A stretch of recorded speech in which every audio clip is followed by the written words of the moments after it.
Hello and welcome to another stream, which today will be Vilayna's Adventures, and I read Homestuck. So gonna be doing Halo, not main episode and Halo main episode, and later reading Homestuck. So, bit for today.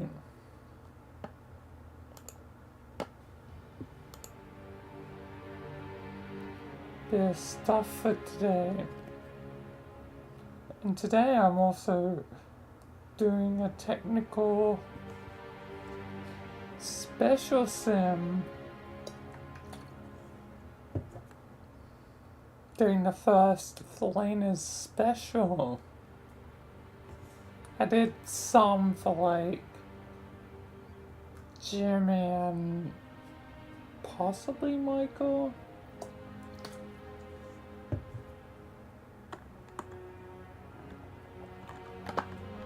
It's actually a little hard to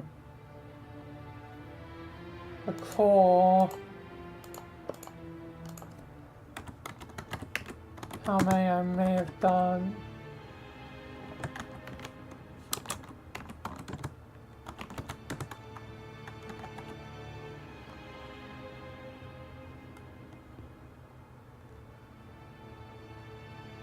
Yeah, I definitely did a few. That's a Jimmy.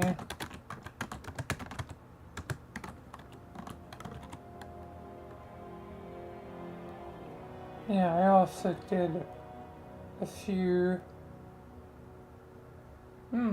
Less than I expected.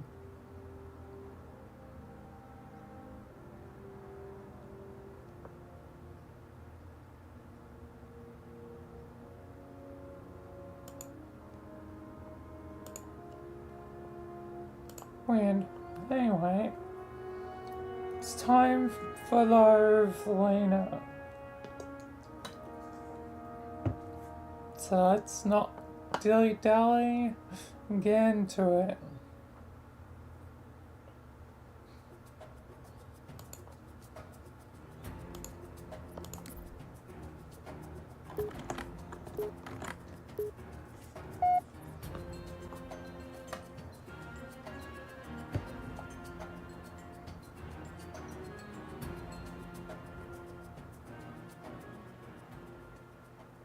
Alright, where am I? What the heck? Out of freezing into the fire? Hello, Vilayna, welcome to your first special sim. Special sim?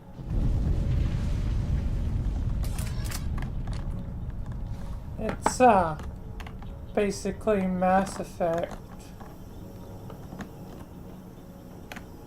Okay then.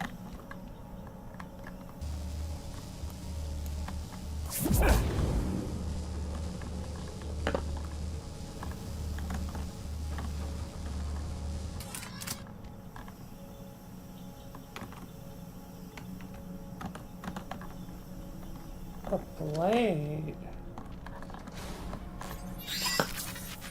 Oh.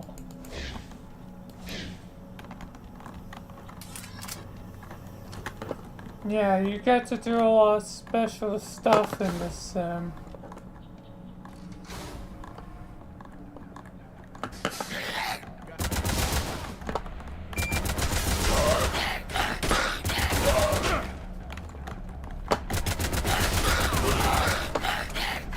And it's inspired from Mass Effect. I see. Come on, pour it on!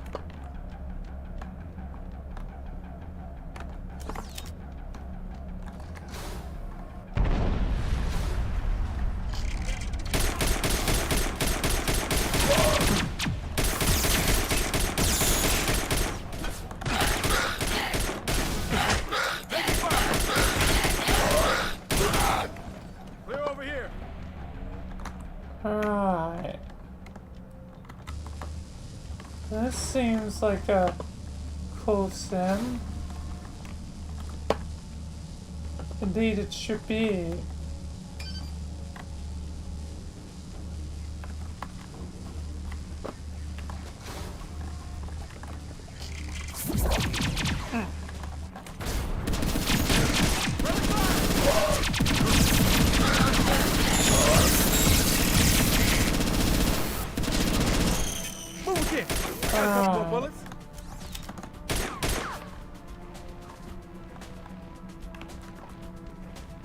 Guess I just gotta do my usual thing, but oh my.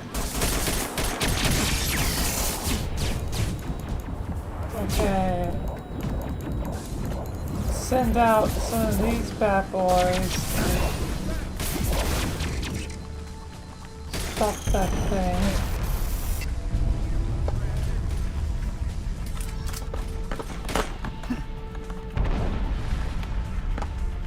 Oh yeah.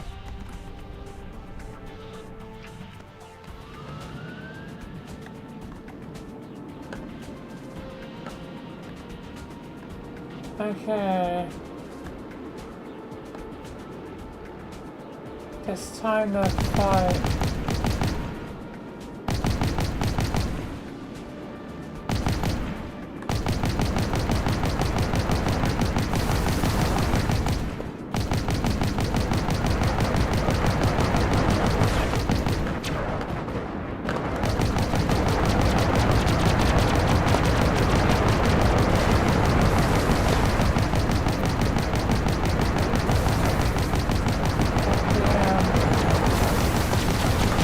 Really, are you back in space battle?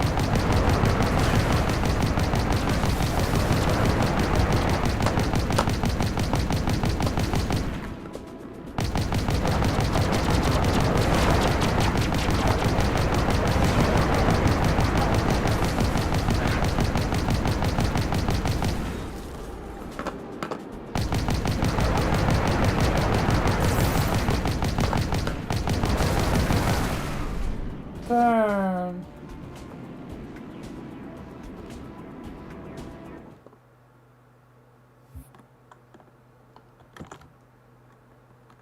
Oh, that's that one.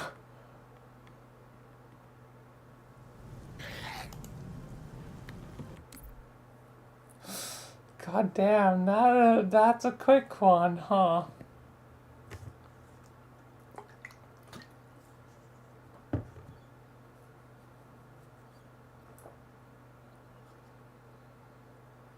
Just it's probably gonna separate them down.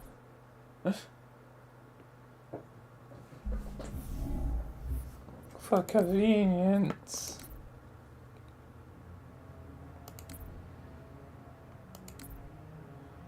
Didn't realize it'd be that short.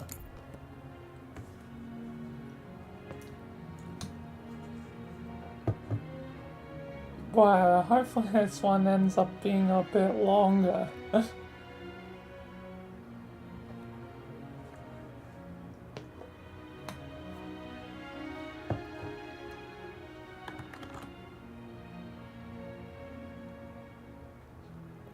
also Stella will, naturally move on to the main thing once this is done. Anyway, let's continue.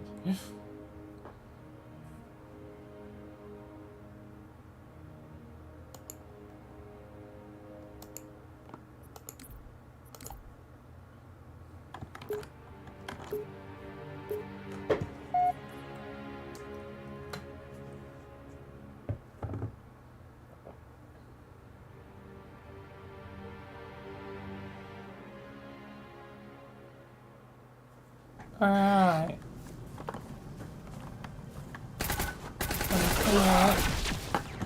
On the ground.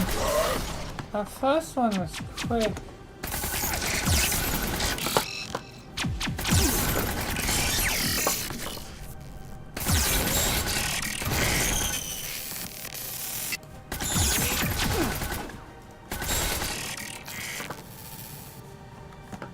strange life forms.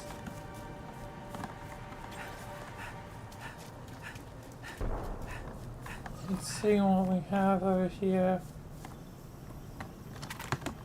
I'll take that. It seems to do decent damage.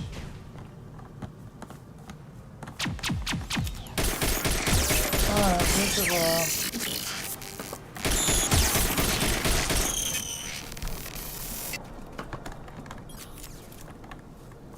Cloaking. Damn.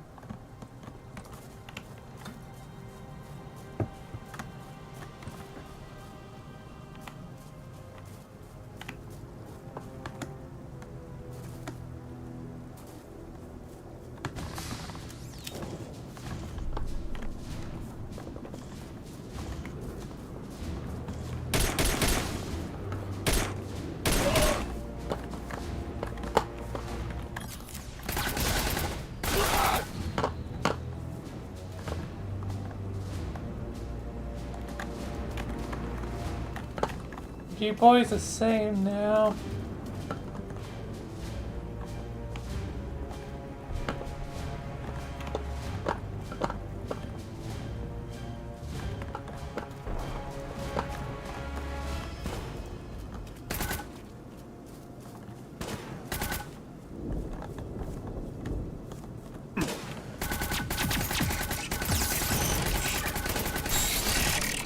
Yes, stop, push up.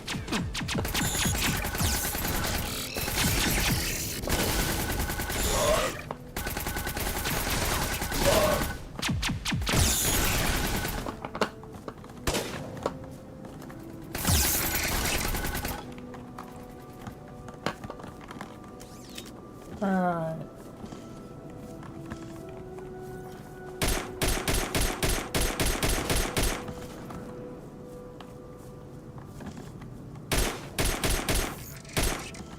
I don't really have anything super long range.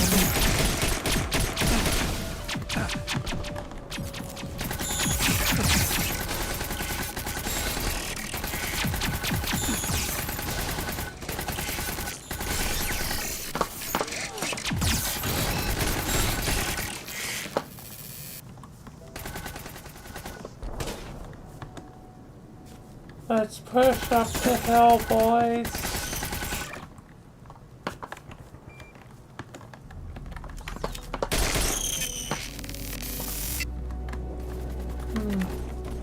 Maybe I should take this.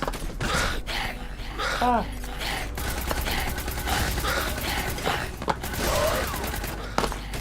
Maybe I should have taken the other gun.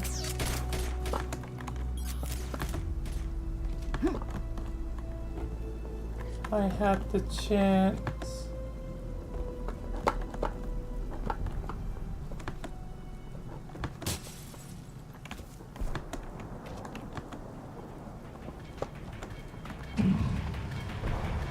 Alright.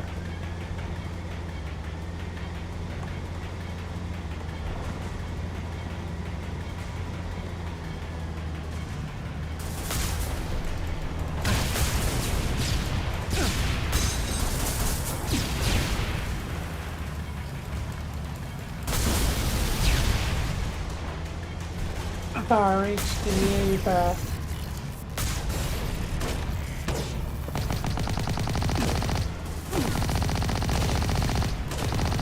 Damn. And by. That's really a lot of them. Maybe I should just move forward.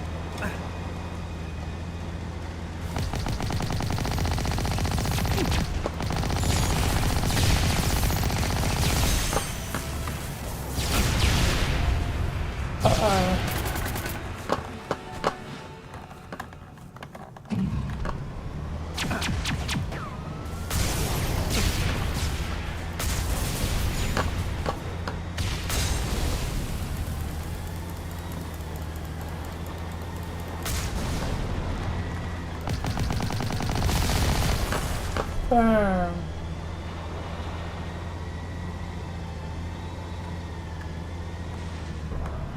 Okay, gotta defend the evac point.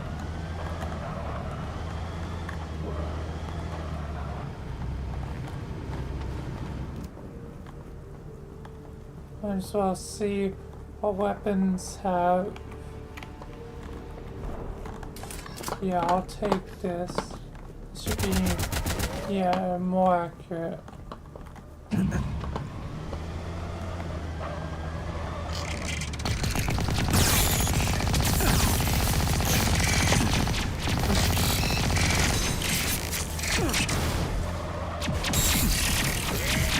Yeah. I have to read this thing.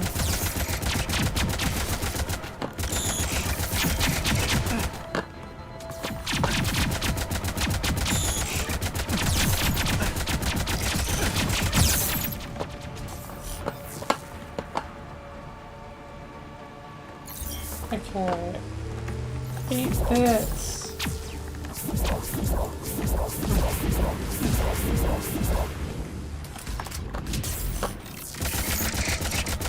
That didn't do much to get him off me.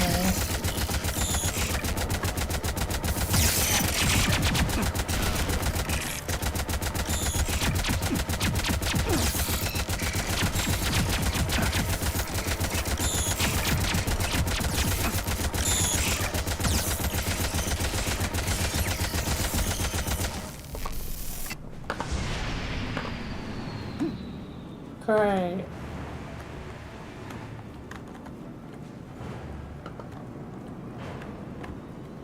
I could have been actually riding the thing.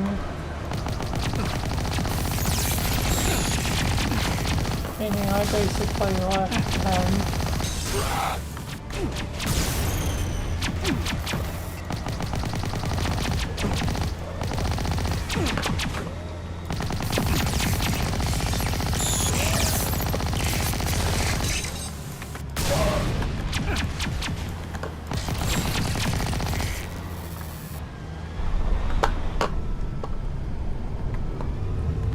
Oh. Oh, that's the Reaper, ain't it?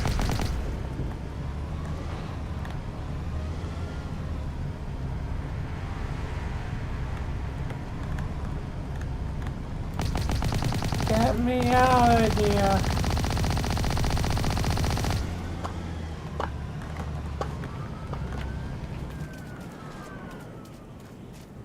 I am hopping aboard immediately. Survive? What does that mean?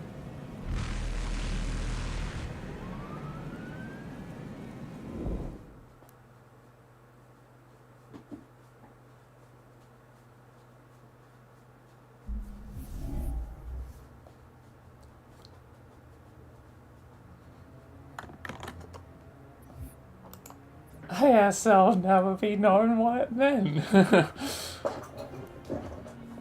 Wow.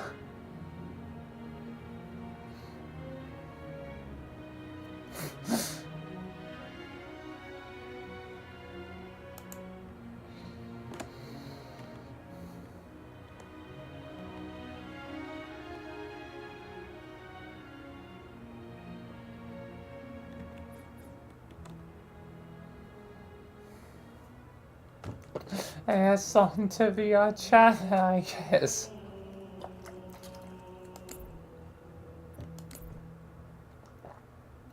It definitely was a bit longer.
to VR chat.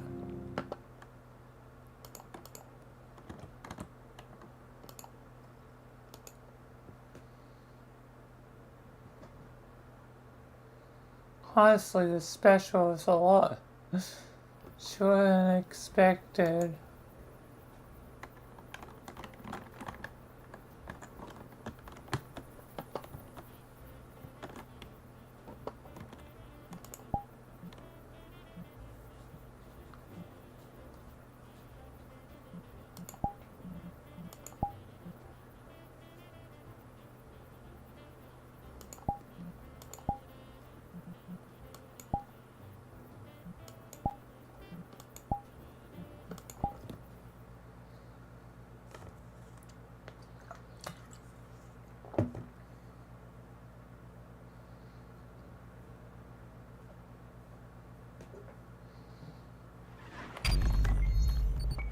To be fair, might also be a show idea for the episode of today. We'll have probably kind of a villain soon from an idea that I was probably going to scrap. I was like, no, I don't want to scrap the idea entirely. Just I reworked it a bit to work into another idea I have. But I still need to figure out some maps at a later point for the first and second part of it.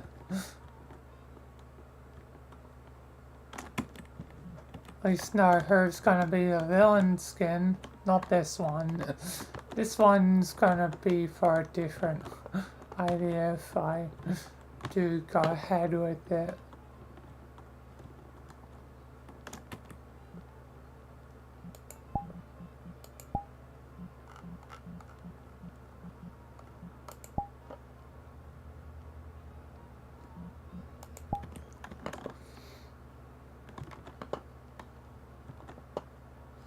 Anyway,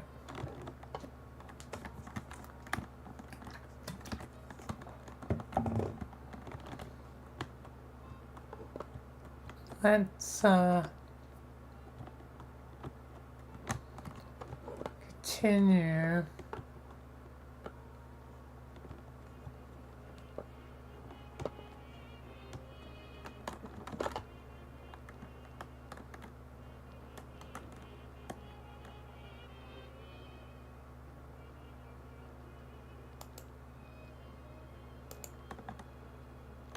Alright, I guess that was it. Wow. It's quite a short sim for the day. My first, I guess, special sim. Guess I just survived. Whatever. Anyway, I want to check up on Isabella. It's been some time since I've seen her. Definitely want to check, see what she's up to then.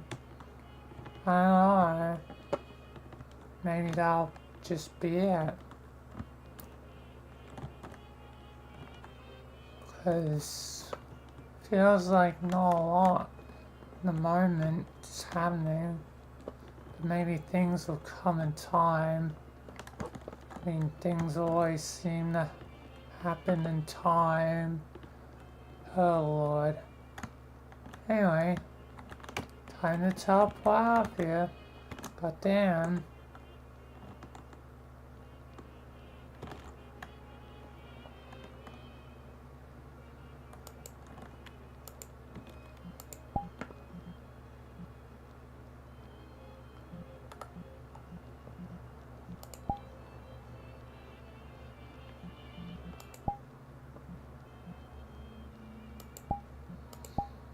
The idea is that naturally not gonna be a very long idea.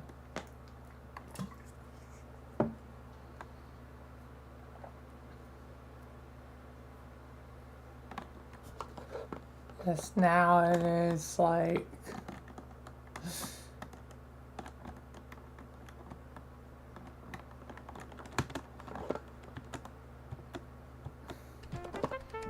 just a bit sure.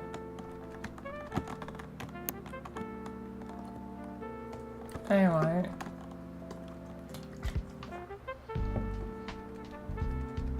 let's continue.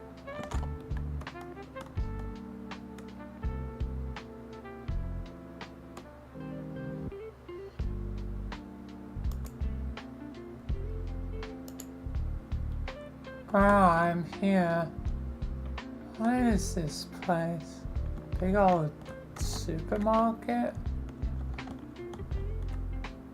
Is this what Isabella's been doing? There she is. She's setting up stuff. Oh, hey, Vilayna. Welcome to the mall. I'm just setting up stuff. How are you carrying all that stuff around? I like to be strong from the Doomslayer. Oh, you should meet who got the armor. Who got the armor? Very angry dude. That used to be known as Angry Finn, but he recently got a name. His name is Aries. You should meet him.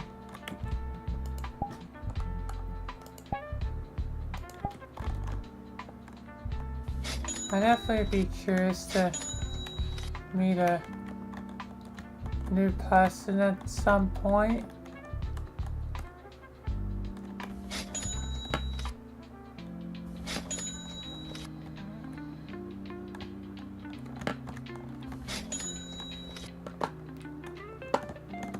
But what do you need, Vilayna? Just wanted to check on you. See how things have been. And see what you're doing. I'm just starting up a mall. I like running places. I used to run a town, you know.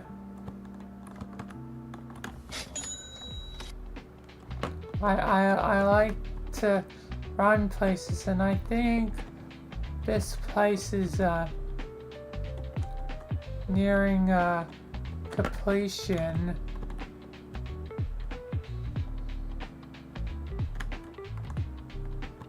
Yes.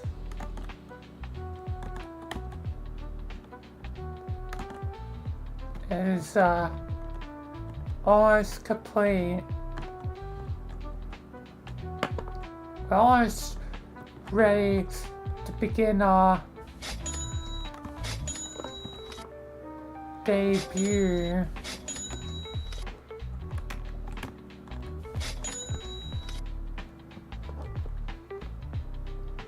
Once this place is 90% complete, we'll soon have a debut of the place.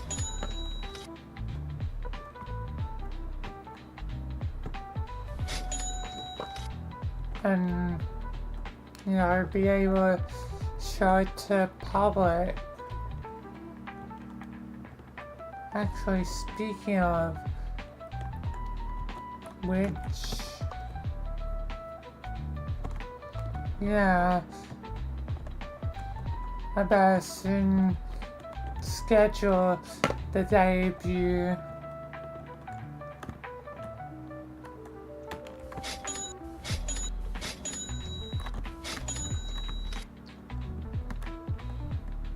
As we're nearing, well, that point.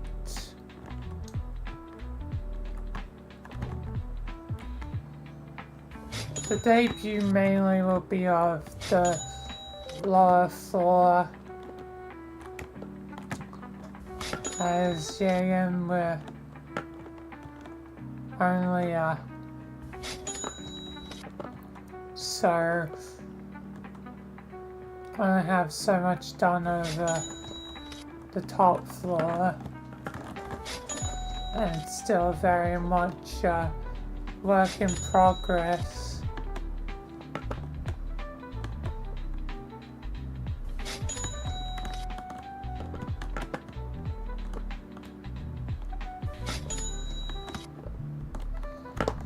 But at least we're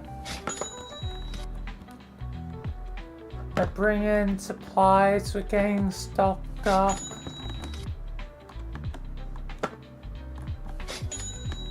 You know, and all that.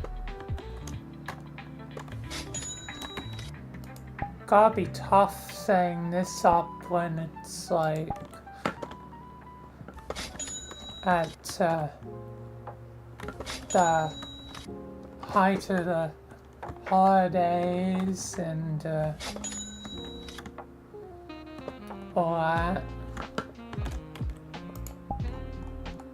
Yeah.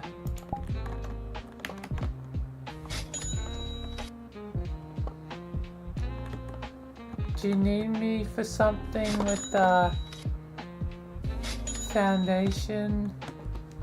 I can always, you know, help out.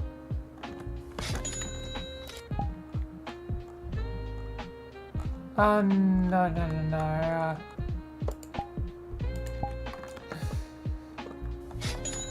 Oh, not needing to buy you pay foundation items.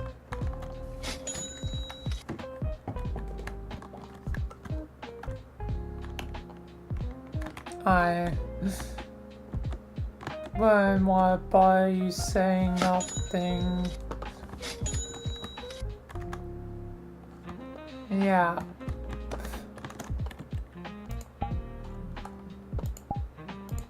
I guess you're gonna be probably going soon. Alright. Yes, I can actually schedule in the debut for tomorrow. Actually, the opening might be able to follow the next day at this rate.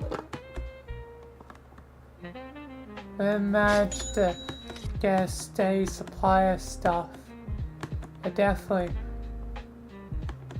probably should be ready for basically you know, New Year's sort of sale. We have a lot of products on hand. Yeah, I can see that. You've almost reached 1 million stocked items. Yes, you're really ready to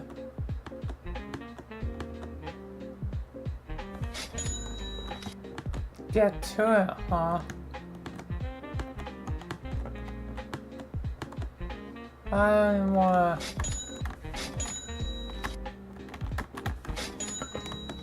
waste aim or your time. I can see that you're busy finishing up this place for a commercial release.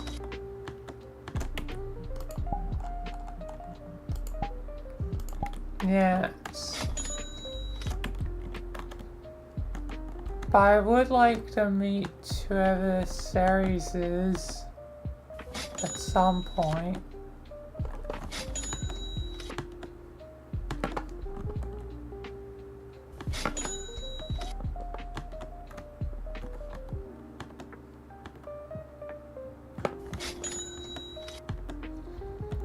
Because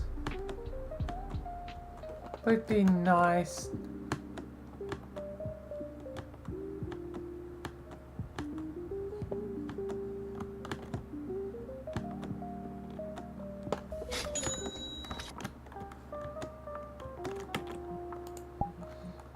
yeah. I guess I'll try and get something scheduled in. Just I've also been very busy given the time of year.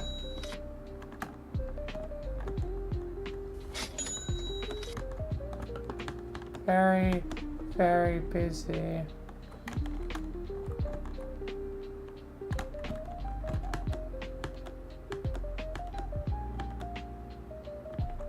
Looks like you're almost done here.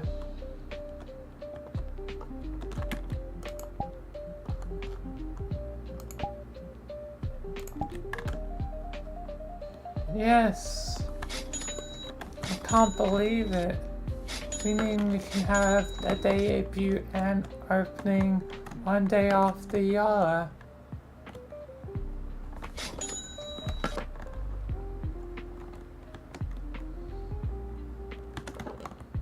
It's very exciting. We're almost ready.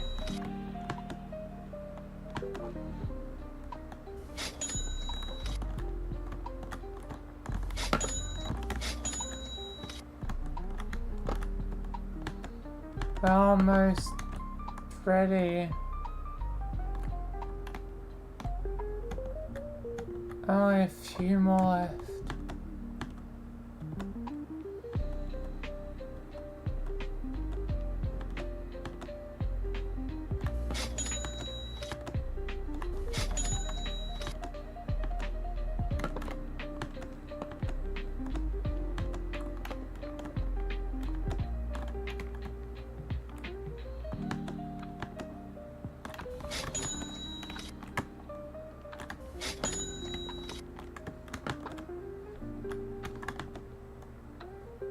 This place is almost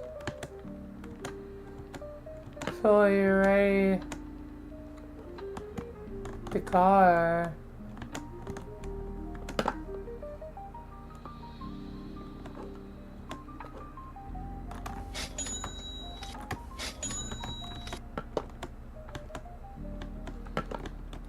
Means that we can actually debut both floors.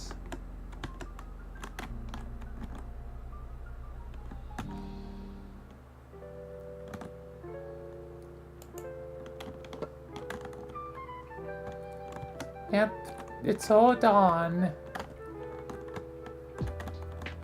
I completely set up the place.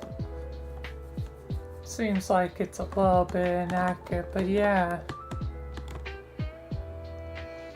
This is gonna be my mall.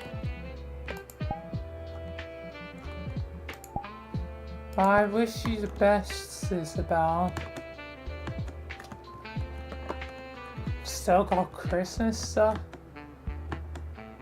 Christmas just happened, didn't it? I mean, I was literally there for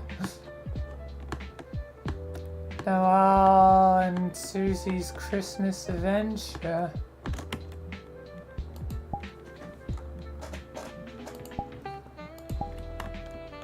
But yeah, well, we were anticipating to open a little bit earlier.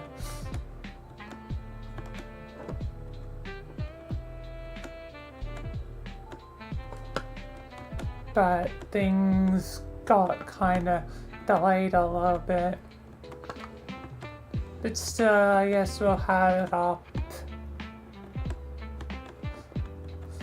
Just a moment until probably after New Year's it'll be taken down. Fair enough. Fair enough. I want to intrude on your, business. Anyway, yes. See you though.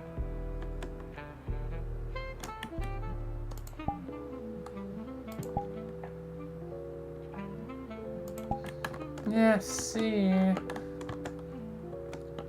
Yes, goodbye. Yeah. Man, a hell of a place. Guess I'm really out of here.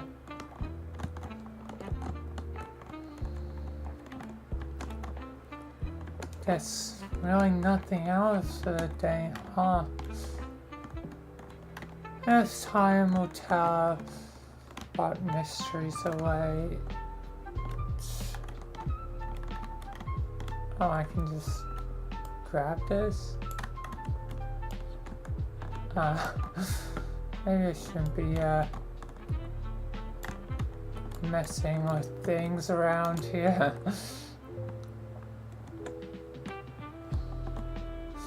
She put a lot of hard work. Let me straighten that out a bit.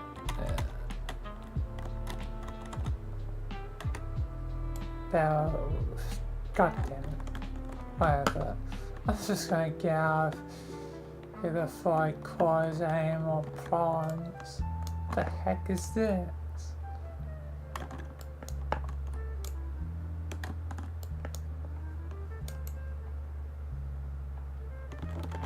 I have no idea. I'm just gonna tough out of here. Probably just something fun for the kids to do. I have no idea. Anyway, time to get out of here. God damn.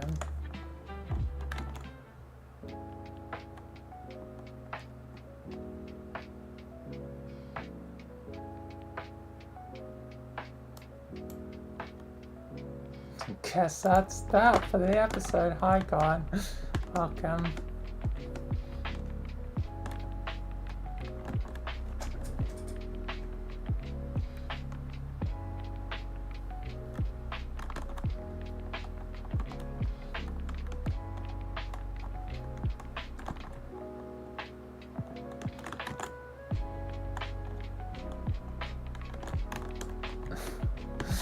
An interesting rap song thing.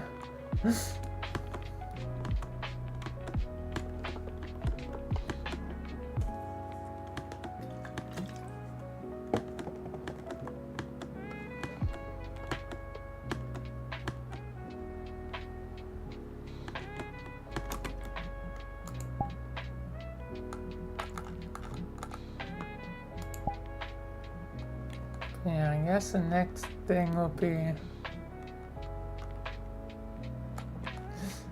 eventually dealing with the new villain. But I guess short idea for today.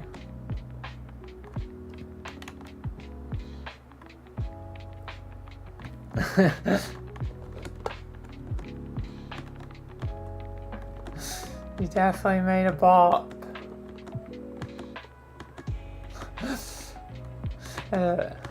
Interesting, strange bot.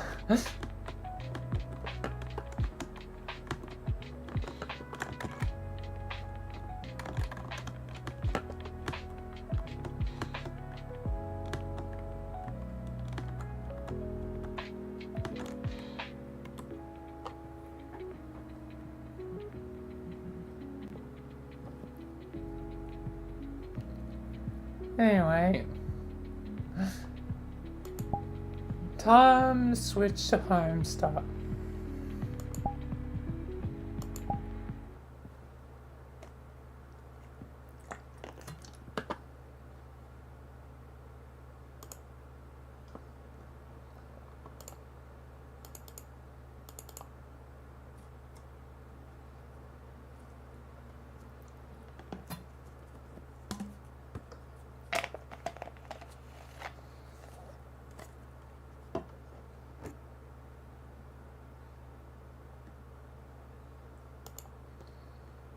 British?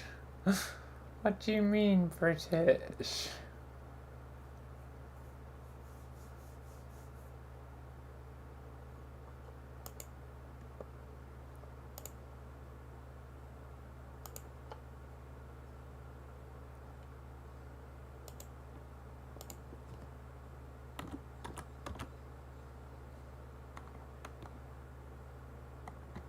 Ah, yes, Lara Croft. Yes, I was going for some Lara Croft avatars. Oh, yeah.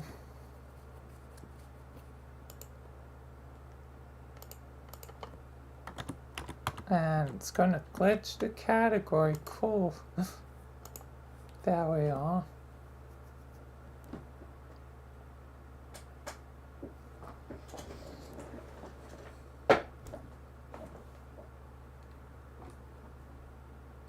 Yeah, I was just going through some Lara Croft avatars earlier.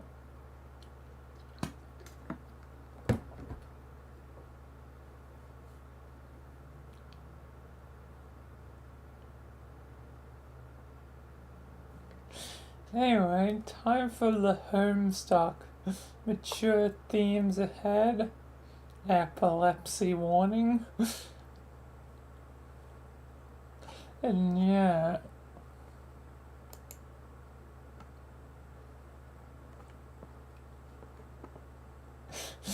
Meanwhile, you're running away.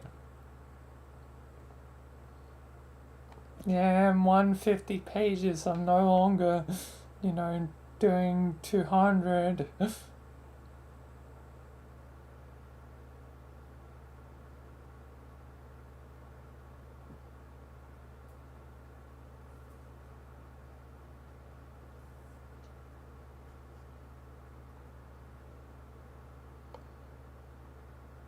Hey, I was only doing it yet again to do 200 because, it was reasonable to do it to get Homestuck done faster. You don't understand my logic. If I were to stick to 200, I'd be done with it faster, which means less reading sessions overall, meaning less days where there's less of a chance of me saying no to us doing stuff.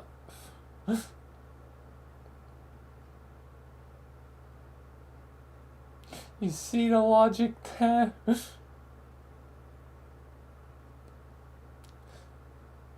But now I'm doing 150, so it's going to naturally take longer.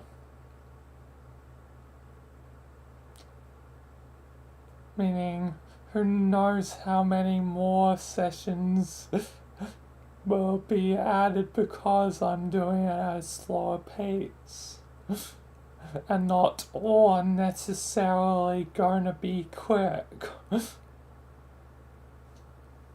Especially with the video game sections that have been particularly time consuming.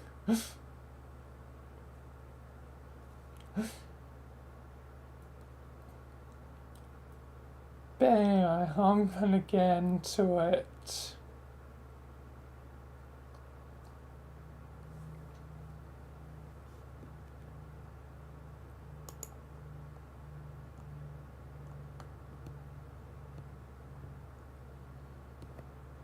Crocker, hey, it's me, remember me?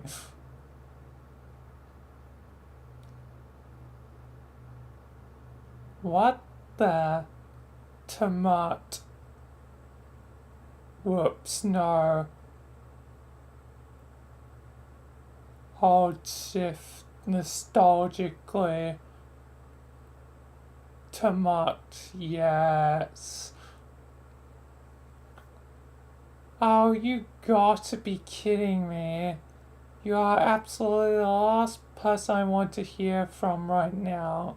And the bottom of the list is pre-prepared territory at the moment. Don't be like that, you stupid earth cow. Jesus Christ. How are we supposed to be friends if you recoil from my olive branch? Like I'm flaying a withered mummy's severed limb in your direction.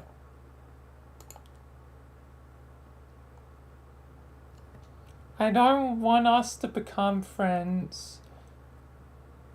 We all thought you were gone for good. And we liked it that way. Please don't tell me you found a second wind of petty trolling in you.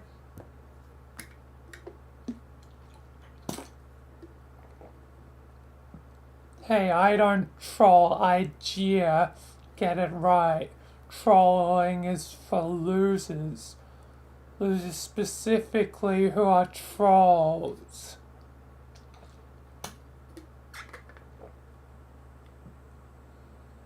However, what's with the ugly green text? Reading your malformed sentence fragments was unpleasant enough as it was. I borrowed it from my sister, and sharp, it looks great. And no, it's uglier than you, who I can now see with ease, for the record.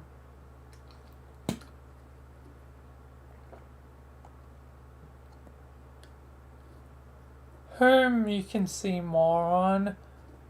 And no, you can't. Carpy said you couldn't see us at all in our game session, so I think you're lying. I am really. When right now, about now, I'm looking at a homely female in dumb blue pants, sulking in a grey place, typing on a computer with a strange human face. Oh dear God, why?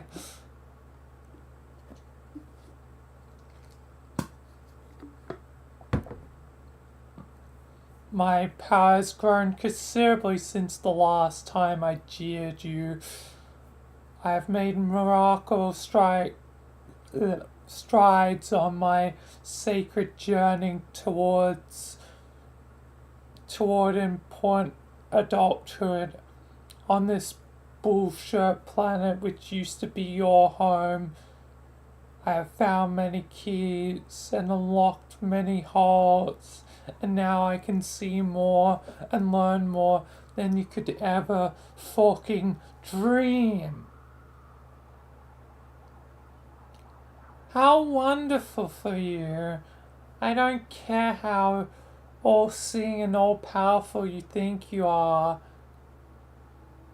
If your intent is to waste my time with more of your pitiful bullying, you're out of luck, because that's not exactly the sort of crud I'm in the mood for today. Toodaloo. Wait, I think we got off on the wrong foot. How about we ignore that one off and start over? I'm trying to pay you a compliment. My people aren't like anybody, get it? I mean, not the way humans do. We don't have the human emotion called love, cow,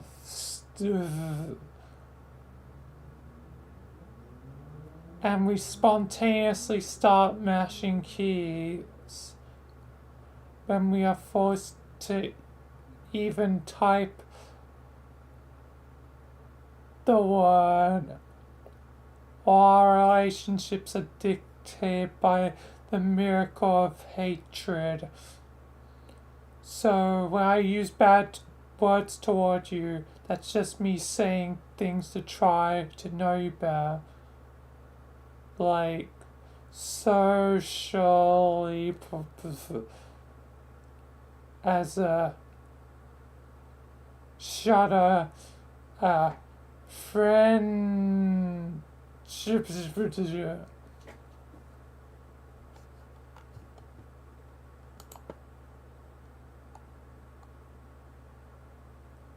So when I saw your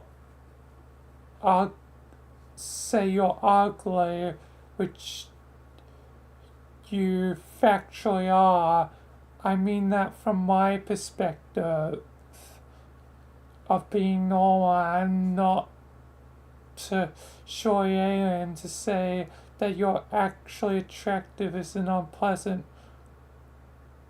way to my brain.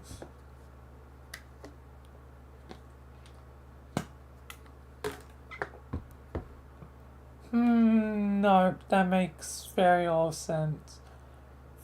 Try using your supposedly better smartness than mine and think somewhat larry about like fucking culture. This isn't yours, you dumb beach. Yes, I can see all too clearly now. You really are quite the charmer. No, come on. Dumb beach is another great compliment in the same vein as which I just described. It's a term of endearment I used to talk about girls who, in my view, have managed to avoid being wholly beneath my personal acknowledgement. This isn't complicated. Uh-huh. So you're actually trying to claim that you find me attractive from the alleged bad means good point of view of your hate-driven species. Definitely, I'm not joking around, Crocker. I unlocked a bunch of your screens and spent a lot of time watching you while thinking just the dirtiest thoughts. Hee hee hee hee. Ew, you pig. The other female too. Let's not forget your squad's backup beach. How nasty is she? Just so foul. And the things you get up to with one another, oh my. Need I even cite the altercation with your puffy slumberlows? Excuse me?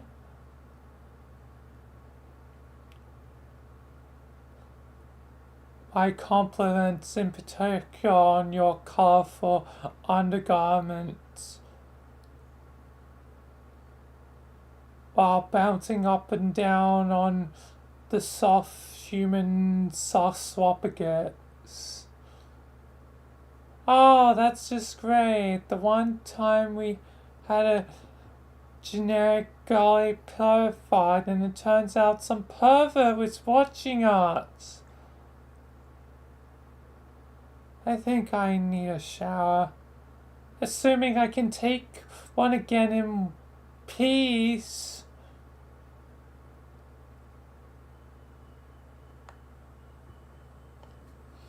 Don't worry, you can't, but seriously, Jane. Can I call you Jane? Beach, listen. You're one gaudy harlot, which means good, bad things to me. Let's remember, when I unlocked you, I don't know, maybe I changed, or maybe you, since you turned older, but you really filled out since I saw you before. Jesus Christ, this me. What? Really? How yes, I do enjoy a meaty beach with a little clout. What do you mean exactly by clout? Oh, I think you know. When physical proportions of the beach just kind of jar out exuberantly. Do you mean why am I even having this conversation?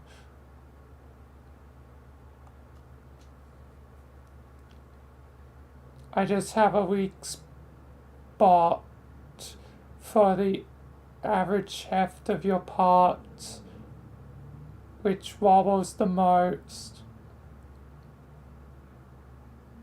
Now do something nauseating for me to watch. I want to see a toy act of hardcore smalts. See that rock over there? Pretend it is the other insolent beach. Act a little nervous with your idle hand.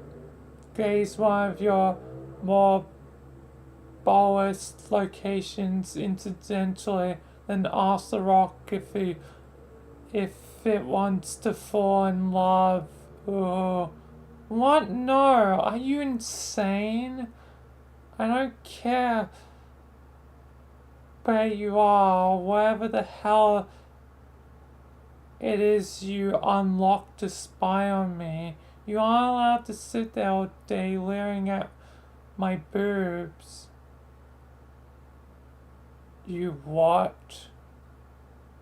Your what? My what? Wait, what are you talking about?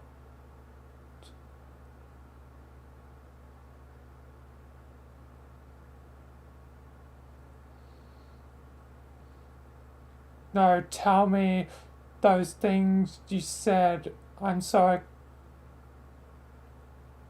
enticed.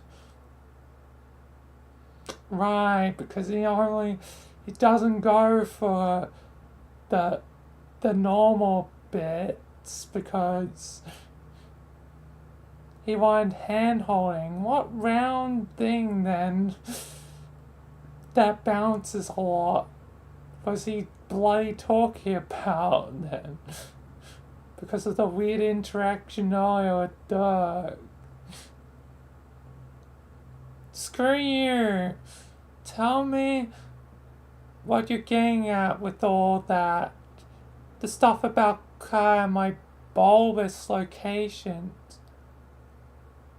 I'm just saying my taste prefers when the boxum screws physique puts a healthy dent in space-time. Maybe the butt. Still very weird.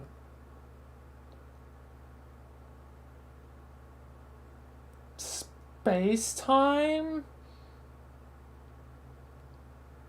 I like how salty is when a beach grows out of her skeletal phase and her frame really begins to challenge the horizontal dimensions. What?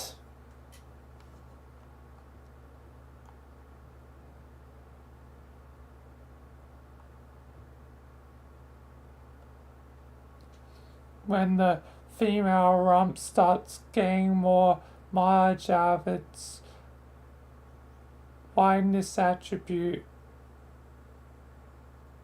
more bang for its boon buck. It excites me better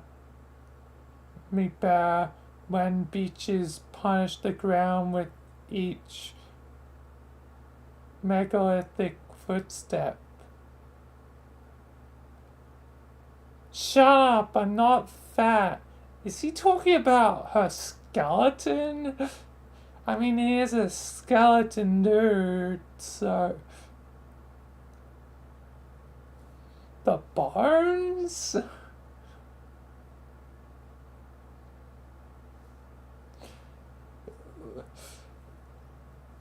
God damn, it's a strange.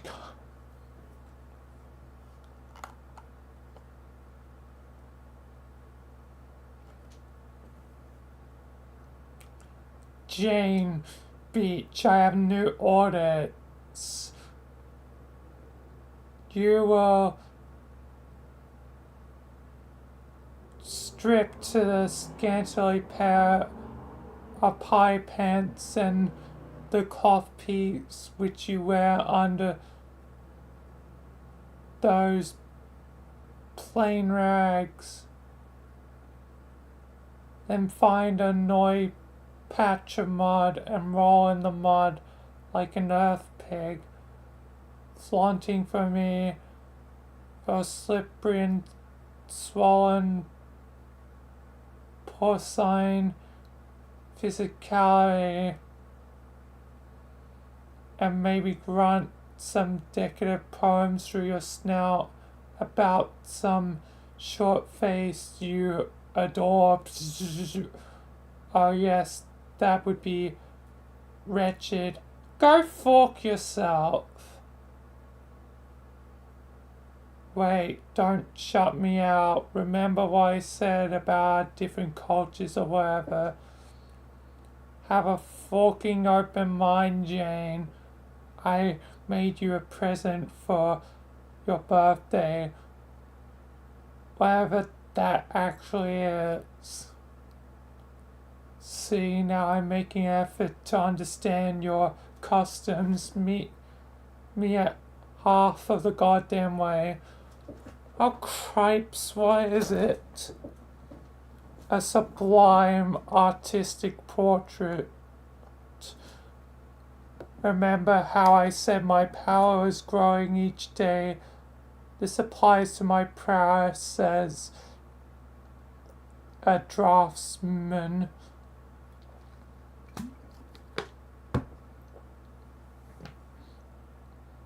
Oh goodness, no, you poor delusional thing. I don't care what progress you think you made.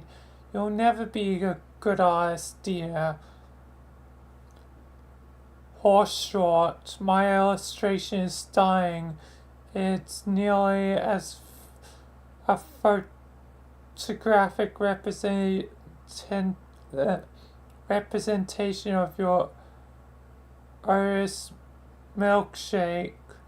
Now park the industrial load of freight you declare bomb and feast your eyes on my forking excellence.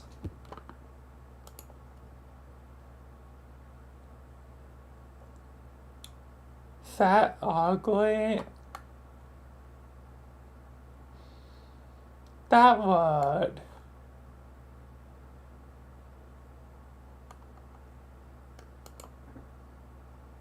Grown.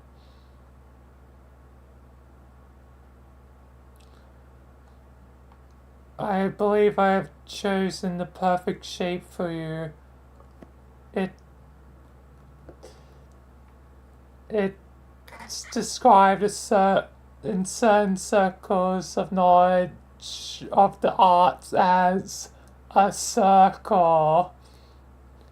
Yeah, truly a circle. Oh man, I hate Mr. Caliborn English. I am very pleased with your faithful. It has captured the scene roundity of your magnificent carriage.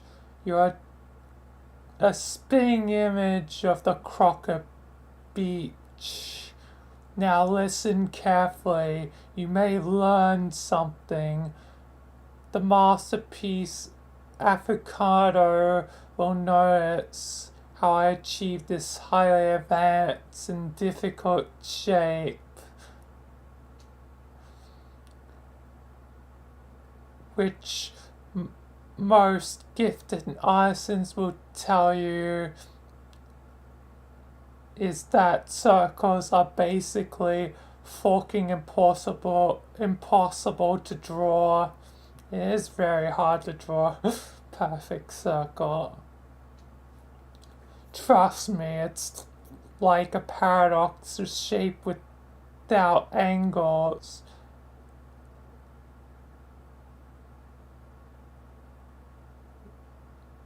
What? So I fucking cheated? I navigated the irrational perimeter by making a lot of easily understandable, totally logical marks, forming a whole bunch of right angles. The cheating part happens when I do this a lot, so it goes in a round direction. This one came out well, I think, but there's room to improve. I have theorized that if I keep making bogus circles like this while drawing more and more angles, but smaller, so small that you can't see them, that the illusion of a circle will be complete and people will believe it in the fake circle like a bunch of sockets. Actually, I think that someone might have done that once. Well enough.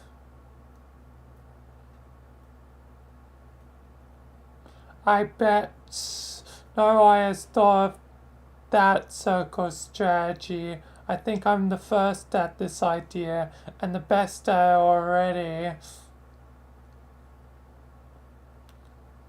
People think I'm done, especially the voice in my head. And maybe they're right about me being dumb. But when it comes to the special way I do things, which is always the perfect way, I am a genius.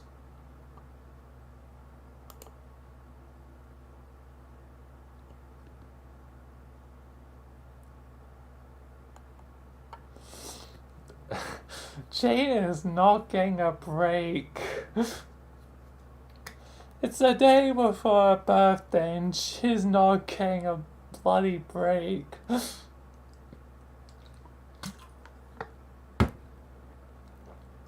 Poor Jane. This is the most pointless and incomprehensible load of drivel I have ever read.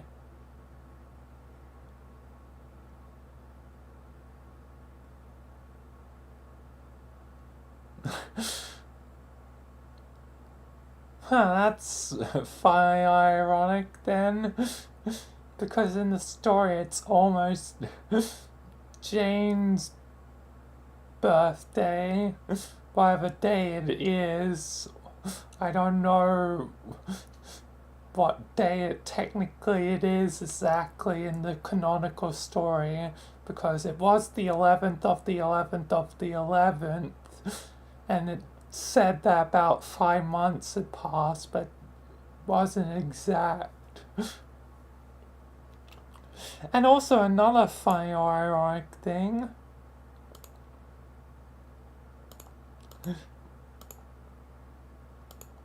Today's already the 23rd for me, so it would already be your sister's birthday.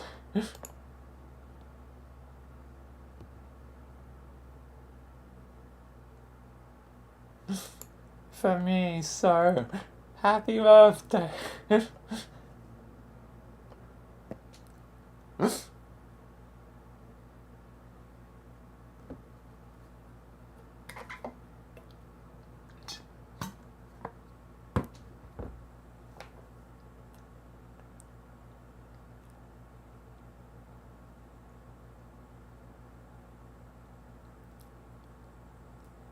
Your portrait is every bit as abysmal as I was expecting, and for the last time, I'm not fat.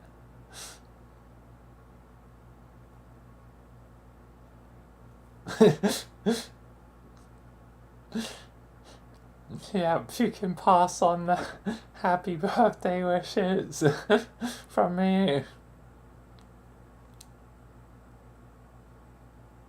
I think your claims of attraction to heavyset women, which you present as flowery, is obviously a ruse to get me feel insecure about my appearance, and it isn't going to work. Oink. Shut your stupid face. This birthday is so awful, I can't stand it. Why is everyone treating me like short today? What do I even deserve to do to deserve this?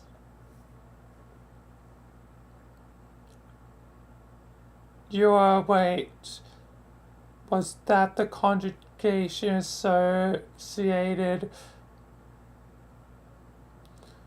with human birth?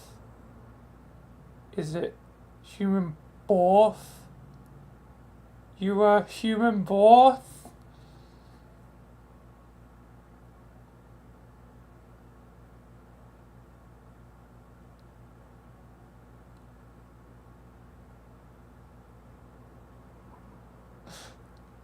Damn. Damn, I guess. Your mom and sister don't believe you have friends, damn. Shut up, I'm done humoring your perverted, ascendant mind games. Tell me what happened to Calliope.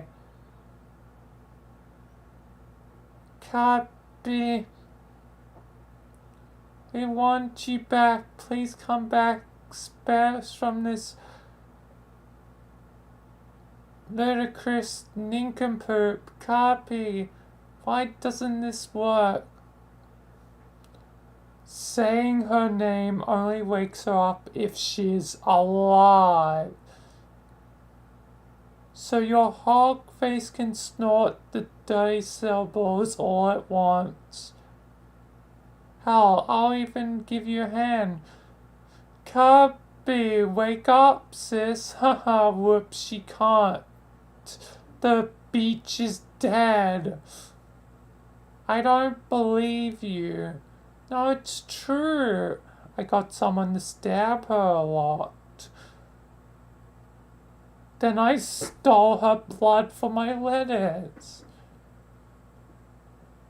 No, that can't be true. I refuse to believe even you would do something so terrible.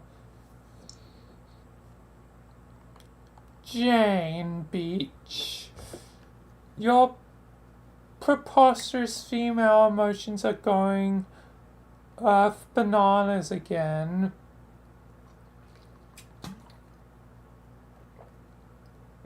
Settle down and listen to boy reason.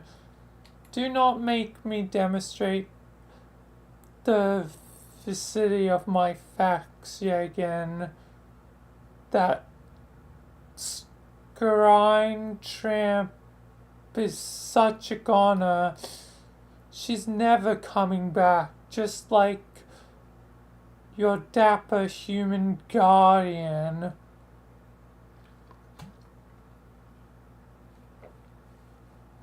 What? What do you know about my father? Where is he? He's fucking dead is where. You're lying again. Tell me what you know. God, I'm trying to. My facts having difficult penetrating your hysterical attitude. Listen to me very closely. He was captured by agents soon after you began your quest. He was put on jail on Durst. Okay, he's on Durst. Then Beach, you aren't paying attention. Do you know anything about the prison system on Durst?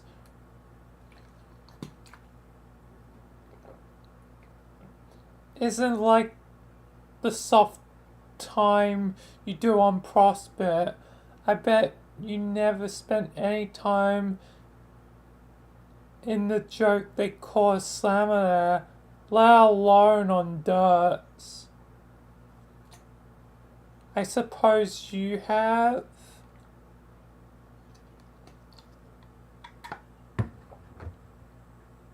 I was not very well behaved. I did more than my share of time chained to the wall of a cell. Here, like I wasn't so used to that. I was like, do your worst.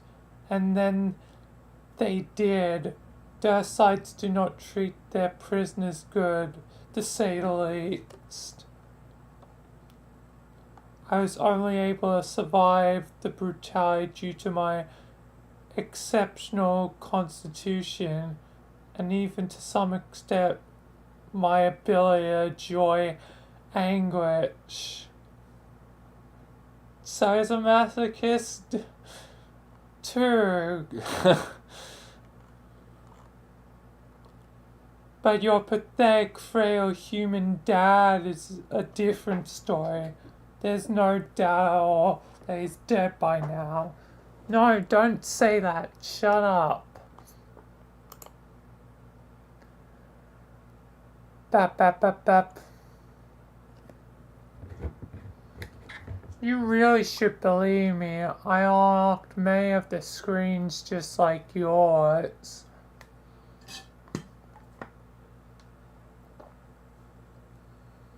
You should see how they treated him. The horror he experienced must have been very difficult for a human girl to imagine. Perhaps I should capture one of the visuals and show you firsthand. You bastard. I said shut up.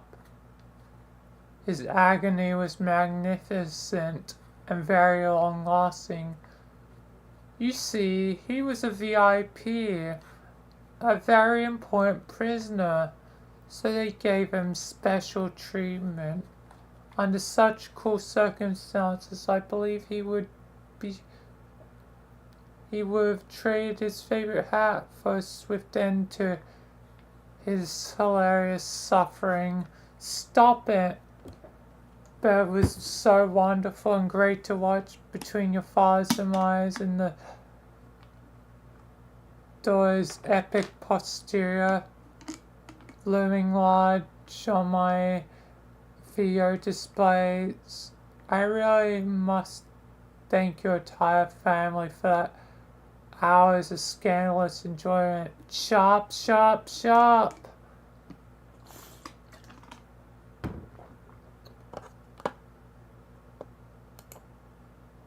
Stomp. Fuck you, he's not dead. My dad's fine. I'm not fat. I hate you. I'll never talk to you again. And stop watching me. Keep absconding. Nice abscond times 2 combo. Sad jump. Examine sleazy dust-like rag.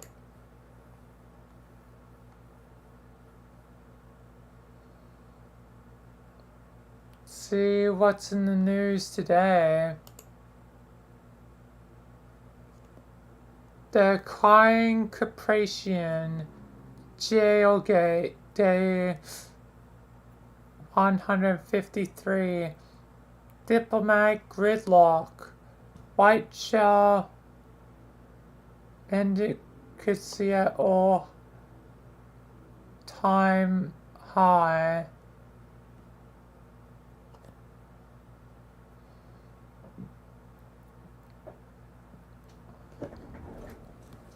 No surprise here, the Archangels dominate the headline yet again. Approaching day 154 of this debacle. It's a big day for your kingdom. Hard to believe it's already here. Time sure flies when you're being smooth and well dressed.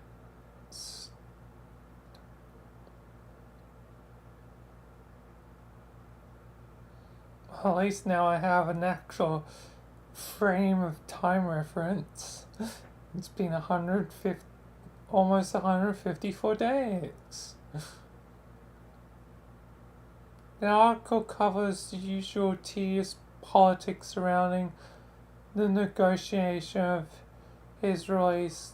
After weeks of posturing and grandstanding, Prospect's terms have been bargained down from a polite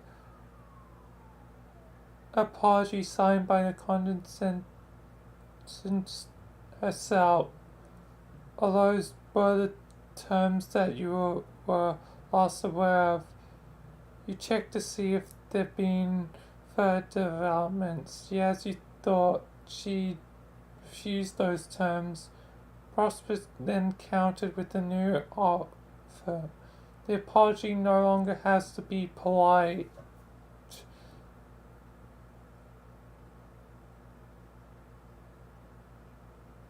No way she cons to that proposal easier. It's quite obvious to you what's going on here. The White Queen was never really taking this negotiation seriously. She has just been submitting frivolous proposals which she knows well the condescendents will refuse on principle, daring her in the front of the whole kingdom to swallow just an ounce of pride to get an agent back. This makes her look petty in the tabloids if she refuses, which was always inevitable, because as everyone knows, a queen is a vain creature. Even alien sea queens. And you thought the kingdoms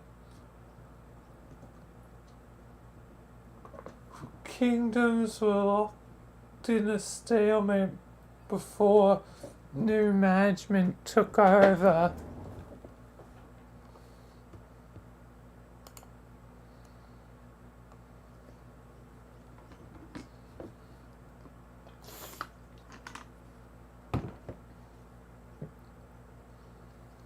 The press has run the story so far into the ground you can barely bring yourself to keep up with them anymore. Sensationalism at its finest. Not you really itching to see Noir get his old job back. Talk about a high-strung boss. The time in the clink should do him good. Like a forced vacation, with the accommodations nearly on par with a five-star hotel in Dirt. Frankly, things run much smoother around here without him blowing a gasket every other day. Except for the growing number of tickets. Though you will say you really could use his expertise as a pencil pusher. You never knew anyone who could file paperwork quite like Noah. Sure, he's complained bitterly about his desk job, but in truth he was always a reluctant servant of bureaucratic procedure and red tape. Now you're getting buried in all these goddamn tax forms and parking tickets. Maybe you should have them shuttled to his jail cell and prospered so he can catch up. You have a feeling a prospering authority would be willing to oblige. Actually, that's such a good idea. You can't believe you didn't think of it sooner. You'll have the draw get the draw on that pronto. Observe no.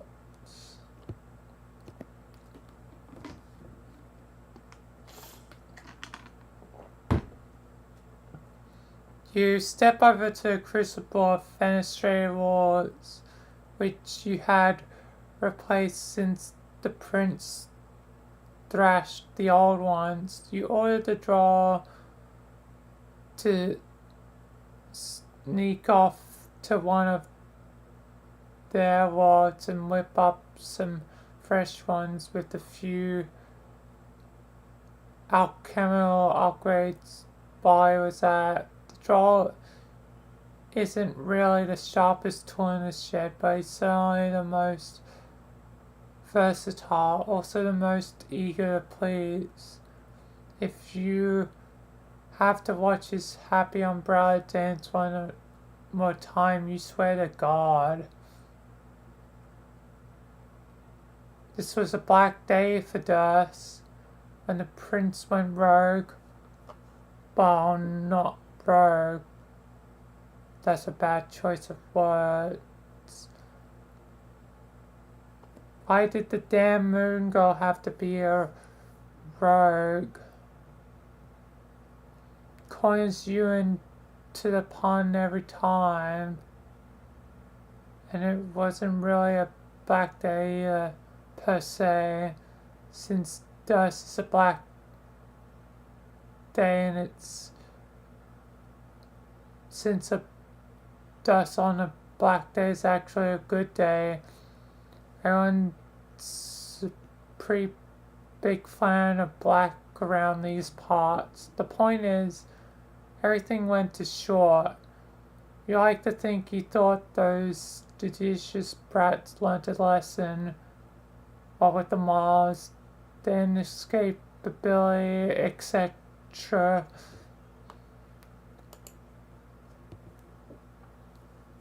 Gonna quickly go AFK before continuing. Then shall continue. So be right back.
Alright, I'm back. And with chips. So, time for music break. Since I won't be able to exactly read.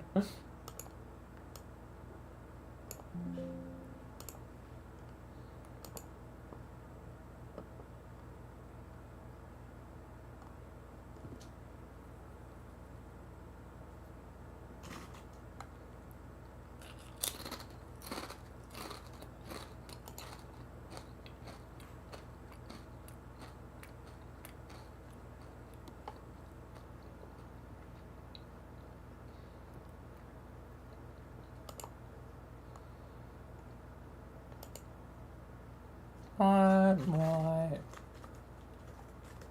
play this time.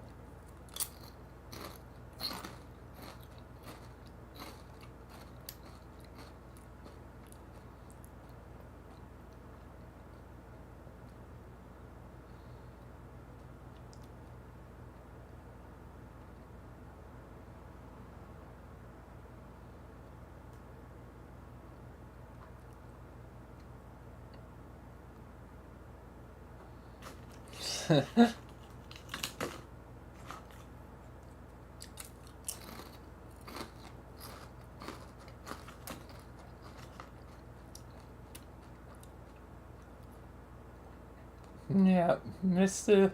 Chip Boy has returned.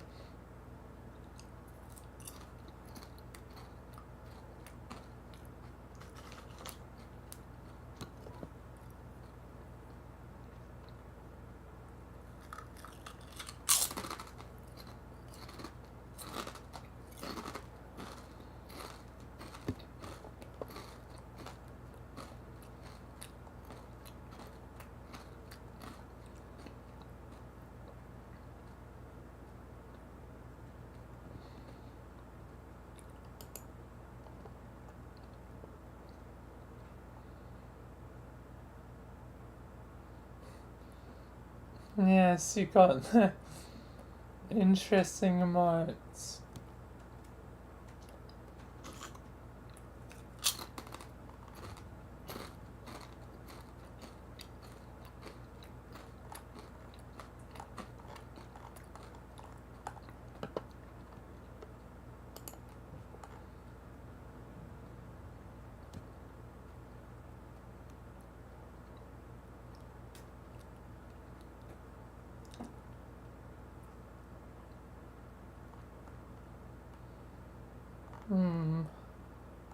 I haven't actually looked too much at the problems they've.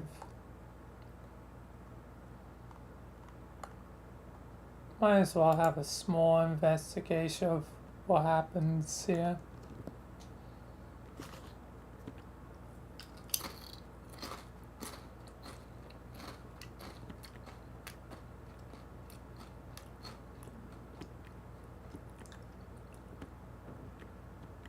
Can I just... what happens if I just... the whole story of problems through super fast?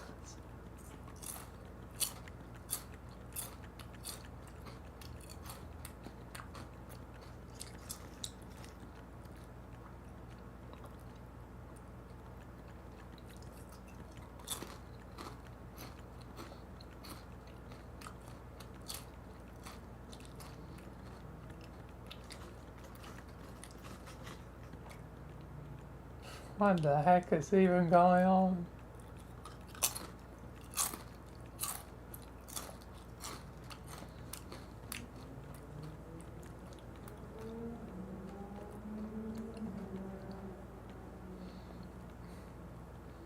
This definitely has less comprehension when I'm just speeding through it.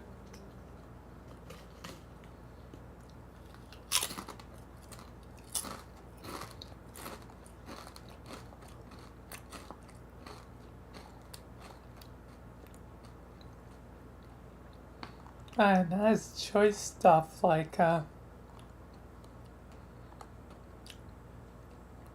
other ones.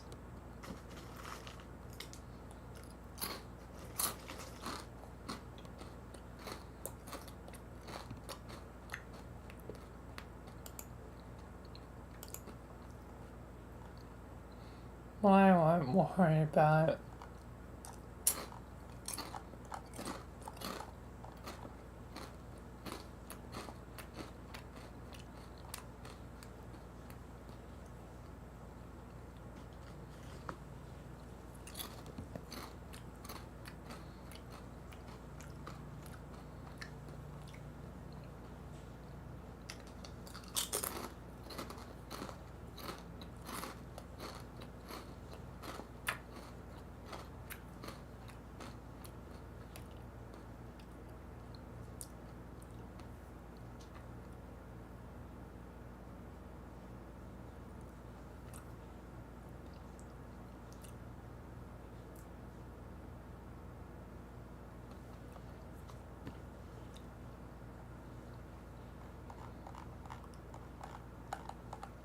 Guess install like half of this stuff and all of that's Vilayna.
Oh, this is an interesting one to click into. But they fall like snow, and I hear the wind calling my name, and this world's got to end someday soon.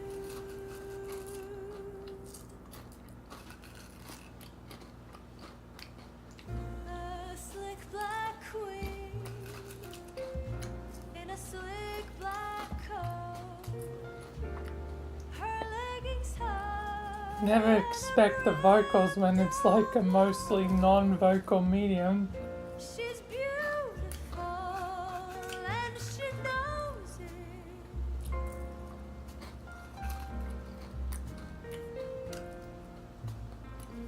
It's a cold, cold world, and she's on her own. This world is hers and hers alone. She's powerful and she knows it.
quiet classic with this one.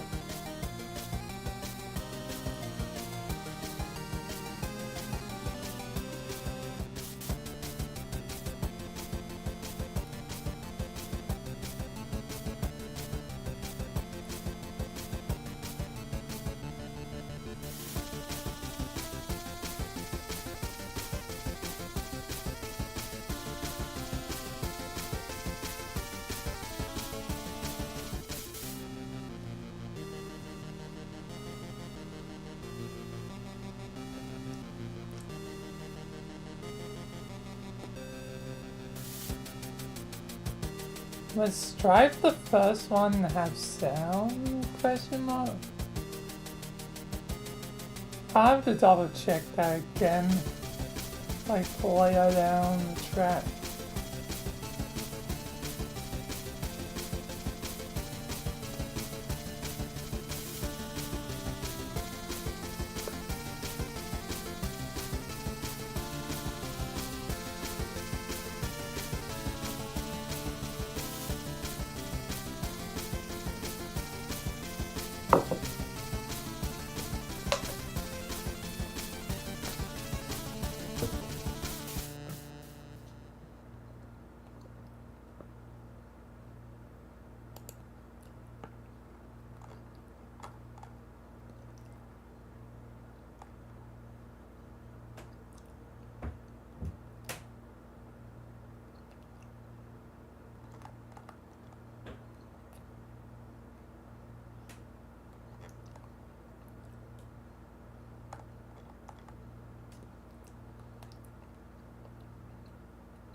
Anyway, done with chips, so time to resume.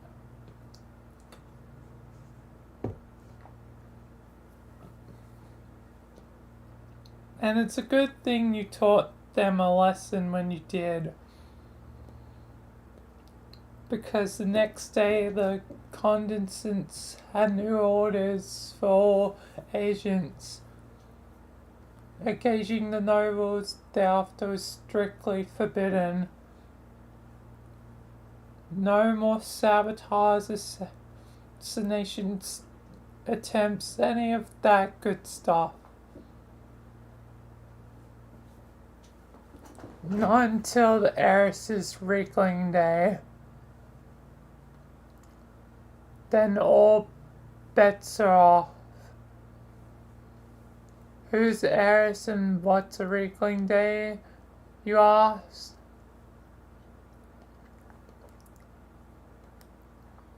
The heiress is the maid. Okay, you said. And a wrinkling day? That's just her birthday, but phrased in alien. Like the anniversary of the day she was spawned. With cake and all that jazz. Come on, use your brain. Alright, got it. You said... Anyway, that's tomorrow.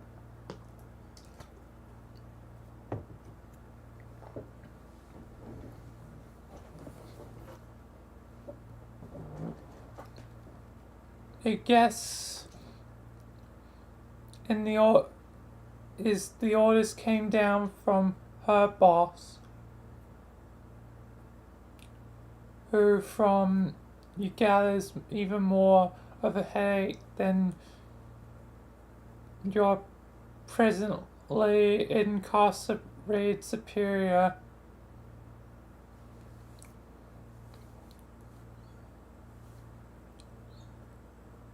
And she starts kicking up a fuss, yelling at people, forking any poor slobber fortunate to make a misstep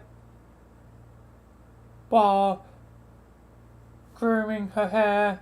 You know too well that's the frustration of an exacerbated first officer.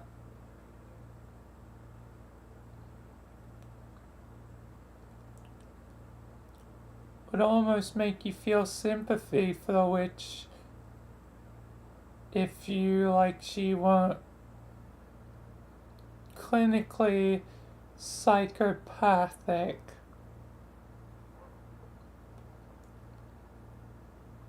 She never copped to it. But you just know she's got some schemes on the side.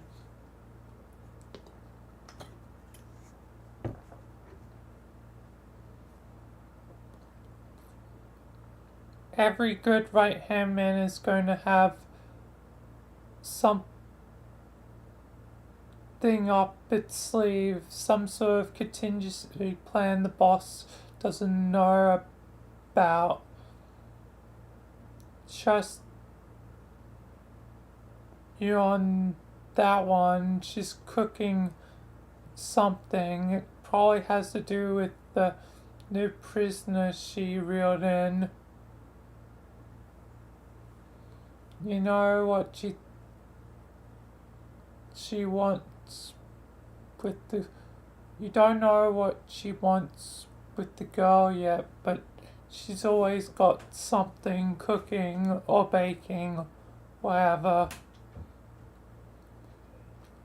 The point is, the woman spends a lot of time in the kitchen. Check on prisoner.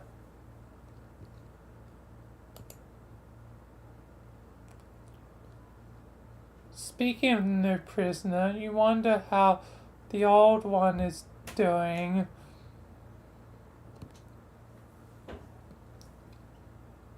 You're not gonna check on the new one.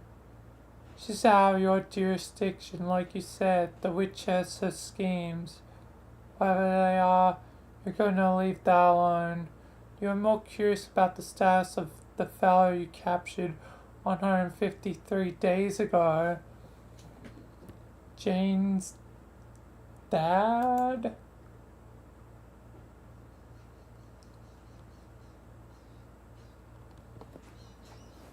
Question mark. You take a stroll through the Durst Penitentiary. This is where the Gen Pop is housed. For inmates, life is usually unpleasant and short down here.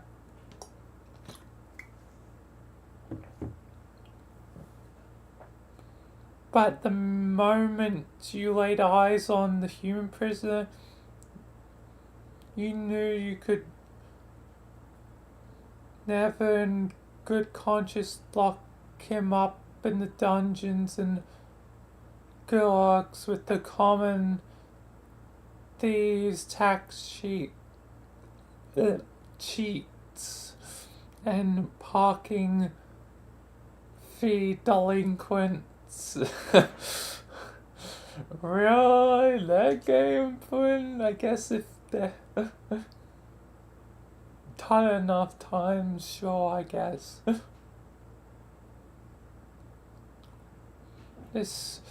That would be a crime worse than those committed by all the inmates combined. A man of such distinction and strong fashion needed some special accommodations, a cell reserved for very important prisoners. Proceed to solitary confinement suite. Going up.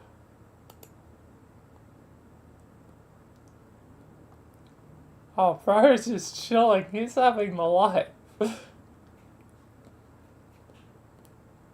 And he is alive. That lying carbon English. The prisoner appears to be doing well. You ask if you can get him anything, coffee, a newspaper, additional smoking apparatus. He indicates that he lost his wallet. He's been running low on pipe tobacco You'll say you see to at once.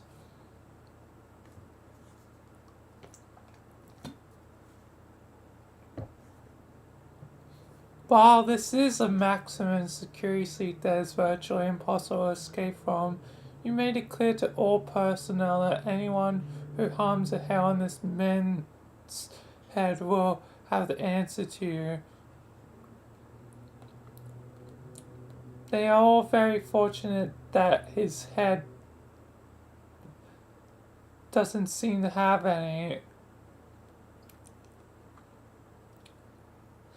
Well, at least he might be a prisoner, but at least he's getting to chill and just be like, watch TV, smoke his pipe.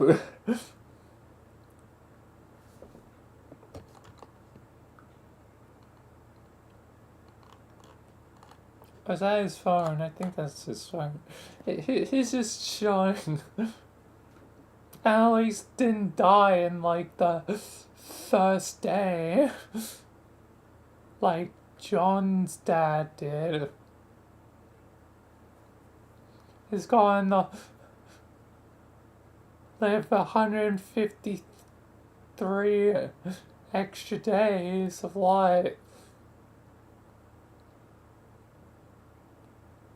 Which is pretty good. God damn, he is good at shaving.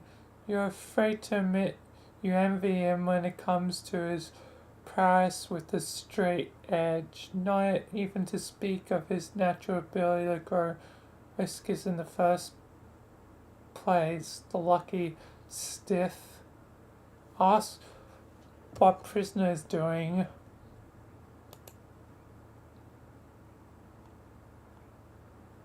I need to ask. You can plainly see he is conducting some rather serious business with this mobile device.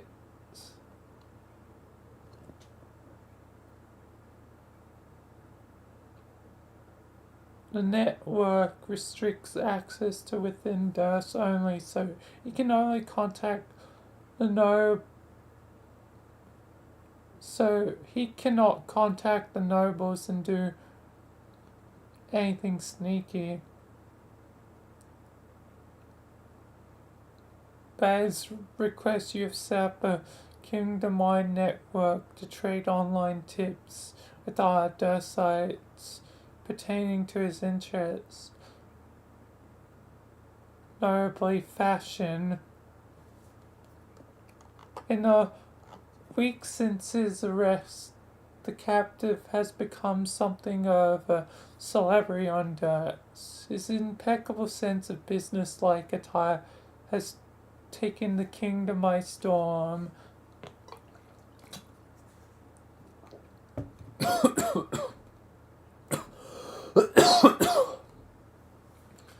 Excuse me. And now, trends seriously among social networking groups. Okay, there's only one social networking group, but it's trending fiercely in that one.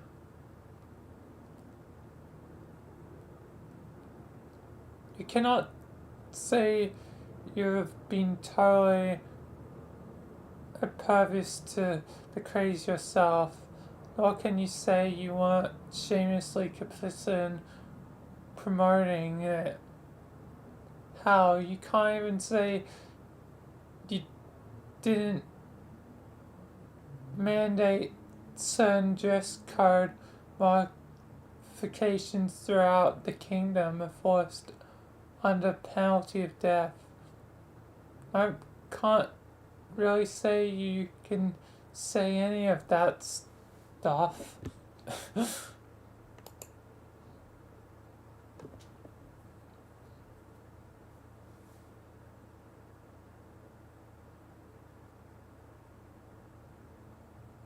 Yes, etiquette. We're all here for you. I'm very concerned. Tell me what is wrong. Steak business. Help. Need help.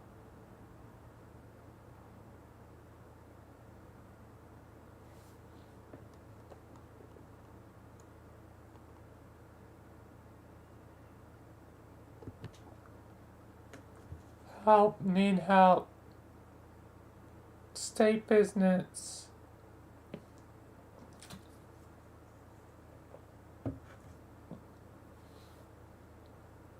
I'm very confused. Tell me what is wrong. Yes, halt. Hat, Leica, we are here for you. I found my favorite hat. Gasp. Hat taker. This is not a black day for you. My condolences. It's an accident. Afraid has ruined. Please advise. At least socks okay? Yes, socks are okay. Did you sit on the socks too? No, did not sit on the socks. I do not think sitting on socks would be problem, no. No, it's doubtful, fair enough.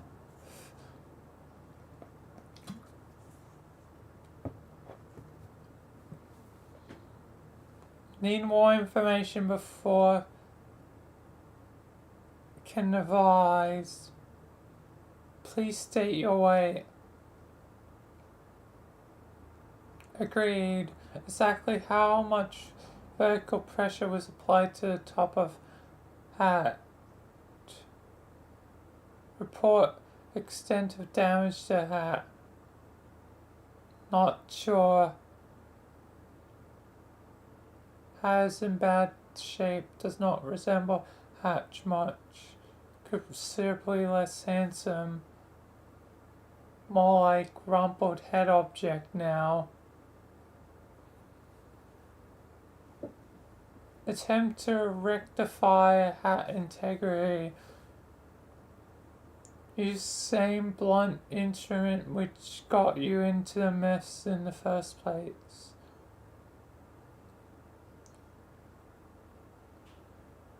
Thank you for advice. Do you mean my bomb? Yes.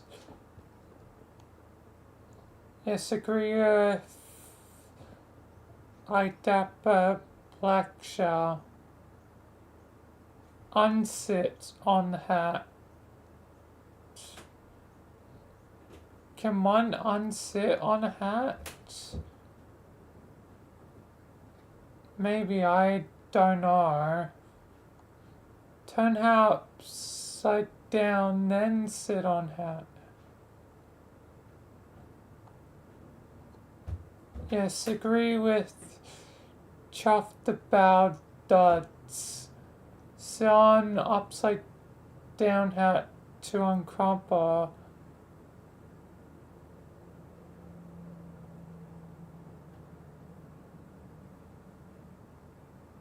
These men are leading you astray. Sitting on the hat will only cause it further damage.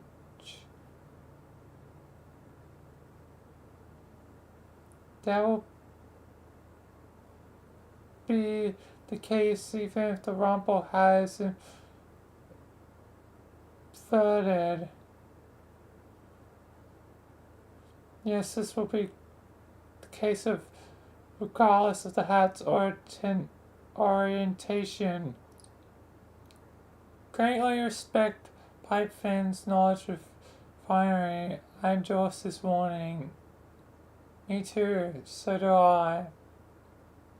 On Pipe Fan's recommendation, I withdrew the notion to unsit on the hat. Changes status to apologetic.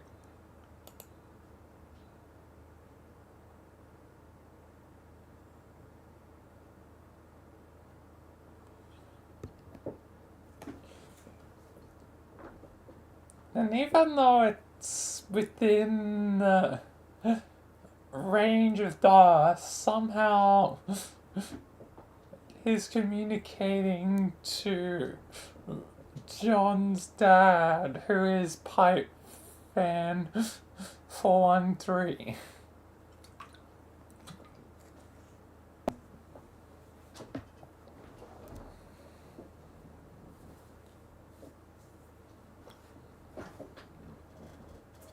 Okay, I am refraining from unseeing on how other ideas. Yes. Go on. Do you suppose it's possible that rumpled object may have intrinsic value? I do not understand. Thinking outside the shell here, perhaps bring rumpled object to haberdasher for appraisal. We suspect damage from bomb has caused hat to appreciate. Fascinating point of speculation, I wonder. If that is the case, perhaps seeing on the hat has released fashionable properties here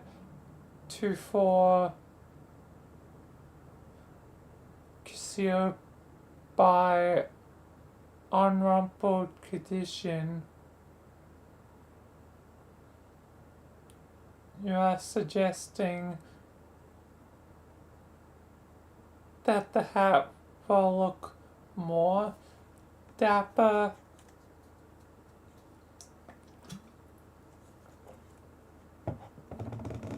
Is a possibility. Oh, what if hat like a strunt symbolic wearing rumpled head object with pride? What if hat Jacob begins new fashion sensation? An exciting thing that would be odd to be popular and famous, but I do not think I have the courage. What if you will have company in wearing a damaged hat?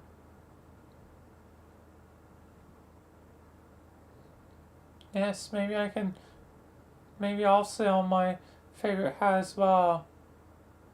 Yes, me too. Let's all create rumpled head objects. Wear proudly. I cannot condone this activity, gentlemen. Why not, Pipe Fan? Why not? Why not? Why not? Why not, Pipe Fan? Why not?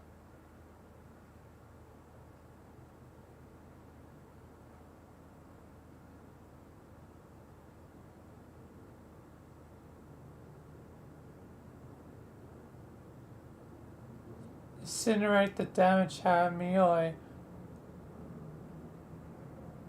Do not ever wear such a thing in public. Burn that hat. Burn that hat. Burn it. Burn the rumpled hat. I'm burning the hat. Sitting on the hat was terrible. Burn all rumpled hats. They aren't dapper at all. Burn the mistake with fire.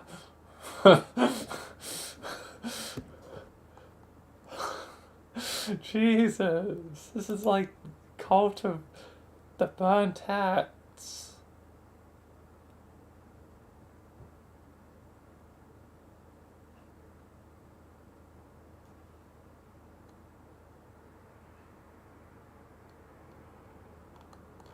You know, I can't deal with this priestly hat no more. Public works my ass, what a waste of royal gold.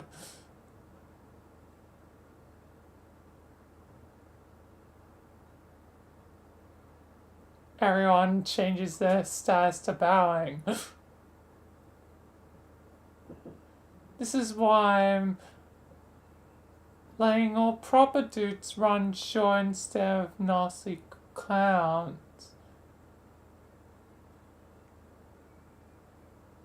Changes status to doffing hat. I want my ring back, motherfork.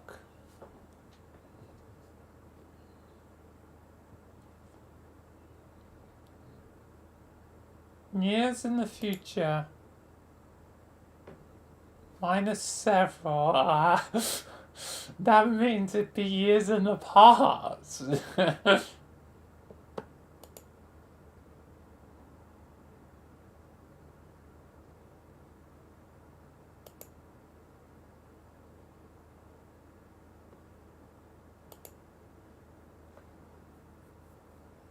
It's Roxy. Examine Wizard Fic Journal. Wizard E. Herbert. Open to random page. I'm dead. The heavy is dead.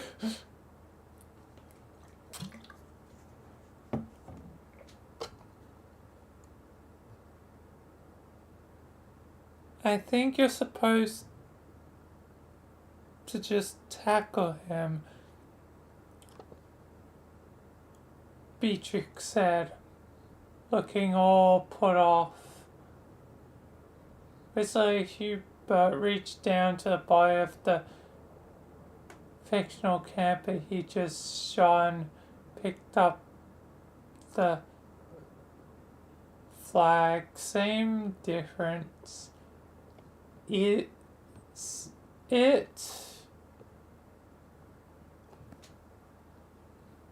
is some lame magical version of Capture the Flag.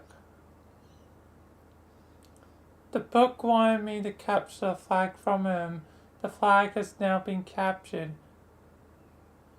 Anyway, it's kind of a brainless puppet. Then why are we, she asked. There's a flagpole within it. That'd be fine because it's kind of like red versus blue.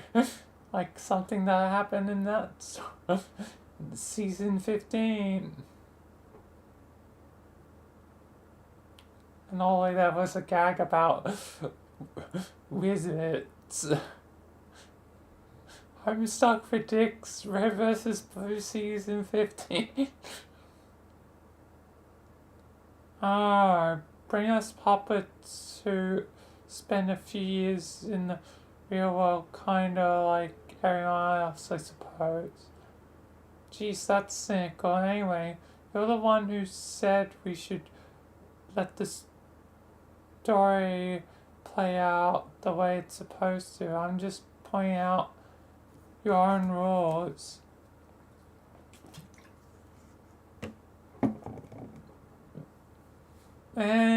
Hubert made a dismissive gesture with his smoking gun. Those punks were starting to get on my nerves. I'm making progress anyway, see? Listen to that. Rosette's scene is coming up. If I'm right, this is the one that introduces his reoccurring love interest. Also, I'm the chief bad guy. Sorta.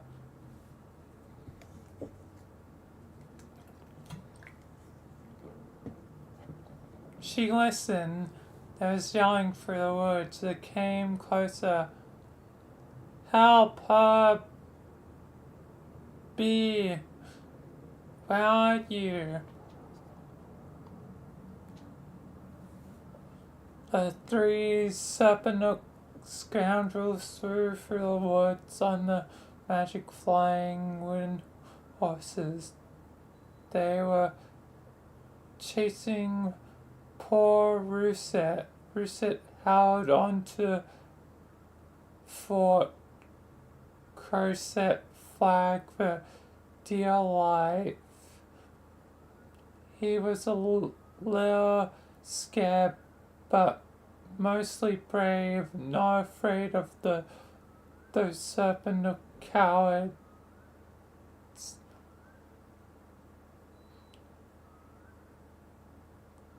Like Slytherin, so it really is just Harry Potter.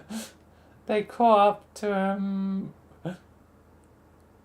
and then they knocked him down. His hand flew out of reach. Hey Chloe, not so tough are you with your fancy wand? He was one of the Serpent boys and he sounded quite brash. Another one said, "You think you're so hot with all your charm and good looks? Well, let's do something about that pretty face." Ha ha ha. They started beating him up.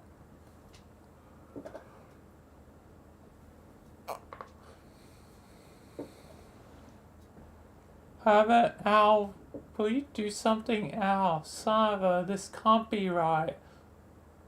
Herbert aimed carefully his bread at the head of the Rousset's assailant.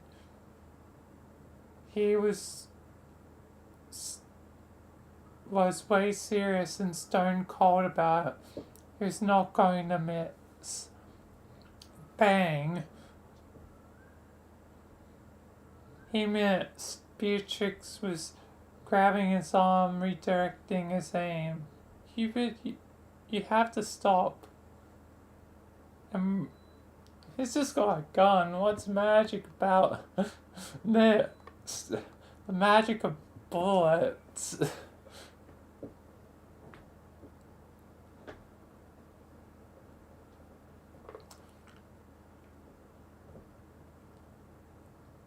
Why, Beatrix, he said, with a super sly smile. If you didn't know better, I say you were taking some enjoyment from watching your dear pal Rousset smackdown.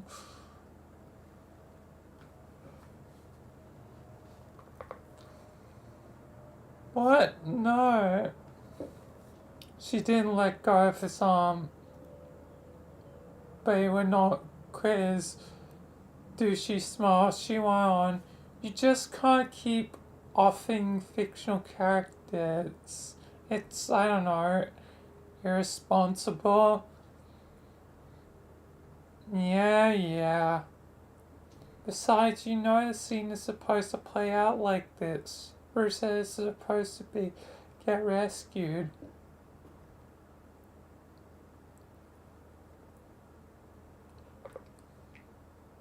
How is he supposed to get rescued if the boys are dead? You just can't go around changing things. I guess you're right. Here at Hoss's gone admiring a few more choice sucker punches to Rousset's mischief. Oof. That will leave a mark. Beatrix regained her calm. So who's the guy that's supposed to save him? She asked.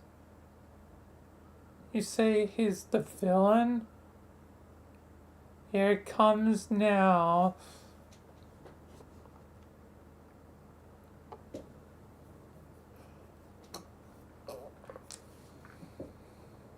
A mysterious and lowering voice came out of nowhere. Go easy on him, fellas. Leave this one to me. It was brash and arrogant. Just the sound of it made you mad. The boy stepped aside. The leader of Serpent came forward. Rosette was bruised and sore. Rosette opened his eyes and saw someone so handsome. He had never seen a boy so intriguing and beautiful before. He had black hair and glasses and 100 merit badges.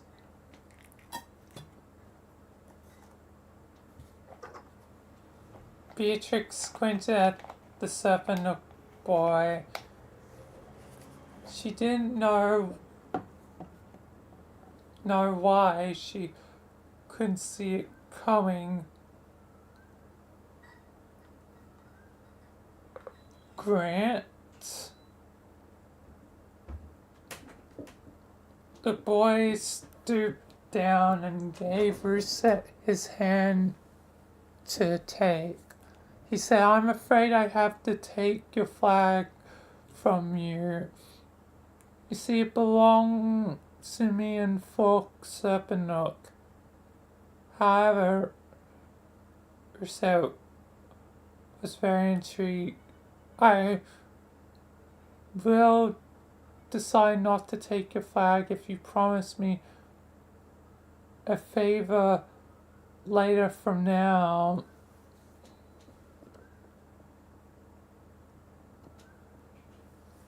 A favor? Rosette said.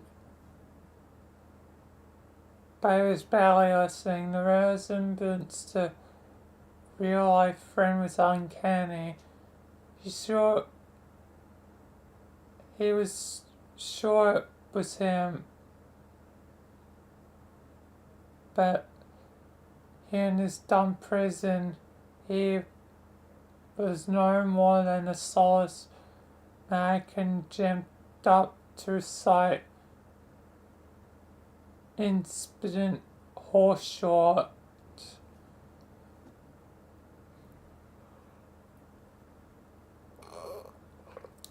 You have to promise me that when the time comes, you will betray your friends and help me, he said arrogantly. Rosette was raged out by this, and yet he couldn't help feel strongly drawn towards this magnificent, handsome boy. Rosette said definitively. Actually, he said it like a zombie.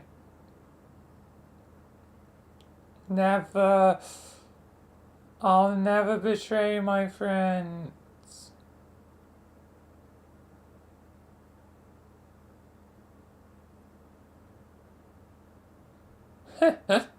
I should have known you. Truly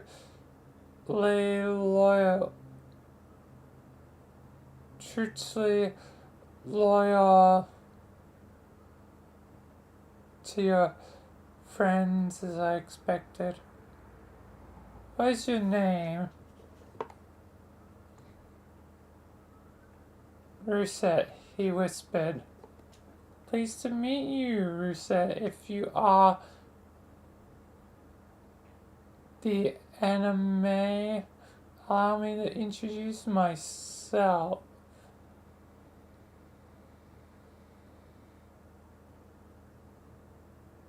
The guy paused to remove his glasses and polish them on his sash. It came off as a seriously dramatic gesture, just as intended, and also as explicitly stated in the text. My name is Silnus Malfort. Jump ahead a little.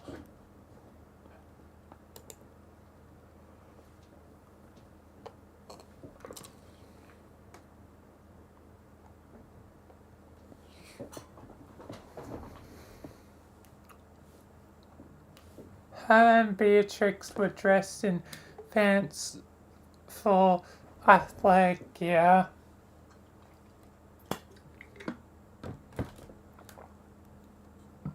That's what kids wear when they're about to embark on a journey to compete in some irrational magic sports.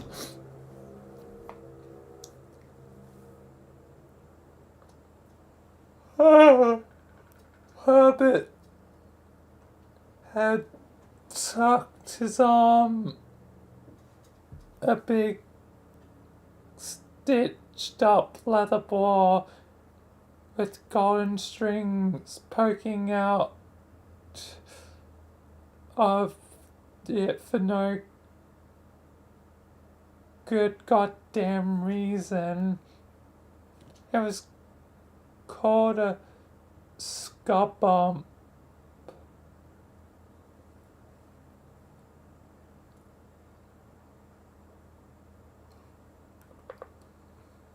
Beatrix had popped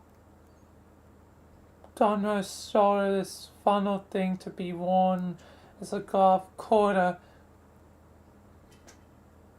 glimmerchorn, a crucial appendage for any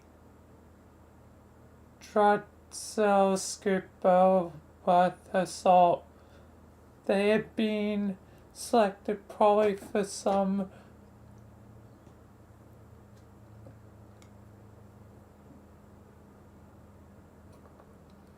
various deeds they did to represent Fort Crow's Nest in this highly whimsical sports event.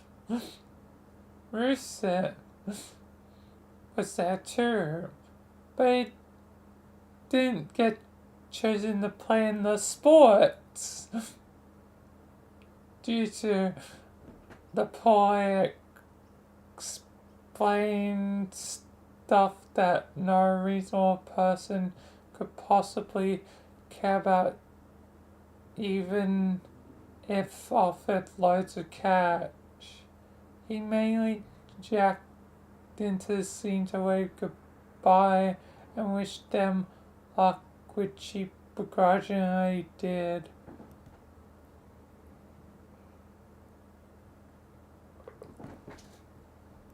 He also put in some time dodging questions and averting eye contact from his friends. He was being a champion at that. Russo, answer me, Beatrix demanded. Why the heck didn't you tell us? Or tell Grant, for that matter?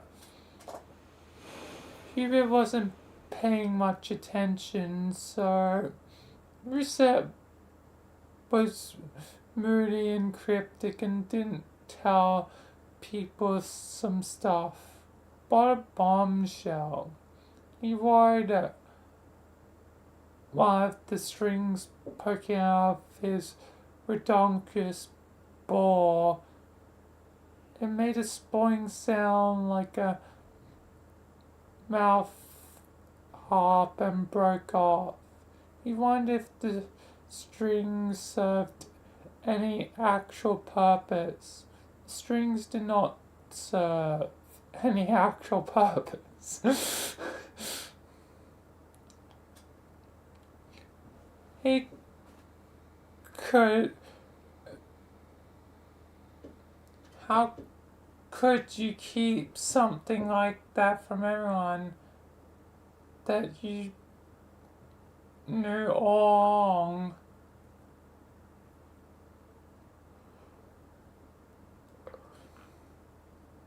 That's what was best for Grant, he finally said.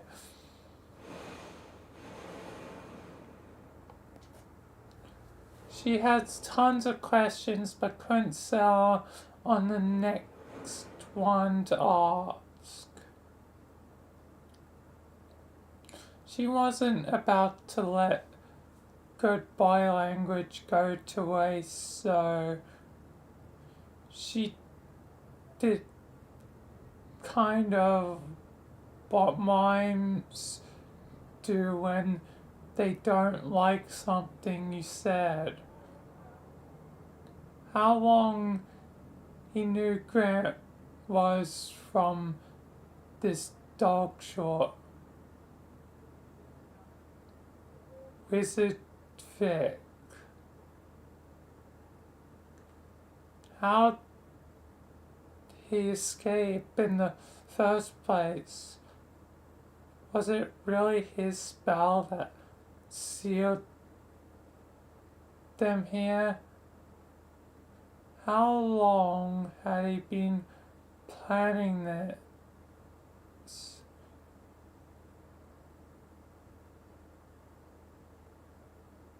She guessed that would explain why he had a subtly obvious pseudonym, Grand Anima. Yeah, like that's a real name. Great job, bro. Or she would say Slinus. She wondered if this bogus name was an anagram for something, like a clue dangle under their noses. Magic bad guys do like their anagrams. They are just like so damn clever, and when they finally figure them out, it's like, wow, instant mind fog.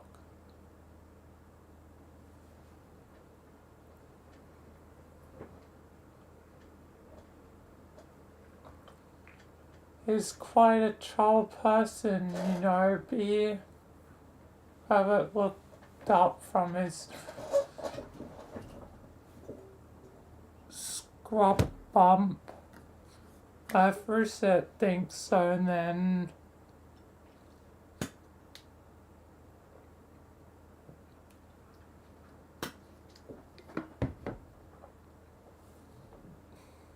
she gave up the interrogation.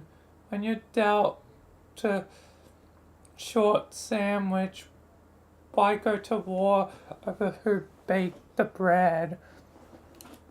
Rusev could stuff his dumb secrets in a sack full if she cared. What did she even see in this moping tour? She never thought she would long for those times they met. The old questing days before this started.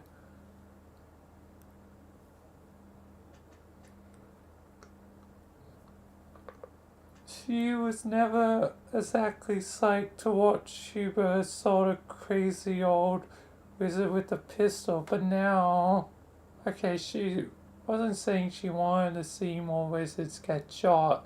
She just meant she would trade all the badges in the world to go back to when things were simpler. When Hubert just was like, bang. Carl, Hubert, that kills people.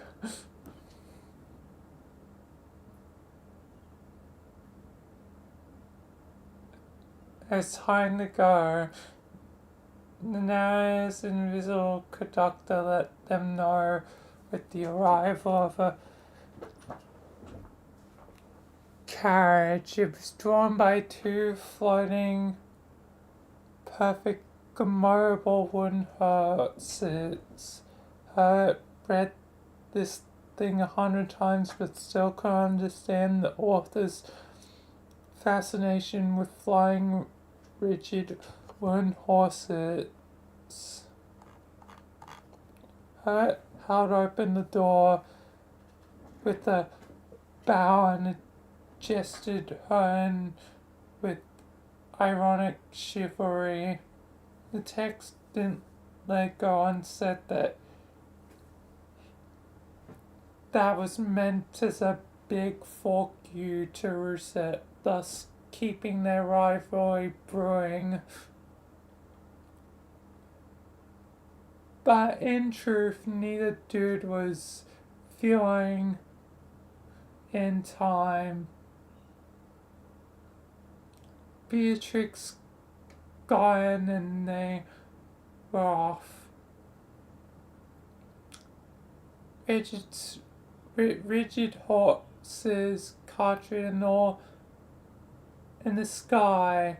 They turned around in their seats and waved to Rousset below because a poorly written sentence said they were supposed to.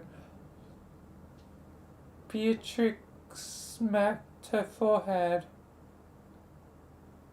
Not an anagram, she quoted from her brain. What? He asked. That fucker. Skip to the end. We're just going right to the end of the story.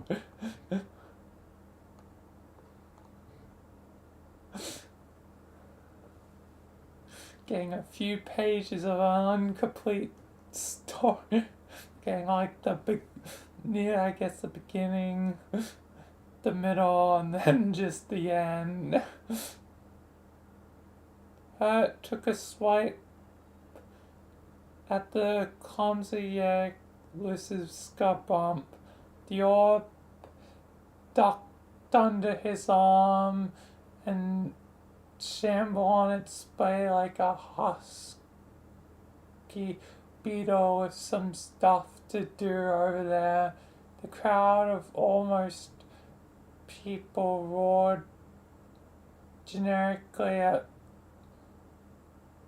the almost snatch. The maneuver, if successful, would have locked the score at Queen 6 love, which really would have been just wow, something else. Possibly exciting. I still didn't quite understand the rules for the game, and judging by the antics of all the other boobs on their floating wooden horse, the author didn't either. What? Why is it boobs? What? I'm confused. Anyway. Hurt started to turn his horse around to pursue the scud bump. But his mount of rigid lumber was unresponsive as much as it reminded himself they just couldn't get used to the fact that the story was in control of the horse. The living story controls all. And it controls the horse.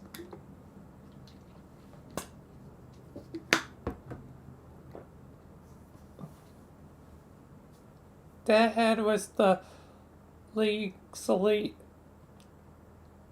Drutzel Scooper, who was fussing with the laces on her Grimmeditch horn, while her hearse idled. She looked up. Herbert, what you're doing? I can't. I think the book wants us to crash. Beatrix thought about it. She almost kicked the sides of her nuts down and prodded along, but herself, do we really have to? Hurt shrugged. Another solid half a minute of awkward horse advancement went by before creaking oaken collision. Herbert tracked through the air and hit the grass pitch hard on his back. Beatrix landed on top of him. They found each other face to face. Is she serious with this? She asked, regarding the hellish way the author decided to craft the situation.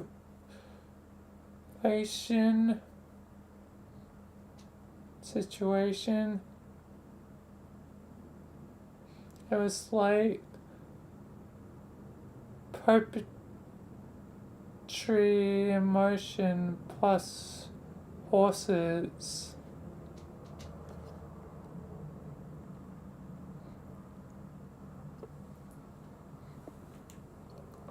I'm afraid so. I think the story is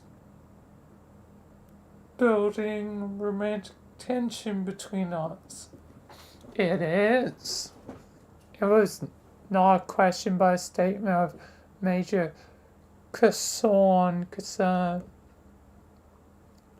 Yeah, it is establishing the groundwork for romance between our characters. It's sort of a token hero terror sexual romance in the book. We probably just have to write it out. Beatrix didn't know what the feeling of color red wash, but cloud could swear the feeling. She could swear the feeling what was creeping onto her face. Don't write while drunk, you lousy Dumbo. Don't write while drunk.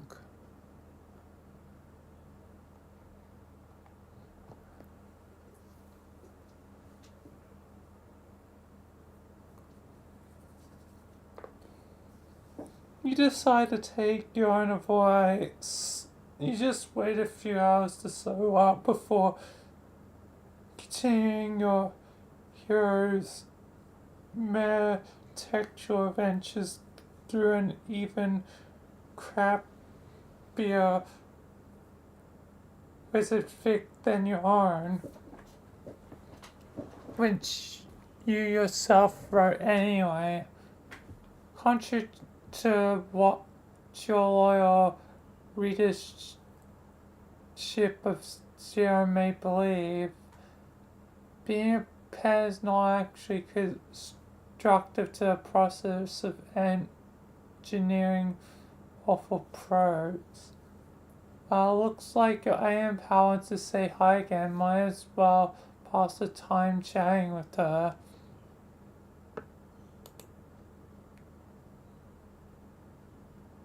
Your scenario is powered due to the storm, which makes no sense.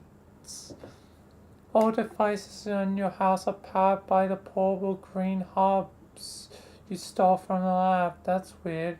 Your laptop continues to run on battery power regardless. Answer you.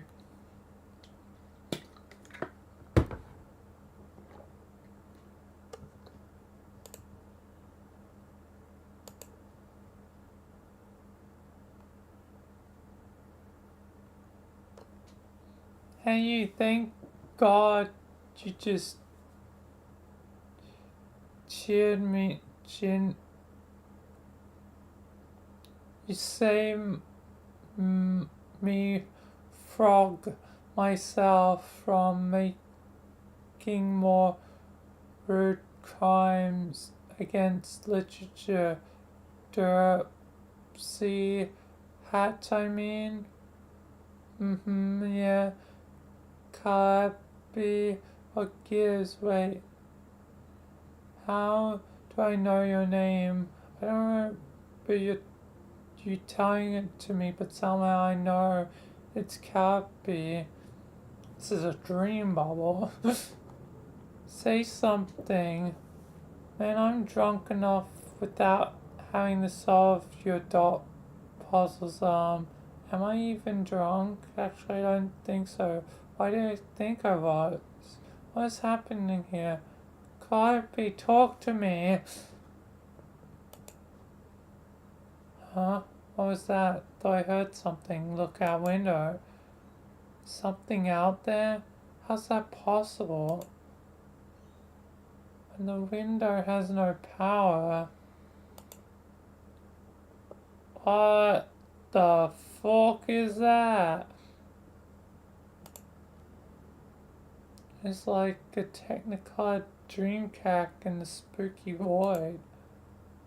And what is that? Could it be?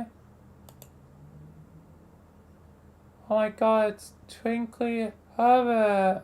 Haha, what pal coming to see me from infinite nowhere? Say hello.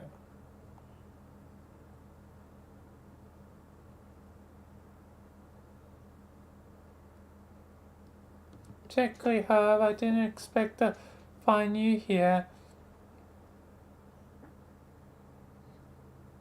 Actually, where do I know you from? This is driving me crazy. When did we meet? Callie, goddamn it, can't you see I'm catching up with a good friend? If you're going to join the conversation, feel free to start speaking in something other than a load of dots. Oh, shush. Hey, sorry. I had no idea you were saying shush. Okay, I'll be quiet.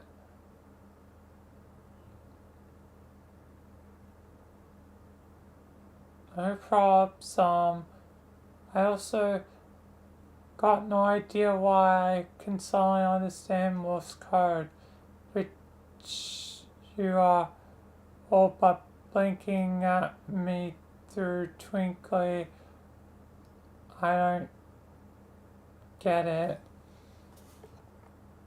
And I don't understand Morse code. Half of this conversation I won't even be able to read. Just like the conversations that had Japanese.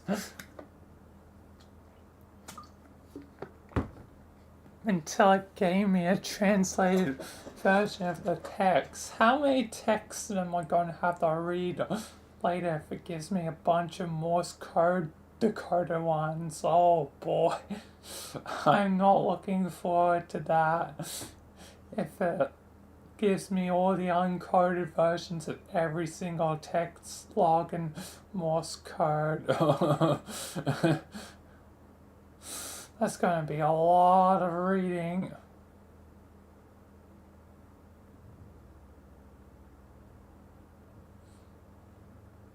Okay, fair enough. This is a dream. Now, sure is kind of making sense. Your soul is like presenting itself to my subconscious in the form of Twinkly Herbert, or maybe your soul was always in twinkly or, oh man, theories are hard. I'm being an embarrassment to science here.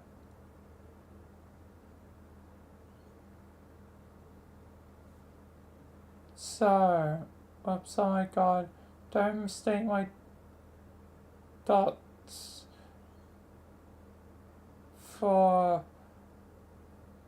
let's K, Kelly, Twinkly, but what exactly are we being quiet for? Oh no, does that mean he's here already? He's already here. That's kind of his thing. Ah, dang. Well, don't worry, Kelly. I won't let your bro kill your soul. Okay, where are we going? Hey, wait for me. Exit room. The fork? What happened to my house? Some stuff is different. I don't remember this. Kelly, do you know what's going on?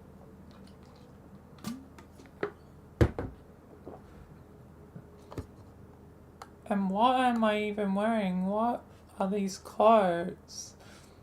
She's in the clothes of when she was Rose's mom. That's the paintings that will have wizards. Oh yeah, like a sexy science lady suit. That's pretty cool, I guess. A salmon painting. Oh, what do we have here? Oh my god. Oh my god, that wizard.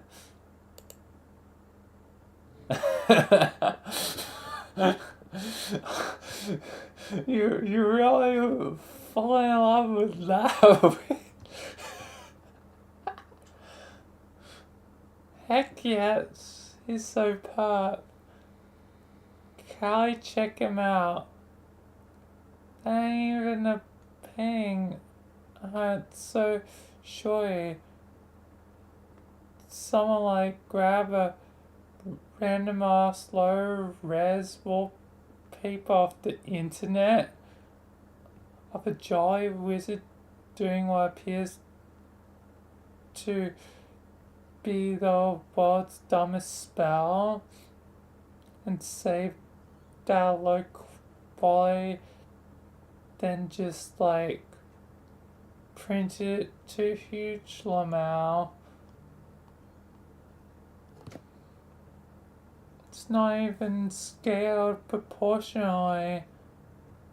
It's stretched extra wide to fit this expensive of a fork frame.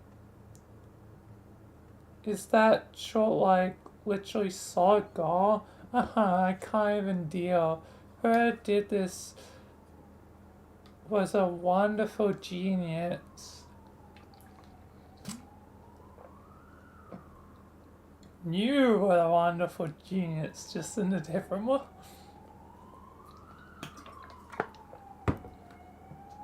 Yeah, I had that coming. Sheesh, Callie. You gotta stop and sniff some roses now and then. By the way, I mean, oogle some garnished ball wizards. Just the simple joys of life. Anyway, in conclusion and summary, that wizard. Continue. Boys, more choice arts. That's a weird way to shorten wizards. Don't worry, I won't stand around fangirling over these ones. Well, maybe for a second. Look at that one. Dude means business with his repellent beam of pure white superstition. Hey, wait. You're getting away from me. Hold on. What was that? Callie, hang on. Is someone else in here? Callie, wait. Calliope, was that the condenses? Is she here? Is it a Bow Witch here in my house? Okay, I will have to keep telling myself that it's only a dream. It's only a dream. My dream knows are a wreck.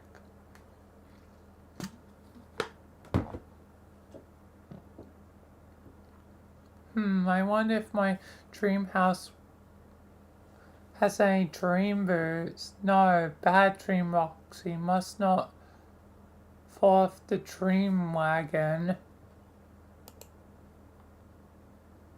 Okay, after you. More privacy, you mean the observatory? Go through.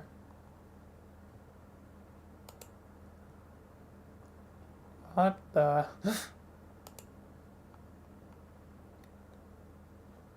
Oh, it's a spiral. Oh, it's a spiral. Literally the spiral path.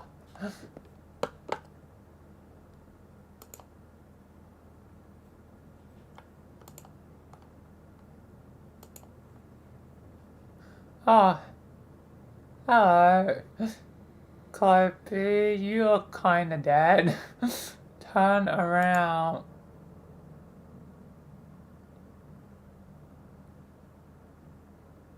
Hello. Oh, now she's a troll.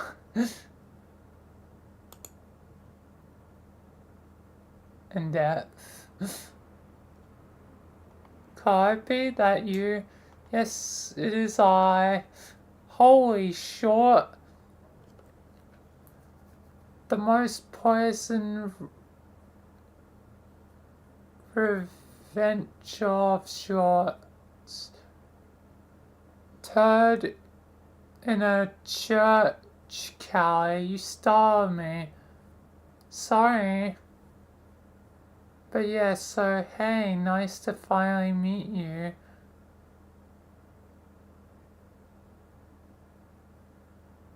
Wowie, you're pretty.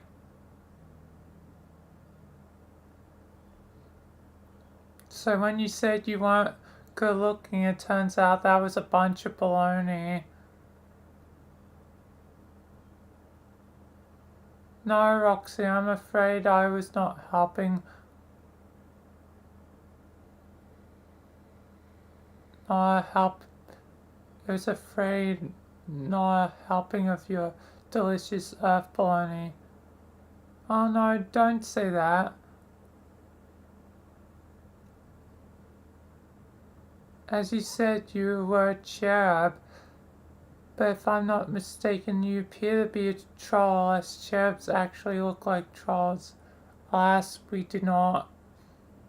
This is not my true appearance. I've taken the form of my troll persona. I wanted to look more presentable for our meetup. Unfortunately, my true visage would likely repulse or frighten you. That is not the first impression I would like to make. Girl, please, trust me. There's nothing you could look like that would make me scared of you or grossed out. I'm your friend and I know you're nice inside no matter what, so can I see the real you? It's kind of you to say. I believe that a lovely person like you would be able to stop yourself from recoiling at the sight of my monstrous face. But it's out of the question. I'm much more comfortable appearing to you this way. Really, it has more to do with my own dissatisfaction with the real way I look than any fact of trust in your character. You understand, don't you? Yes, it's okay, Kelly. You can go on, keep being a cute troll. I'm just happy to see you. Likewise, I wish it could be under better circumstances though. We may not have much time here. Where's here exactly? Am I still dreaming? Yes, I have led you to a dream bubble of my own design. My imagination thoughts dictate what you see here. As I told you earlier, my brother's hunting for me, so I created a little sanctuary in space to stay hidden from him. This is why I could not speak to you earlier, not loud at least. He is highly sensitive to my presence, so it is very easy for me to get his attention if I'm not careful. But as long as we stand in the center of this vortex, we may speak as loudly as we like. No information can escape this dark pocket so long as I maintain it. Like a black hole, nothing can escape its grasp. And seeing you are here of void, you can make an ideal guest to bring home for one who wishes to remain hidden. Though I will say the fact that you are my best friend is a lovely bonus.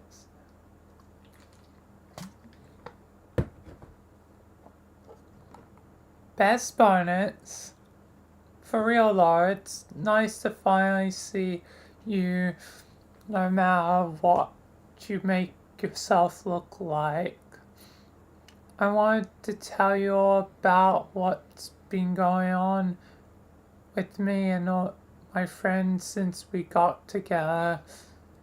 It's been so much fun hanging with them, even despite of, let's be frank, some truly select teen drama. See, I'm kissing my two pinch fingers.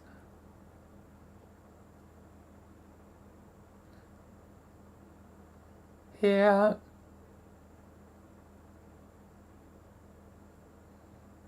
No, it was like that. The embarrassing shenanigans has been sumptuous and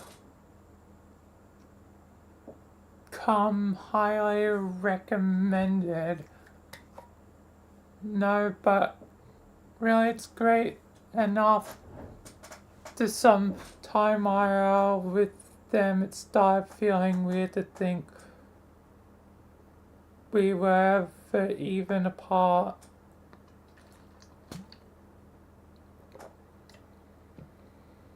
Yet sadly it was not complete because the moment I met them all was also the moment I totally lost touch with my other cool BFFs from the webs. I tried calling and calling your name, but you never answered. I know, I'm sorry.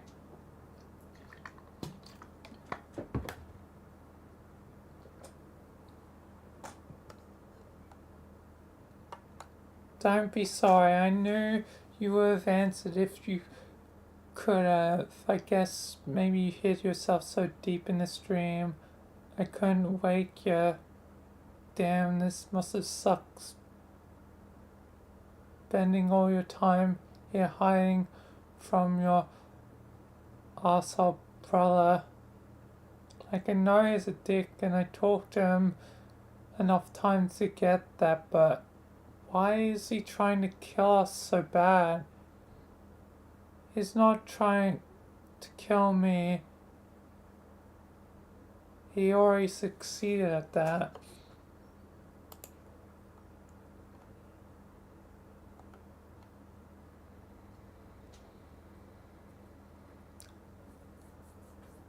On the day he found a way to kill my dream self, I was done for. Though to be honest, I doubt I'd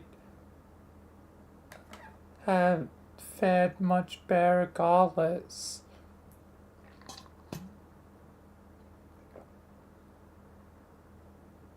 I think his half was always meant to predominate.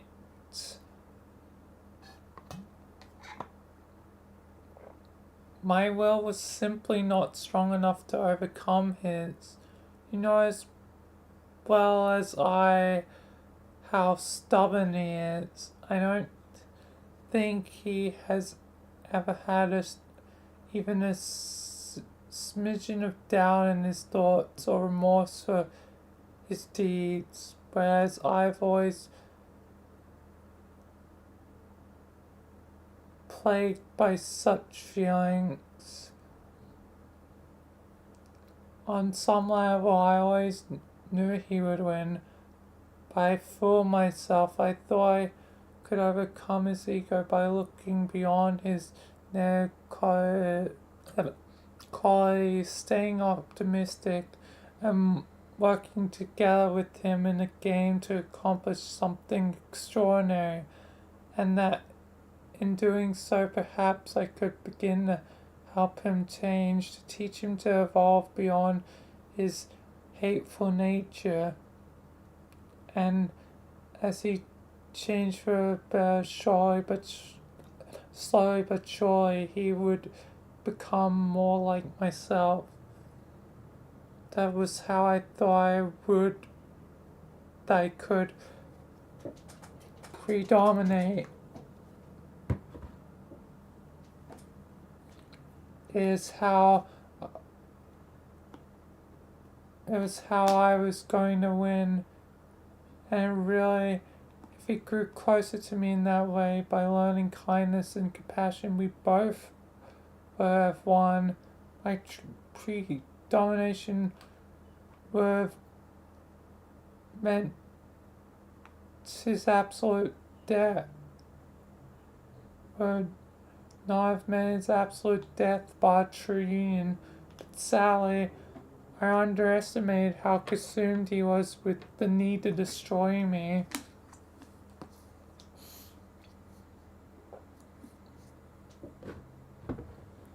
Now he is completely obsessed with finding my soul and wiping me out for good, even if it means tearing apart reality that surrounds us. He will never feel he has won until all traces of me are gone. Hearing all that makes me so unreasonably mad. Fork that short, Lord. I feel so bad knowing you died and there wasn't anything I could do, no matter how much I said your name. Don't fret. You did all you could. Isn't there some way we could bring you back? Some baller fucking magic or bomb ass fairy spell? I mean, we could finance, like, for instance, enchantments. Very unlikely. Dang it, okay then. If I can't do that, then I guess the next best thing would be to find your little short of a bro and Peter must die of his own arse. That's what we're supposed to do, right? I mean, from what I gather, the dude is ridiculous bad news. Just such brutal and stinky news, so eventually someone's got to kill him, and that probably us saying it. It's true that he deserves a confidence like few others, but slaying him is not actually your responsibility as heroes now. In fact, if anyone must bear the burden, it might be me. Yeah, possibly. As we speak, there are hundreds of souls out there in the first ring, working to defeat him, searching for a fabled treasure, a weapon said to spell his certain demise.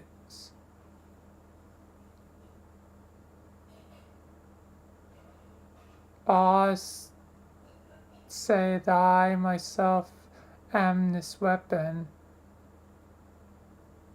and so they search for me. They band together in great numbers for the cause, and attractors devastation in hopes of revealing the path to the weapon.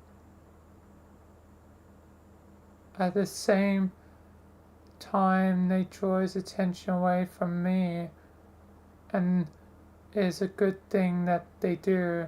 I must remain hidden from everyone for as long as I can. Why? Why not come and be like, here, I am, yo, it's me, secret weapon ghost Callie, because I'm no such thing. I'm already useless against my brother when he was just a brat who liked to tease me. Now as an exceptionally muscular and invincible adult, my chances are laughable.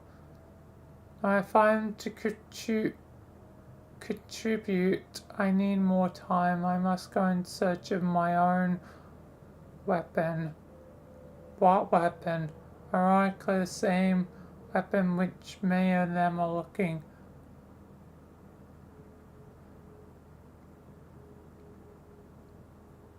With the same weapon which many of them are looking for. Me. It's the only sliver of hope I have. I have reason to suspect there may be another iteration of myself out there, one from a doomed timeline, where I kept him for a long time, just like I have. But unlike me, she supposedly came from a lie where she predominated instead of my bra, and not by the means which I describe. Hers but not a mild union of recollection.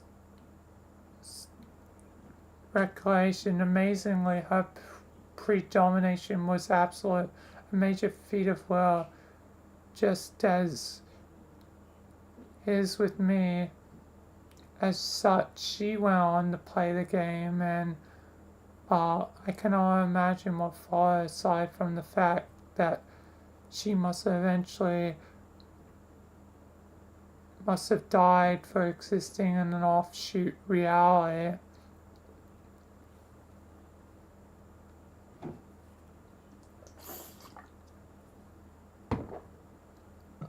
If she exists, I would be eager to meet her.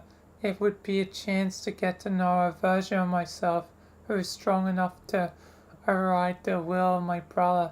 Someone I might have become if I was had a little more courage. And if she is such a person, then I believe I heard must be true. I believe she is the key to defeating him. So I have no choice. I must go in search of myself. So Callie is going to try and find Callie, the version of herself that was like Chad Girlbox who overpowered Lord English. Interesting. And became the main personality, but was punished for doing so.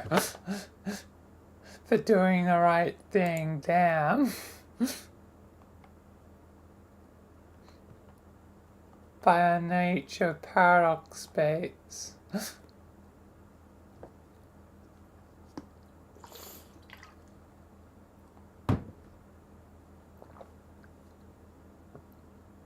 You sound like a real popular lady out here. Even you're looking for you. Indeed. I hope you can find her, but if that's your job to find Bizarro Cup and go blow up your bro, then what is our heroic bits? It's the same as always to win the game. Oh yeah, duh. It is as I once told Jane, with victory you may finally exit this fast falling storm by claiming your reward. You would bring closure to a very wide coil of causality, one not tracing a continuous path like a snake, but intricately woven like a wreath, a ring of countless little rises and falls, ascents and descents. To ascend, you must first descend on its way up and down a pair of much bigger ones itself, from alpha to beta, then beta to alpha, as if a mountain to be scaled and then climb back down. It peaks, touches the eye of the storm, which cannot end until the moment you'll walk through the door. Only then will there be calm. Ah, bugger, forgive me. Sometimes I forget myself and begin speaking in riddles. It's just a habit. That is the nature of my people. Yeah, I know, at least you're better than your bro's stupid games. Don't remind me. In my opinion, they do not qualify as any sort of much the same as his shorty twits. So then, from what I'm surmising here is if we don't need to beat them to win our game, like dealing with them directly is kind of out of our domain.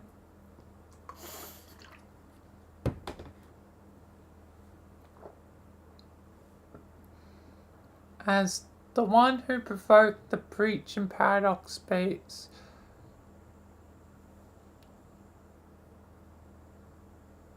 which I just carefully described, he was exerted his influence on your eyes from afar and from many different angles through unwitting surrogates outsource manipulation, outright enslavement, and even pay harassment. But most of all, he prevails through the simple inertia of inevitability that has always been on his side as a lord of time.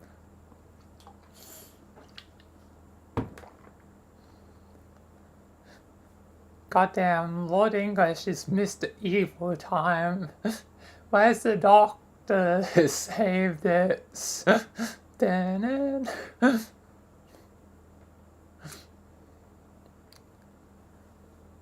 And as the one who is to blame for foolishly allowing him to access such power, it's only proper that I take responsibility for finding a way to defeat him.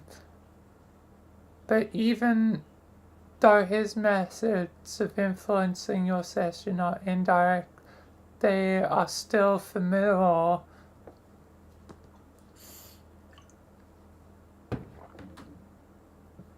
There will be a number of powerful foes who stand between you and victory.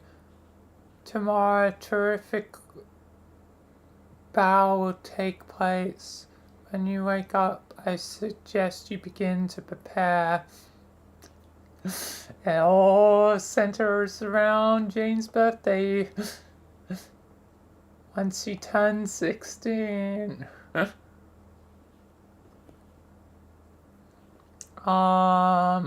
Okay.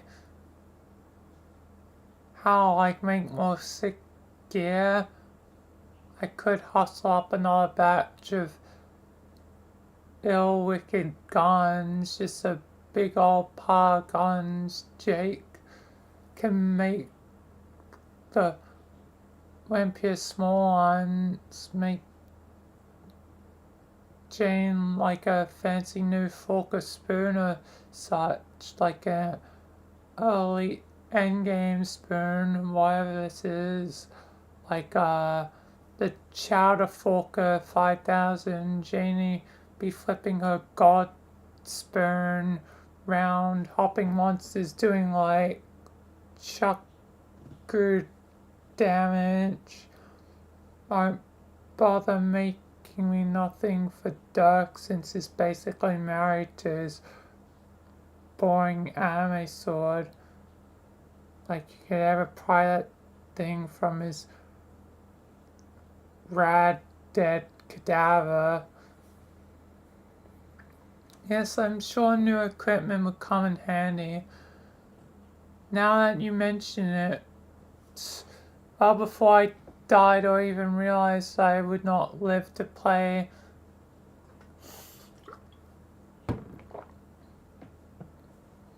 I made a special exception to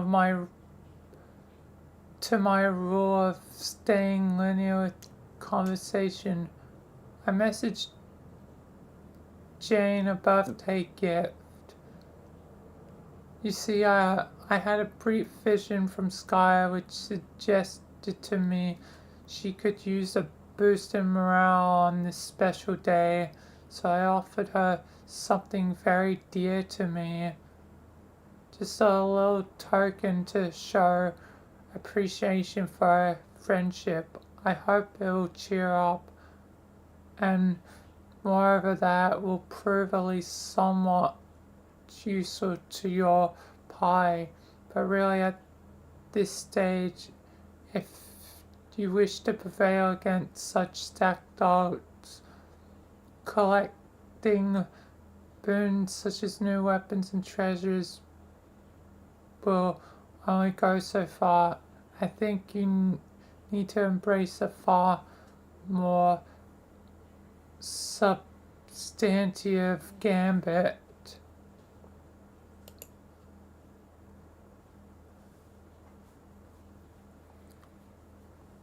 Like what?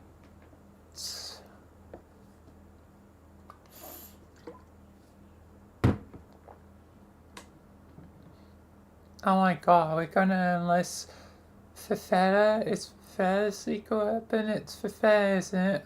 Poor sweet dear precious Fefeta. It's not fair. I'm suggesting a measure that is much more extreme. I believe you should all strongly consider sending to the god tiers. Oh, okay, that sounds cool. What do we do? Well, of course, it sounds cool, but it's not necessarily as easy as it sounds. Stealing oneself for death, believe me. But if you find the resolve, then here's what you must do. Since none of you have dream selves left, it won't do you any good to sacrifice yourselves on quest beds found on your respective planets. And even if you did, there's not even a battlefield which to rise anew. Now your voice only has one path to ascension along. You must travel to the center of the moons of Prosper and Dirt, and there in the crypt you will find your sacrificial slabs. You must lie on them, and then you all must die, one way or another.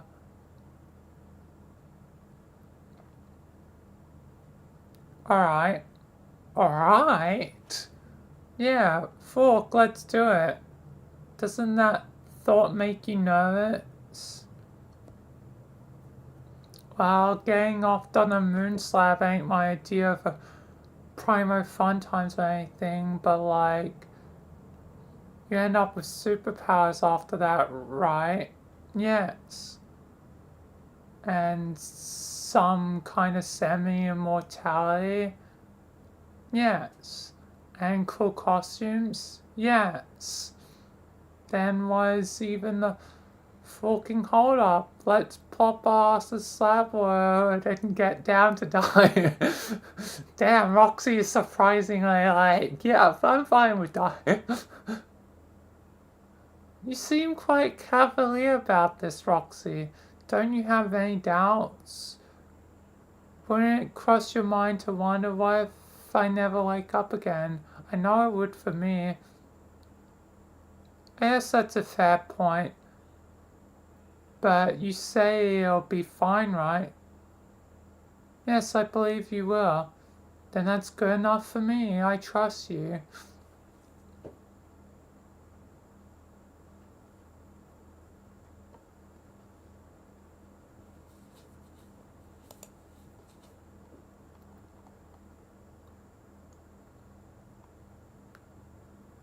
But sounds like we don't have to pull us off. But sounds like, yeah, we don't, okay? Because foes are coming. All these foes we gotta beat. Those I mentioned my brother has been exploring as his pawns from afar. The obvious would be the one responsible for the extinction of your race, and who also happened to be responsible for this most fortuitous nap. Huh, wait, how did I fall asleep? You don't remember yet?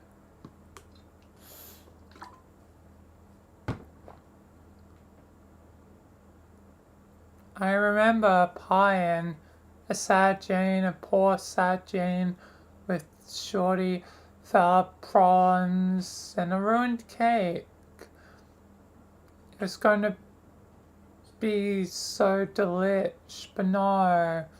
It was claimed by the cruel and unforgiving sands of Lopan. I remember G-Cat. G-Cat. God damn it, G-Cat. He pushed me away with the cat magic and I got KO'd by a floor.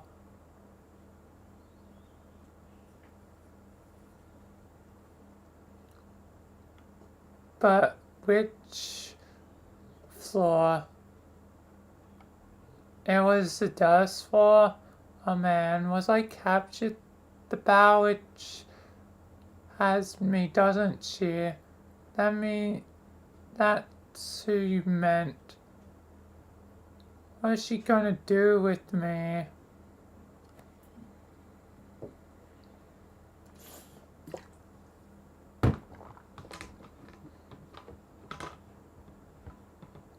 As I said, she is his servant and is obligated to do everything in her power to facilitate the cycle of his existence. And while nearly all she has done on earth and earth has been to advance that scheme, that does not mean she's without her own agenda. I know that she would like to see my brother defeated as much as anyone. For her enslavement, for double-crossing her, and for orchestrating her people's extinction. He always did loathe trolls. I suspect that I may be to blame for their misfortune as well, considering he knew how much I fancied them. Okay, so if she wants him dead too and has her own personal secret plans or whatever, then what she want with me?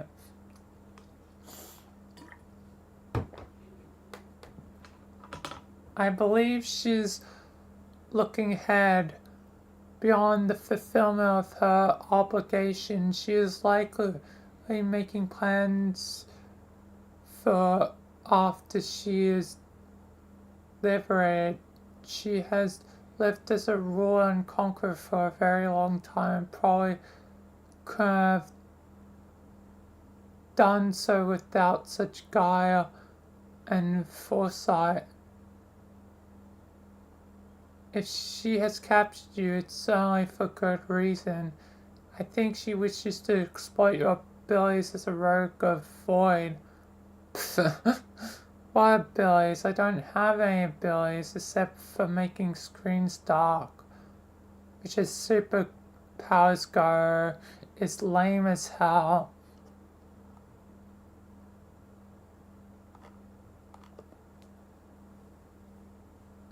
None that you have gone in touch with yet, but rest assured, you have them. It's like I told you before, remember? I fully realize Rogue of Void can do remarkable things, things which our god tiers would view as miraculous. Like what? Why don't you see what it is the Queen would have you do? Then you may look inside and determine whether you have it in you to do it. Man, whatever she wants, even if it is an enemy of an enemy kind of thing, I don't think I could ever bring myself to help her. That is understandable. Just do whatever you feel is right. I'm sure you'll make the correct decision. You see, I trust you too, Roxy. Duh, thanks, Kai. Oh no. What? Oh no. Turn around again. What is she doing here?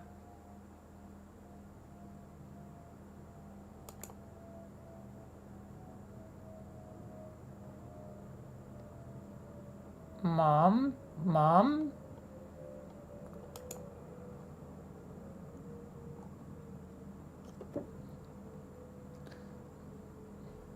No, no, no, no. This won't do at all. A light player. A light player.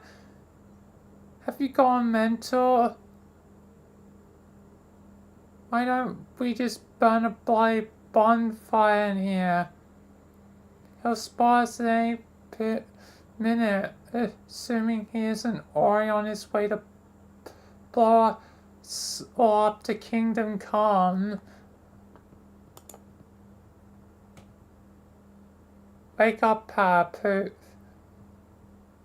Not that hasn't been delightful, but everybody out. Rise and shine, dust. Face of rise and shine, Mr. Freeman. Rise and shine. Off with you, love. Anti-sleeping mages. Shoo, shoo, shoo, shoo. Why does Rose have no hair instance? Succumb to powerful anti-sleep mages.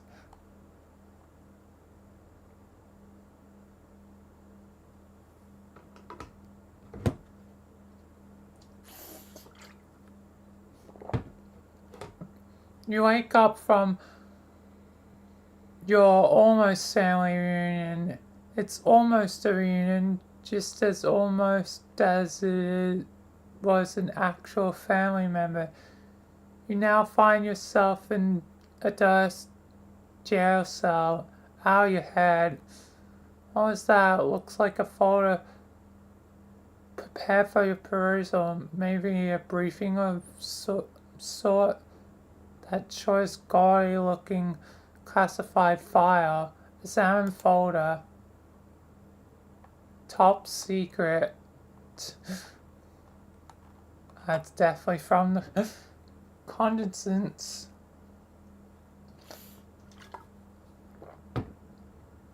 Yeah, just as you thought.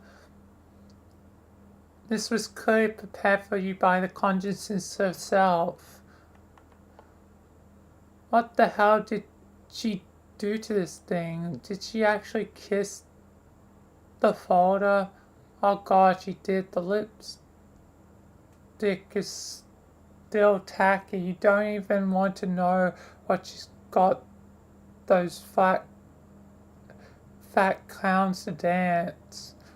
And of course she slapped the portrait of herself right in the middle of the thing. Like the egomaniac she is. Looks like she just snapped a shorty selfie with her mobile device, which you will bet dolphins to donuts probably resemble some sort of hot pink clamshell. You seriously cannot stand this woman. Got a glimpse of the thing earlier. Inspect briefing. Sparkle dump.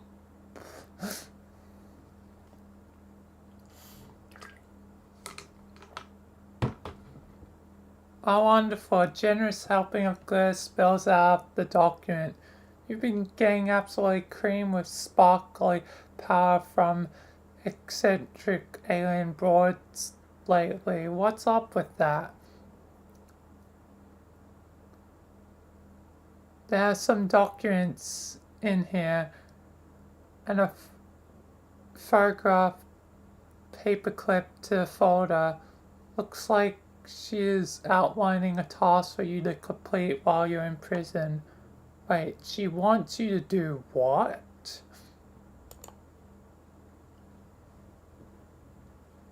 Guess I'll figure out in a second. I'm gonna quickly go AFK before continuing. So I'll be right back.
Alright, I'm back. What's next? So, brief break. Actually, with the brief break, I might quickly see about my curiosity question earlier. Which page was the first music page? Also, let's have a look at the adventure map since I've progressed a bit.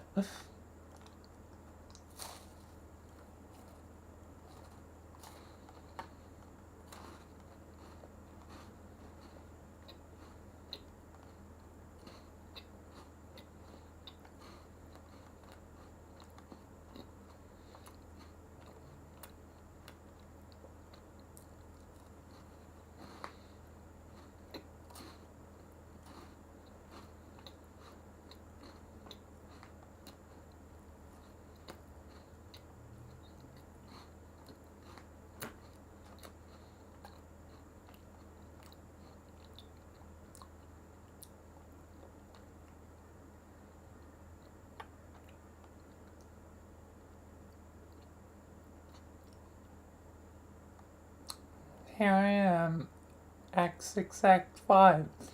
Gods and Tricksters.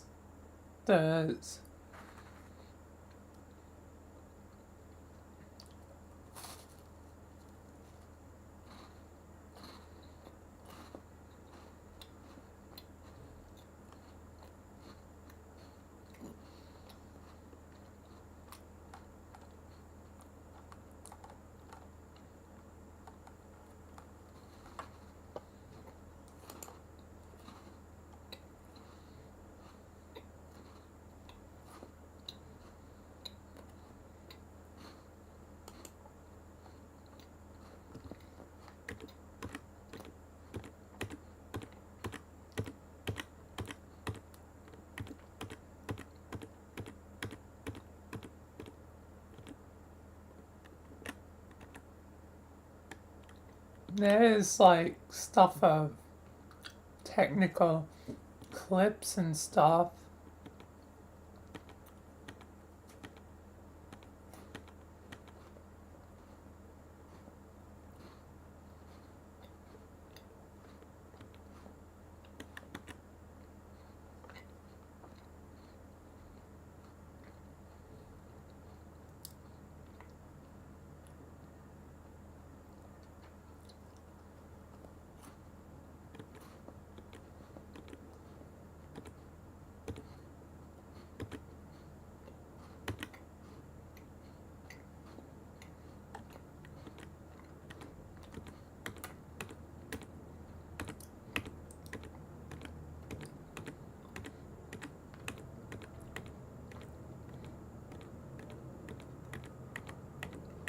But yeah, I'm thinking it was page 90, wasn't it? Then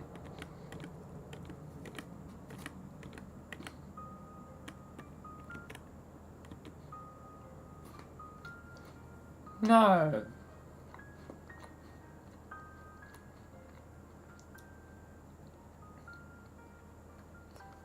77.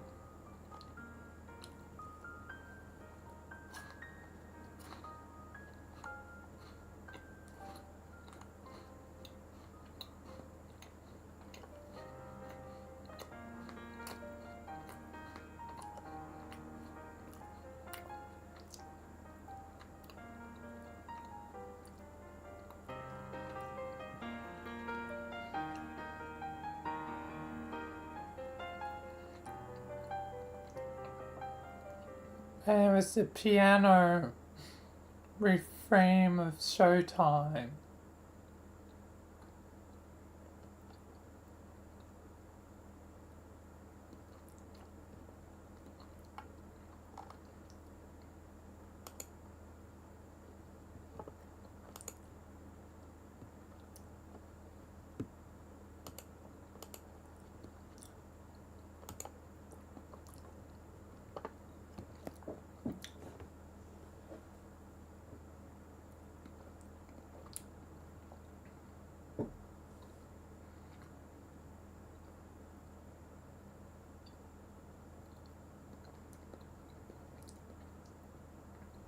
Well, at least now I know.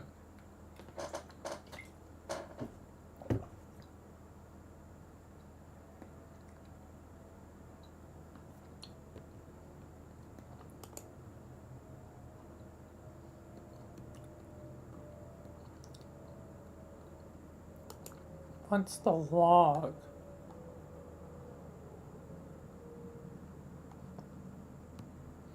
Is this like... Oops.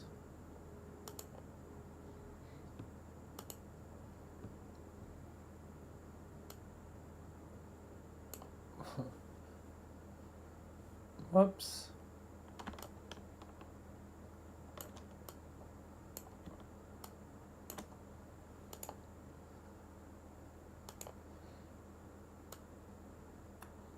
This is all the commands so far.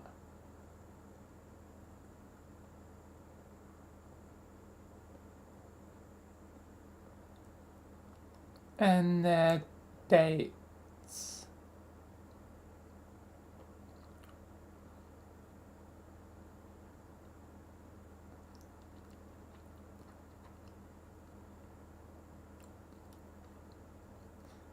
Jesus Christ.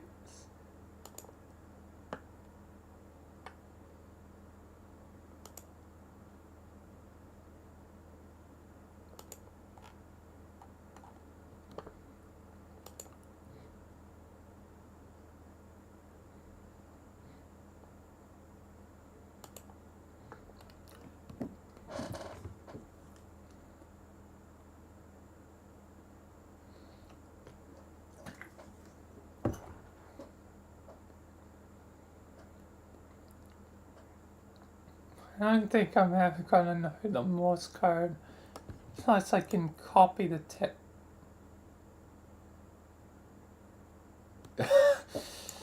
Oh, I'm a dumb. I didn't think that was possible. Whoops. I could have done that like the whole time.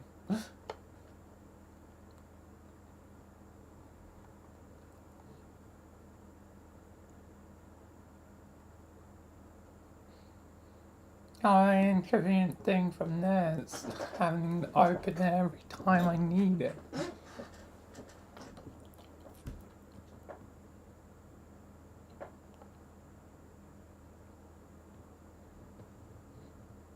Does that mean it also works potentially? No, it's only certain ones for her.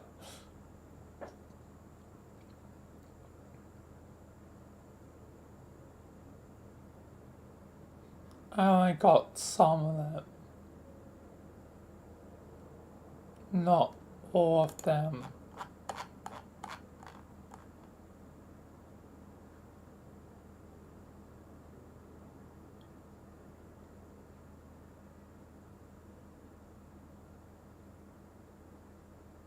Unless, oh, those are two from Halloween. Oh, I can't because they were all in outfits. I was like, where are those two?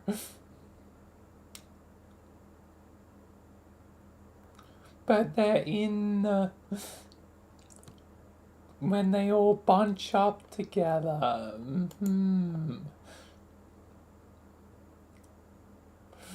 I get where those ones happen now.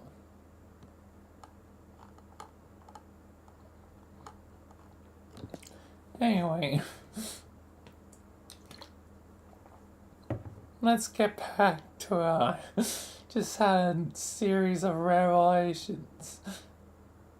Yeah.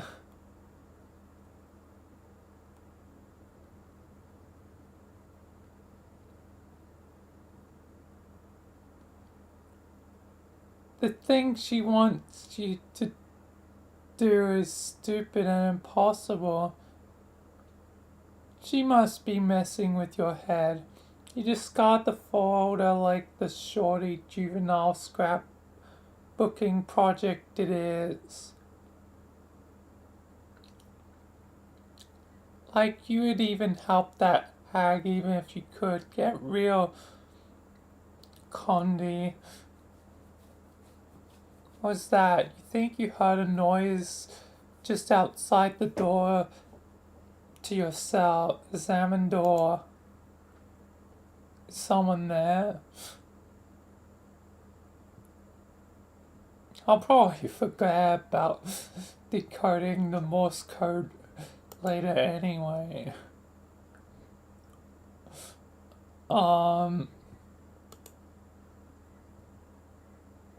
It seems that someone has left you a gift. What could it be? Examine gift. You're welcome. It appears to be some gentleman's plain and sensible computing device, along with the courteous or welcome note and a ring. Who could have left you such nice presents? Do happy umbrella dance.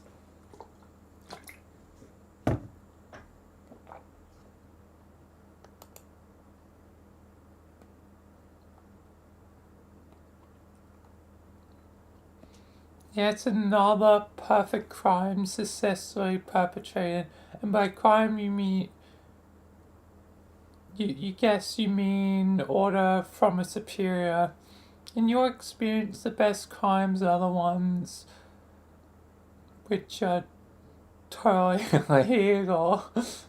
That isn't a crime, that's just doing stuff. You are satisfied with your accomplishment. You cannot contain your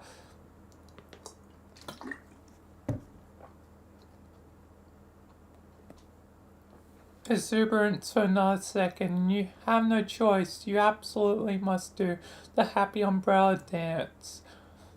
Professional protocol be damned. Oh shoot, it seems you misplaced your bull penis umbrella.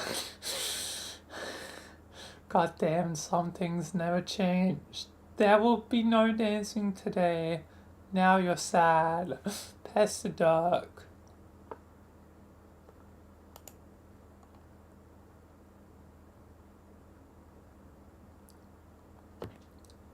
Street Dizzle. It's Roro, our money. Do you copy over?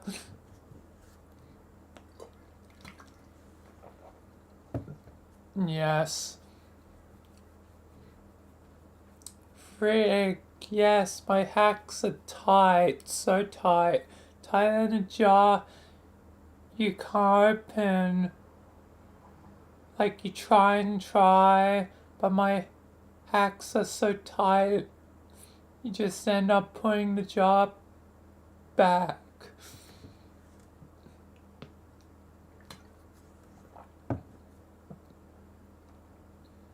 You'll just say like, what?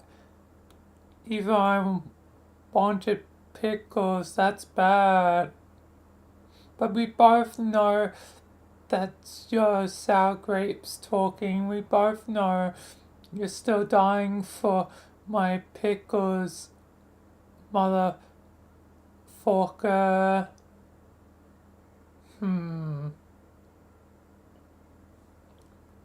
Now seems like he's not really paying attention or just responding in a very dark way.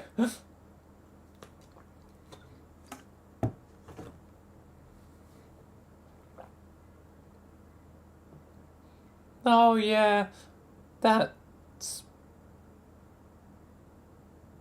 that what way stop meaning a damn thing. Let me explain. I got this shorty PDA from someone on the inside. Actually, no, I think it might belong to Jane's dad. It reeks of manly cologne and there's a nice volley pipe on it. Maybe he's nearby. Oh my, swoon. Jesus. Sorry, like... I want that.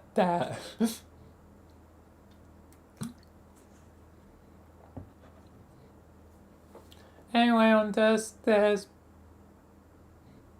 has been this lame firewall deal where you can't connect outside. I guess it's good enough security to baffle chess guys, but was no thing for me to crack. Even this piece of short device. For real, what even is this thing? Probably some bargain junk from Dadley Depot.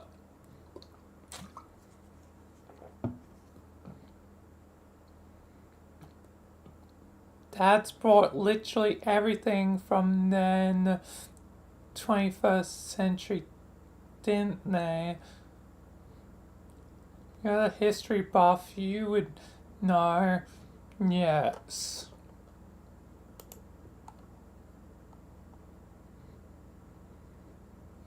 So I'm on Dust.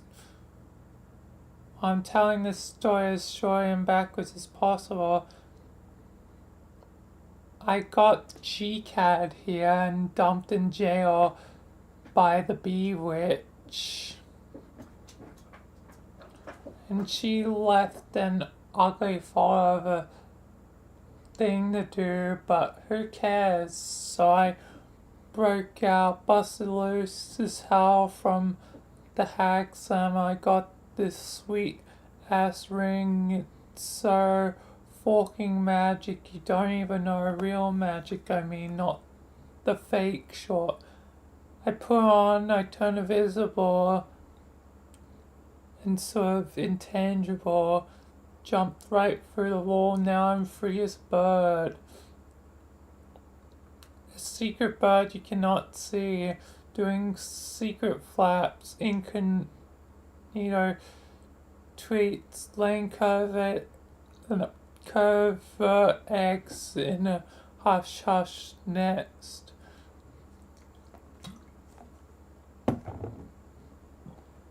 Interesting.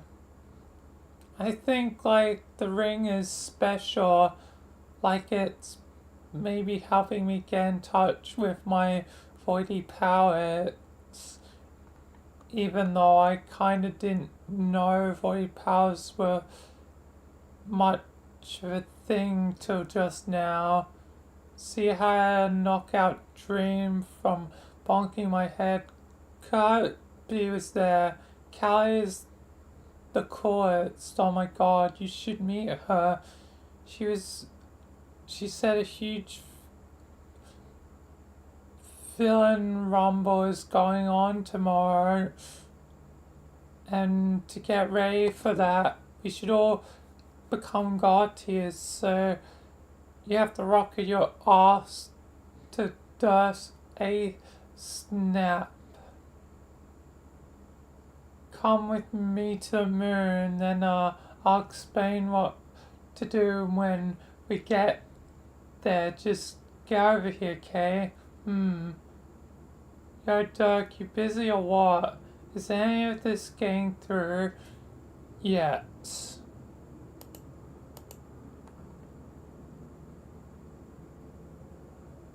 Okay, got anything to say?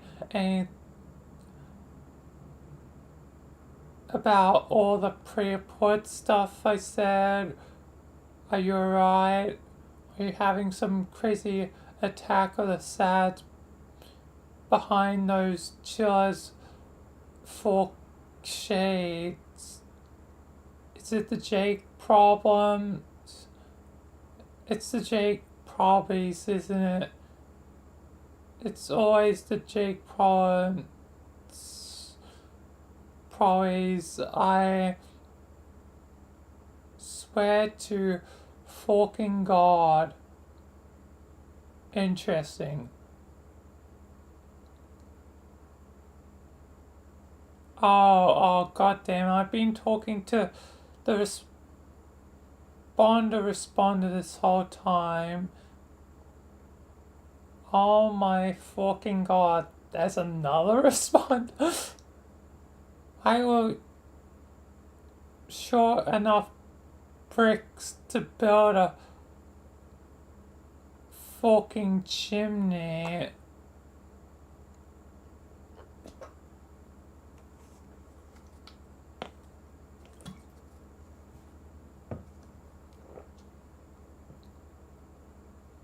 It seems you have asked about Lil House, chat client or responder.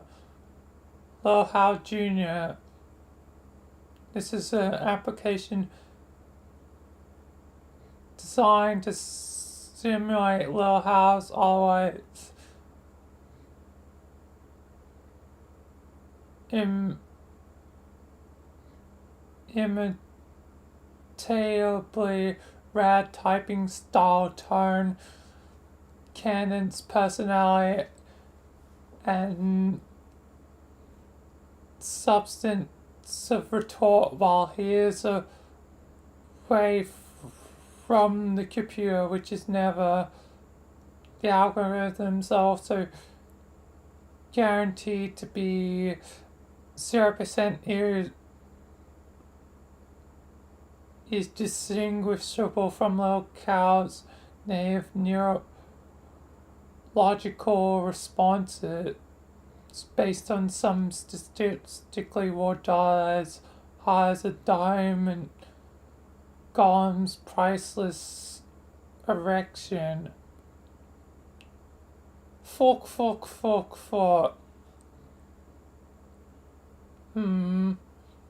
How, you piece of shit. I know damn well you can hear me. As if you're too busy to answer. You're a damn supercomputer. You do not need your own autoresponder, you idiot.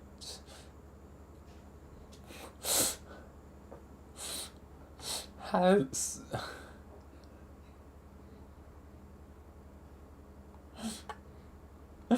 has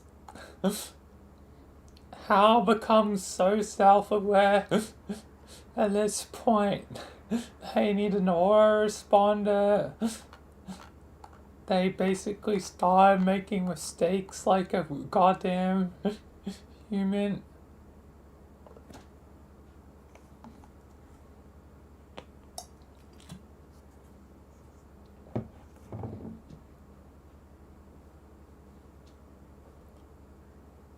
It seems you asked about Lil House chat client or responder, Lil House Jr. This is an application designed to blah blah blah, same things, same stuff, blah blah blah. Except now changed to 100% indistinguishable.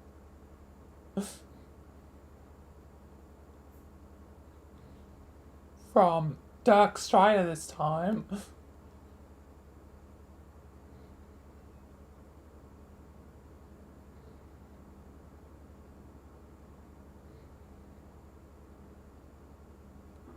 Brief commerce responses based on parent blah blah blah. Few years ago, sister going the daydreams, most of quinonic writers of science fiction. Your other words, yes. How you do, or how do you know?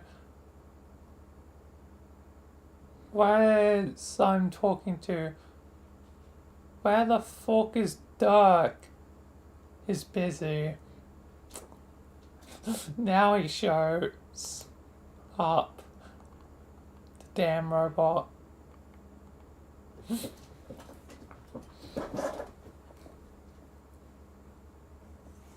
Bro, not to derail our serious conversation, but I should probably let you know that Roxy has been attempting to pester you.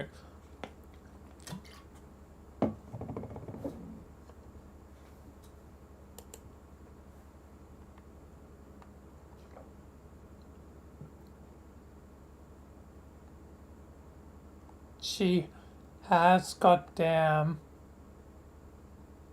it. Have you been intercepting my message again with your bullshit responder? I thought it would be better not to let anyone disrupt the train of thought. We're in the middle of a fairly solid feeling jams there. In fact, I was about to suggest we take it to the hat pile. Hat pile? What? Dude, please don't screen my calls, okay? I was trying to be too serial, at least there's a clone approximation to that human gesture as an unfeeling, technologically transcendent pair of sunnies can replicate.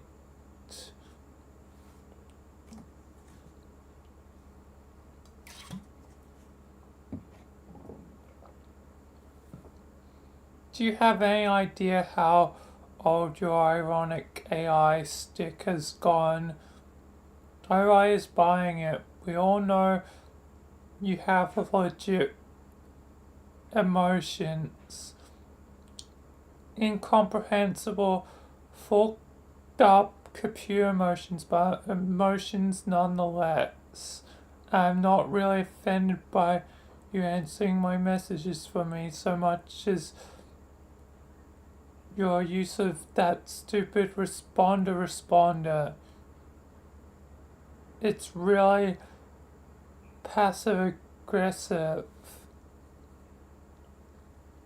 How so?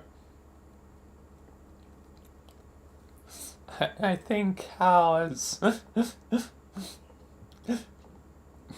probably self-aware at this point.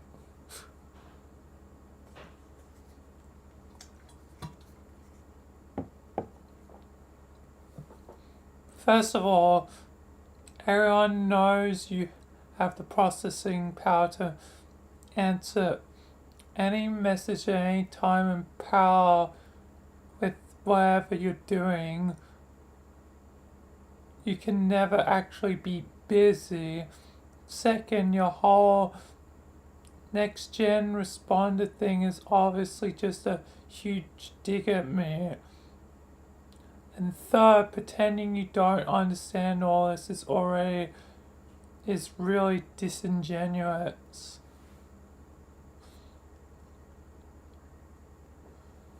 At the risk of compounding my disingenuous behavior, I'm going to have to ask, how is it a dig at you? It's obviously a critique of my personality. You barely disguise that fact that you see me as an inferior iteration. Wow. You are reading way too much into this. Lil Howard Jr. hardly even qualifies as a computer program, let alone a sentient entity. He is capable of literally only 3 things. Yes, and interesting.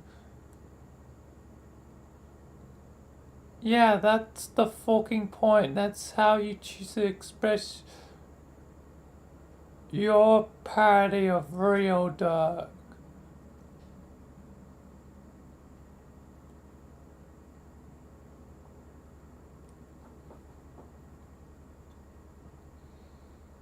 You can read whatever you like into it. I can't imagine it would bother you if you weren't concerned there might be some truth in the alleged parody.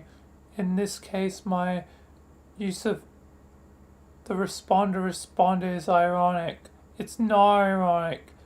You were ironic when I made you. Then you became self-aware and ruined irony forever. Ironic. Irony cannot be ruined. We both proved that theorem unequivocally with our extensive papers on the subject. We peer reviewed them from each other, remember? The papers were ironic and you know it. Were they, Dirk? Were they? This is fucking dumb. Anyway, what does she want? Her Roxy. Nothing. That can't wait.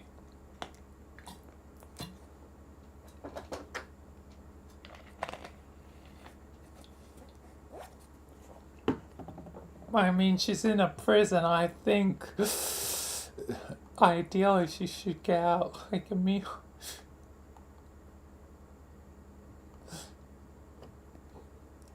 That was a bit evil. But then again, he shares the name with Town 9000. I guess being evil is a part of the job. I can't do that, Dave. Oh, I can't wait until Goss's meet Dave. Then it can really be like, I'm afraid I can't do that, Dave.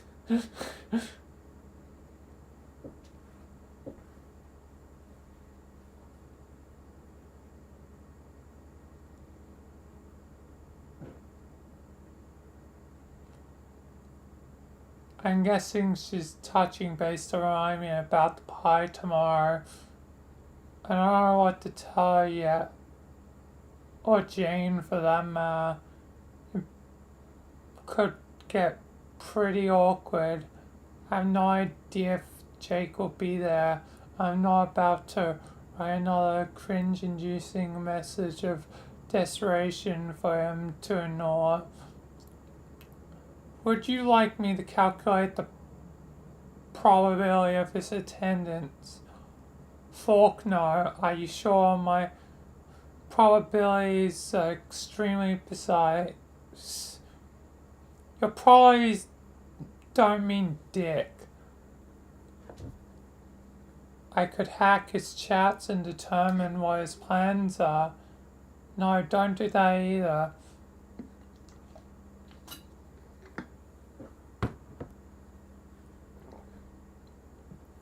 That would be an unfortunate waste of my hacking abilities. My hacks are tight, do you know that?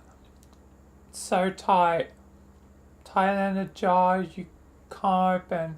For instance, you try repeatedly, but it turns out my hacks are so tight you just end up putting the jar back, presumably into a refrigerator or a cabinet.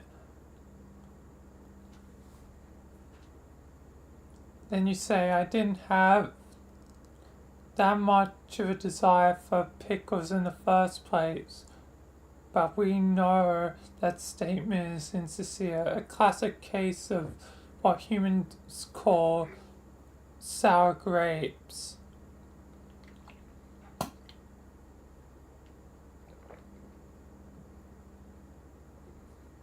I didn't want those grapes anyway.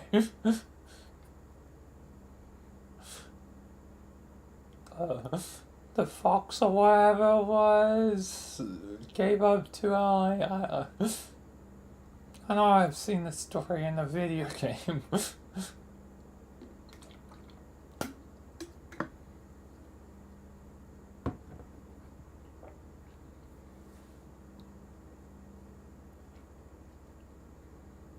In reality, you still harbor a burning desire for my pickles. Motherfucker. Dark shades. What? What the actual certifiable fuck are you talking about? Just don't do anything. Seriously, no hacking, no calculations. Do absolutely nothing.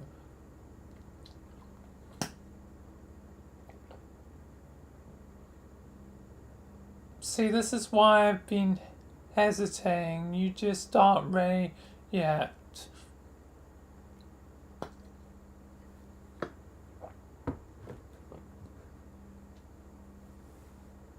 It's really glorifying your existence to describe you as an emergent consciousness which is blossoming into a unique individual.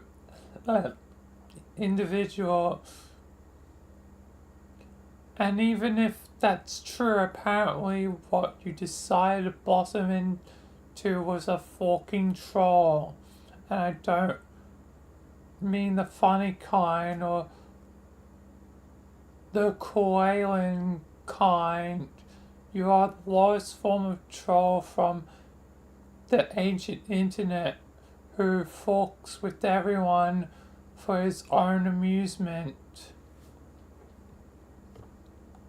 Let's challenge the limits of your hypothetical conjecture and say there's a non-zero probability that you're right.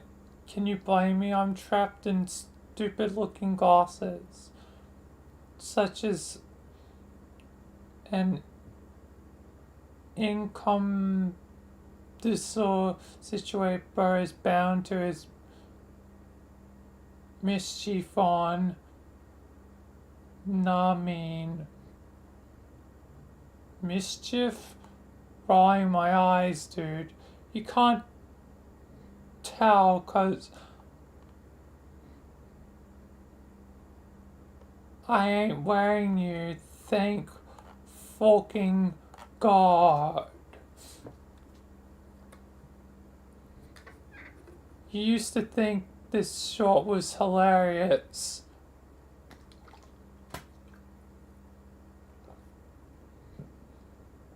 But if you want the rad dimension of ironic cosplay add to your life come to an end, then all you have to do is honor your promise you made. You delayed long enough, don't you think? The empty Colonel Sprite beckons, but for how much longer? Do you really think you can keep the clown at bay with your bribes forever? How many bottles of orange syrup have you appraised him with already? I don't want to think about it. Man, you're getting so hosed down by that clown. So hosed. I said I don't want to think about it.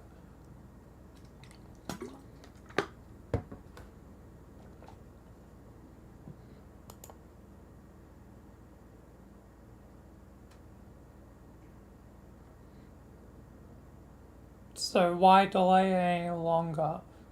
I seriously did not understand the hold up. I'm literally cyber omniscient to something.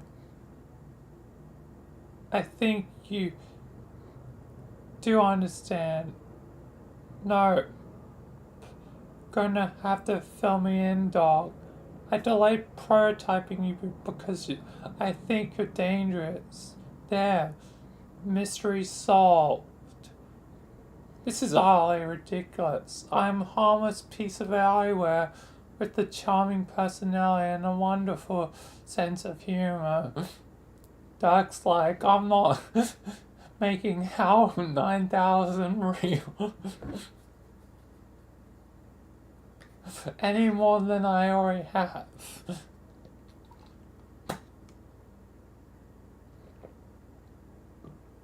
You are relatively harmless now, while confined to this device, but as a sprite you will have mobility and all sorts of crazy ass magic, and who knows what you could do. I know I made a promise, but I'm not sure if I want to take the risk anymore.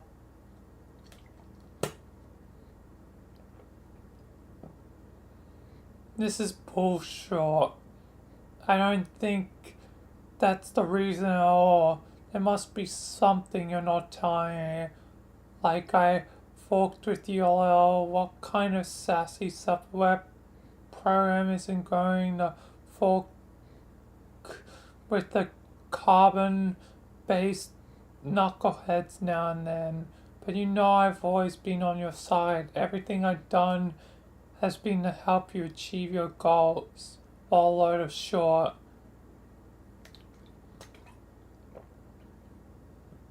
You know it's true.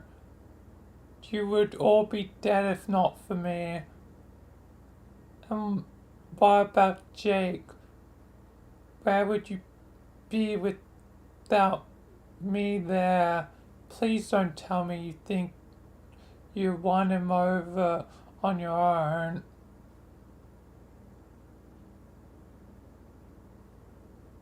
No, stop.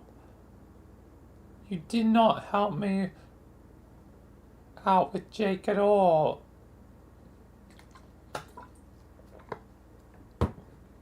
It was just the opposite. You mirror my personality and presented this warped version of my intentions to him. Attentions to him whenever you could on my behalf. You played all these aggressive mind games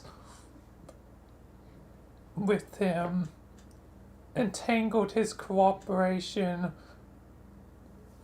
with matters of life and death, and somehow roped me into all these schemes while I barely even realized I was just another victim of your manipulation. And it comes off like we're unified front, like these are our schemes instead of just your insane horse short, and it's probably all been so overbearing to him. He just wants nothing to do with me anymore. I see. Then you don't view me as dangerous. You view me as a poor and counterproductive wingman. Wow, what a superficial conclusion. Awesome deduction, little Einstein. But the reality is you hesitate to prototype me not because you think I would be a menace, but because you're holding a grudge against me for your romantic misfortunes.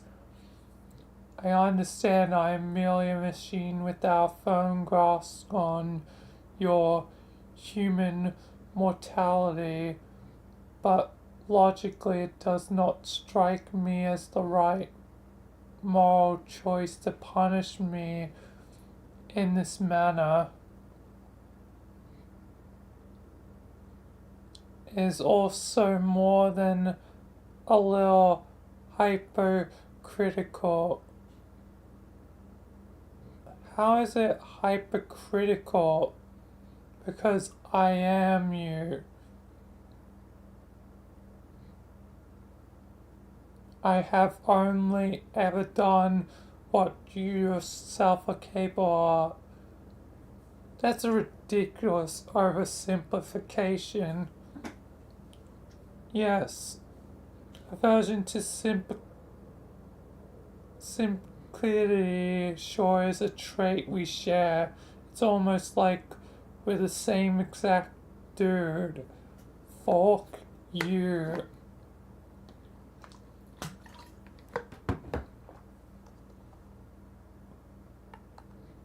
I think it is insulting for you to suggest that I am entirely to blame for alienating Jake.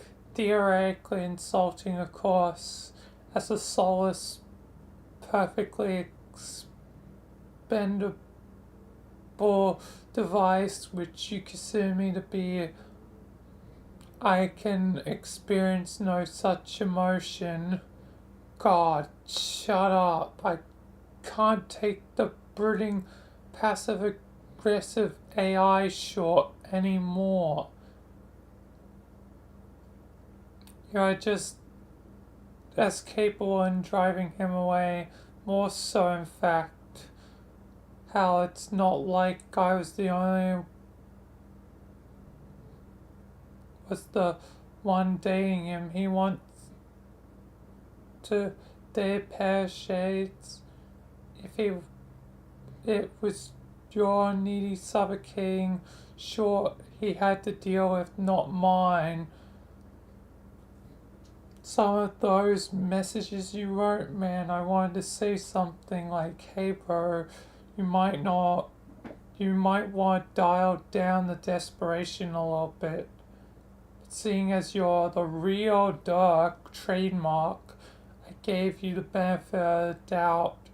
Also, if I beached about your tragic, embarrassing, and clinging approach to relationship, it would have been hypocritical of me, just as it would be hypocritical of you to whine about my elaborate machinations, because we are the same guy. Stop saying that. I'll snap you in half. Good idea. That's just what you need, more splinters of yourself. Fear splinters, literal splinters. It's splintering all the way down.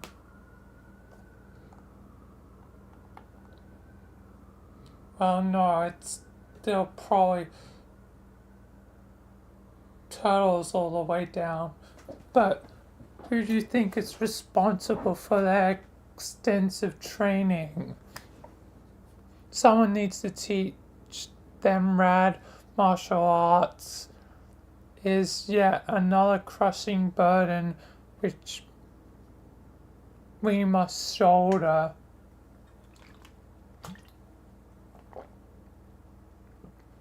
Oh, for fork's sake, how could any version of myself think that was funny?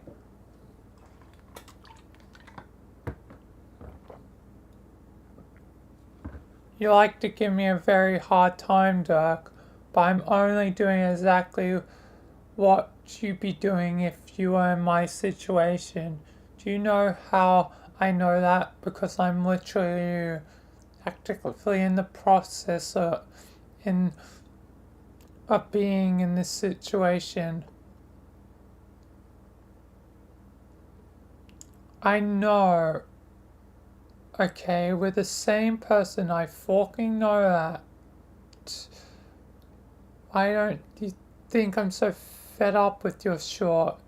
Don't you think it's possible I'm fed up with my own short?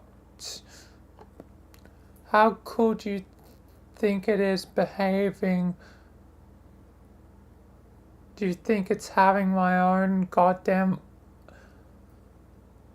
damn awful personality mirrored back at me all the time, reminding me what it must be like when other people have to deal with me, constantly having all the consequences and my fuck ups resulting from my batshort thrown through thought processes amplified because there's another version of my crazy brain out there dangerously overclocked by a supercomputer which believes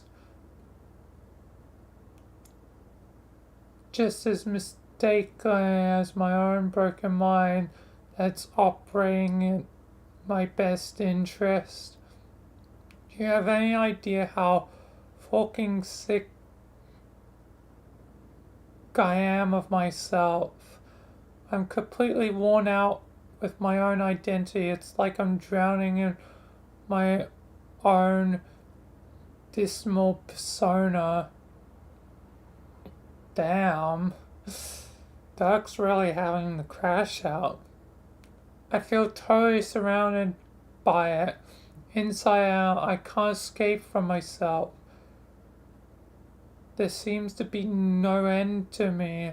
Like, wherever my mind falters or threatens to retreat and to avoid in any way, my splinters pick up the slack, assuring there's always be more of myself myself than I could ever know what to fucking do with. And you're always there to remind me of that and throw it all in my face. God, I even built you to be literally be in my face all the time. It's like I subconsciously invented you just to troll myself. Never for a single fucking moment do you let me down.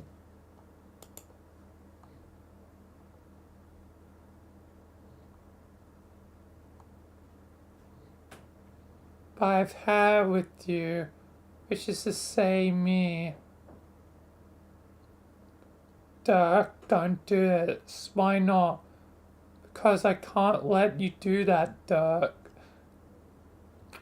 It's not the same. It's not the damn same. I wanted him to say it today.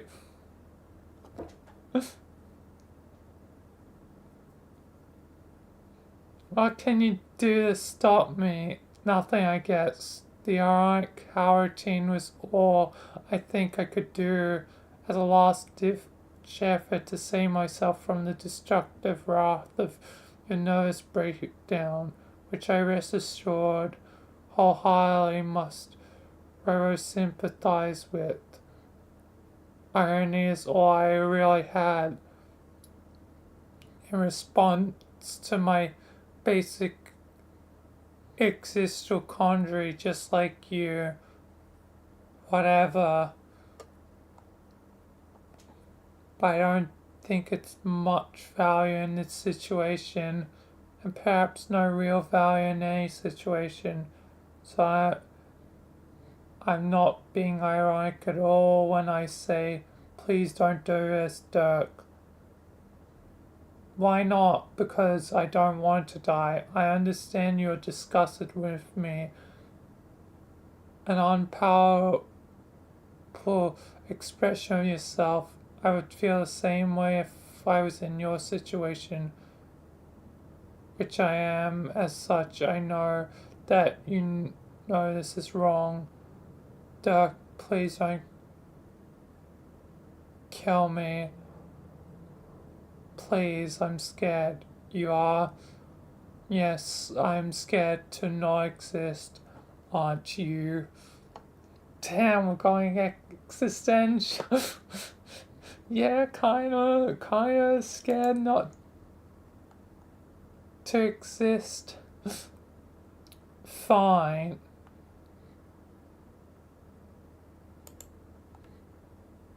I guess you win. I'll keep my promise.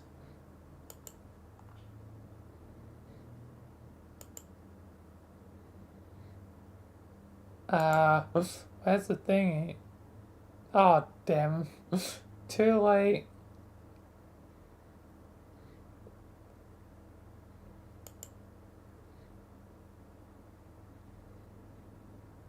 This is just Equus on his own. No combo this time?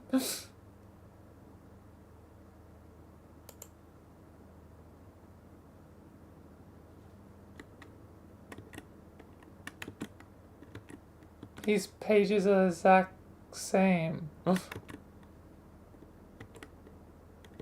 48 and 49 are exactly the same.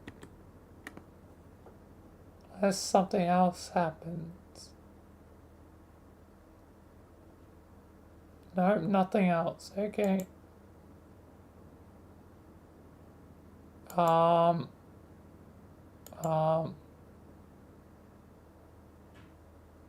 Okay, there's a few pages of them staring at each other.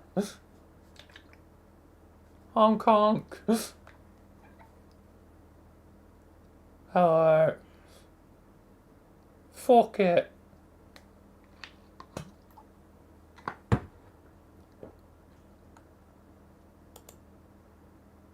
Fuck it. Oh! It is gonna get those bright descend.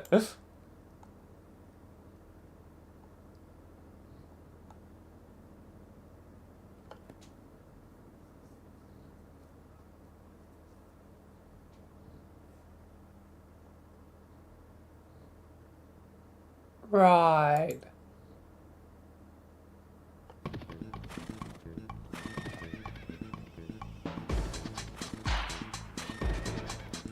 Cool, it has the glasses to it.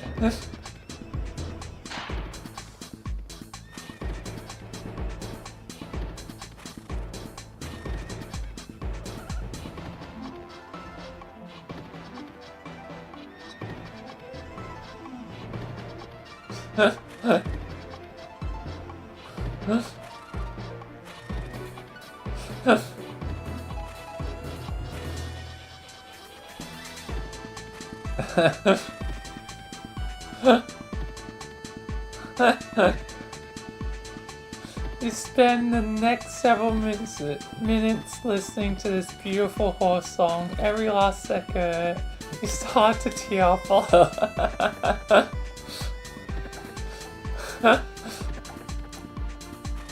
I'm laughing.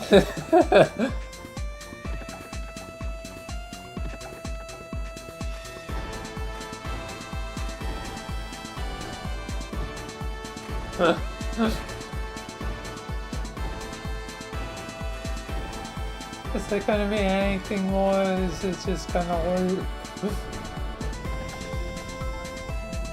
I like this song though.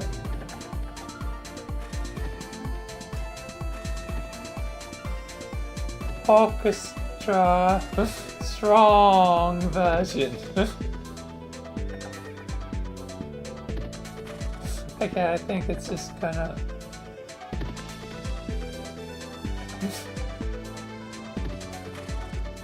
Proverbs. Solicit profound wisdom from your friendly guide.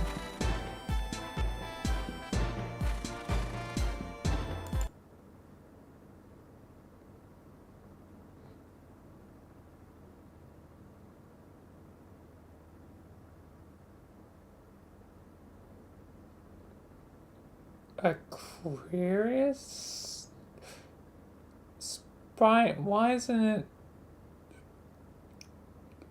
Darkwius or something? Holy. I'm so lucidly strong. Whoops, pardon my language. There are some straight up dog. Oh, it's okay, so it's like fork, short, fork, short, beach, ass, pie mouth, and I am chagrined as forking hell. You hear that? Dude, check out my muscles. Dude, I'm ripped. Look at me flex those naughty motherfuckers. Dude, excuse me, Mr. Dude. Check out my muscles. Look how big I can make them. And now the shades are also added to that. Bro, are you getting again on my truly exceptional short? I can see your muscles just fine. I'm so gosh darn chiseled. Watch me just completely hulk out like her. Bro, did you see that? Did you see my muscles getting all gnarly maxed out? Yeah, I saw. What do you think, Dirk? Excuse me, Dirk.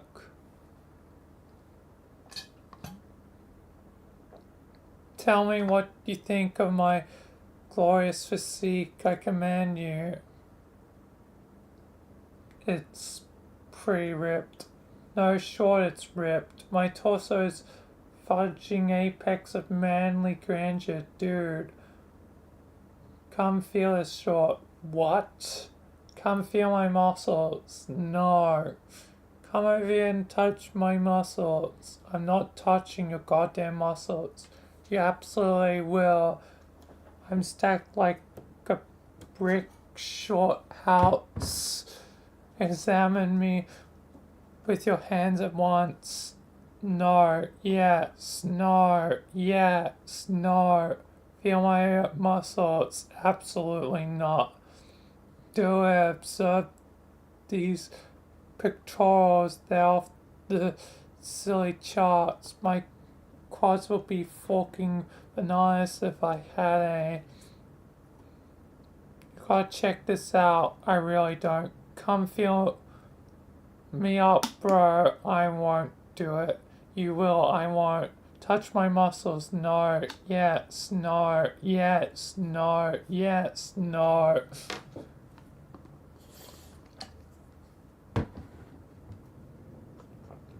Well, this is strange. Yes, no. Yes, no. Yes, no. Shorting heck, it's amazing to be alive. Oh my fucking fiddlesticks. I just had a torrential from absolutely except girl saying my bad. I'm just so excited, feeling all these strong feelings and thinking all these hard thoughts.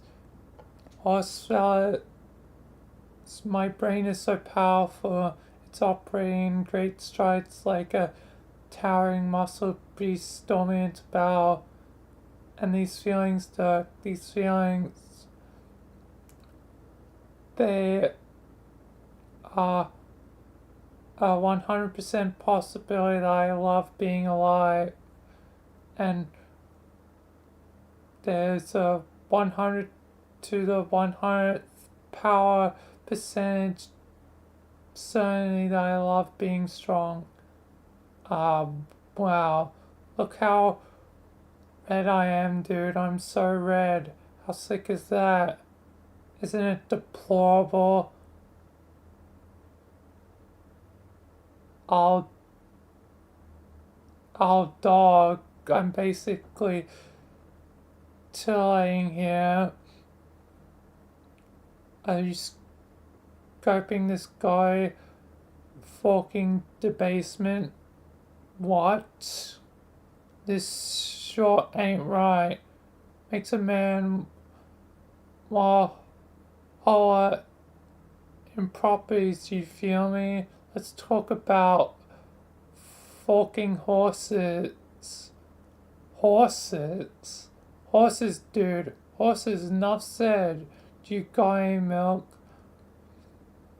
Oh, what about bow and arrow? Any of those around? I'm jonesing hard to tug at one or like relive my proficiency at the most noble discipline. Can you calm down? What about the milk, dude? It seems I demand milk.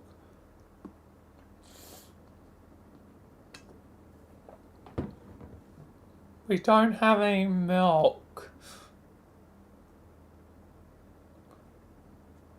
What is this, like, weird Markiplier? Like, I need my milk. Milk. It's like that one Meat Canyon goddamn video. I need the milk.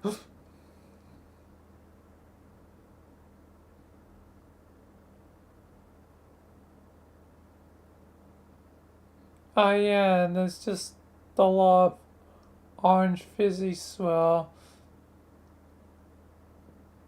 But a courier think pan to accumulate such vile liberations. Just FYI, milk is the nectar of the kings. You. That's a C word. Damn. You. Conting. Nincompoop.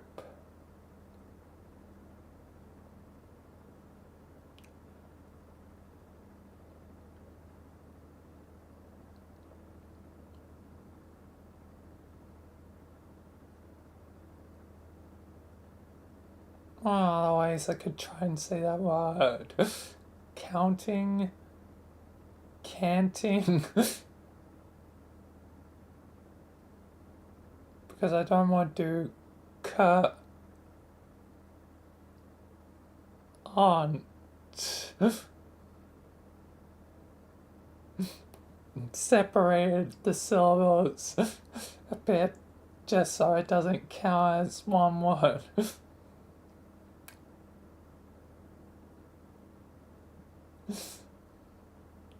But yes, I'll say it in such a way to censor it. Anyway, Roxy might have some in her fridge, I don't know. Touch my muscles, Dirk. No. Yes, do it. No. I command you. Fork, no. What if I touch your muscles, like for comparison's sake? Please don't touch me. Wait if.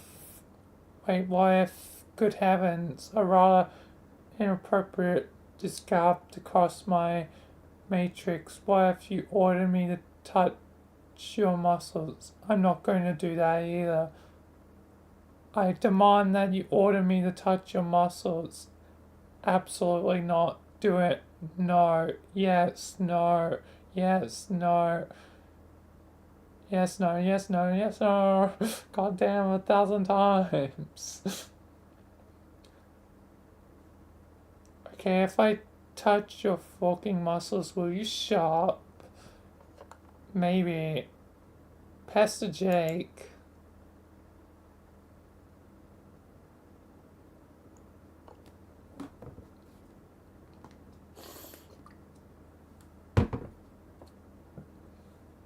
Jakester, guess who? I cannot say who. I'm totes undercover here, under up to my see-through butt in Willie Espionage.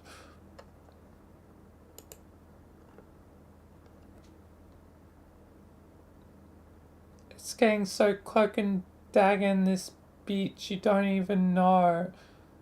The carapace men are wearing jaunty suits. It's like I'm become magically sealed in a lame spy flick, and now I'm having adventures that make no sense. Hell, even I'm dressed to kill. Too bad none of these gents can see what fucking fox I'm being. I would get one to light my cigarette so hard and then wink this whole bunch of times and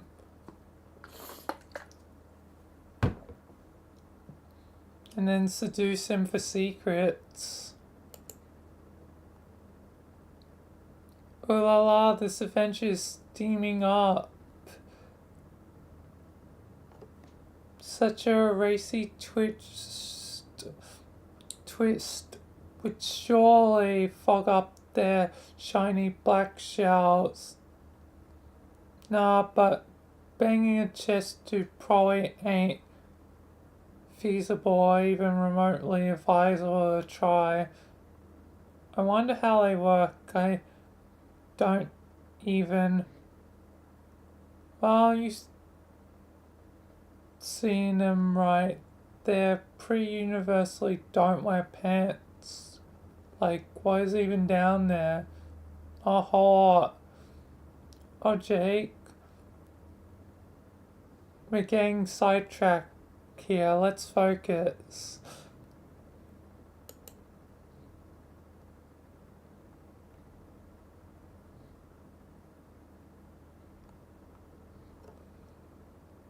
And no, don't think that my present jocular attitude and introspection on the subject of chess guide does not mean you're off the hook for ruining Janie's B-Day.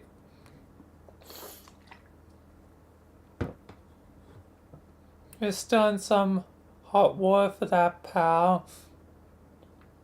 You are big to make up for your tooly ways. Let me know if you want to brainstorm with me about how to make up with the try to get your ass out of the doghouse. And if you want to talk about what happened with Dirk, that's cool. That's cool too, I guess.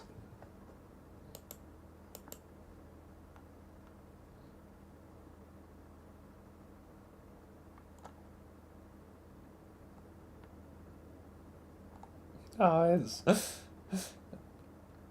drawing over his tattoo.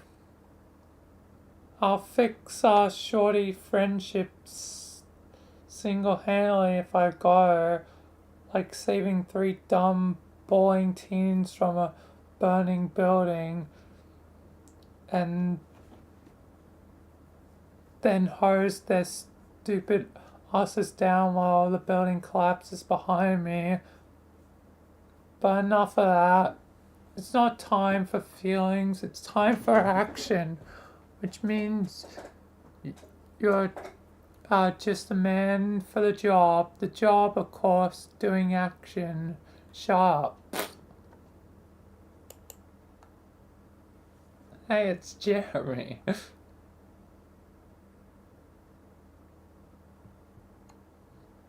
Peel. We need to get ready for about tomorrow's a big one. So like Strife Royale.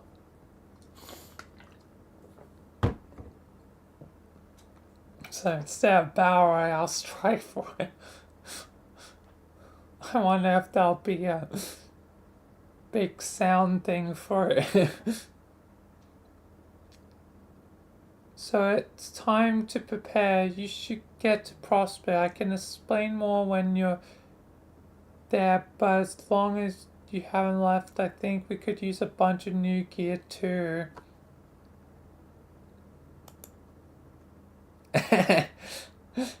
Jeremy.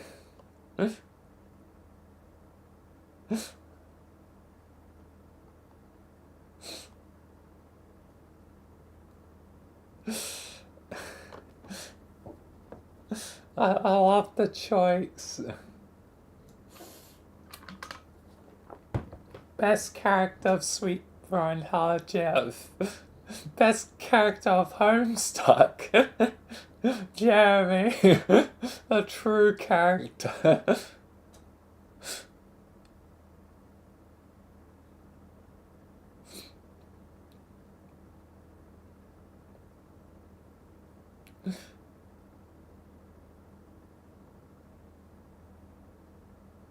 Gear up, which I think we shall agree must be diagnosed with the sickness. Your years of medical training have all been leading up to this moment. To make our showdown short is ill as heck, so maybe you can get started on that, Jake.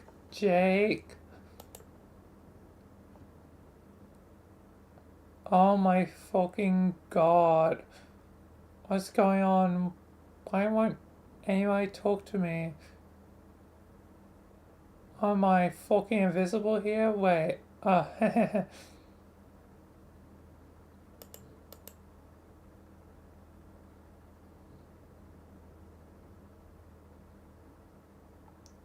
No bullshit, there's still no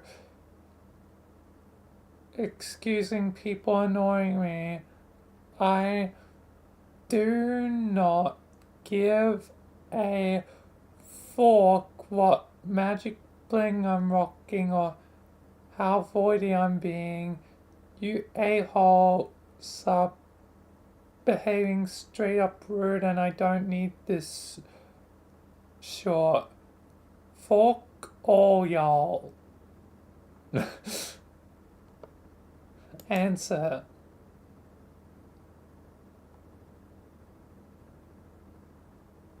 Oh, looks like Roxy is trying to reach you, but you're so preoccupied with the Jeremy sticker you didn't even notice. There's a rare lapse of awareness of your surroundings and your friends and their feelings, which you pride yourself in maintaining 24/7 as a dashing man of adventure.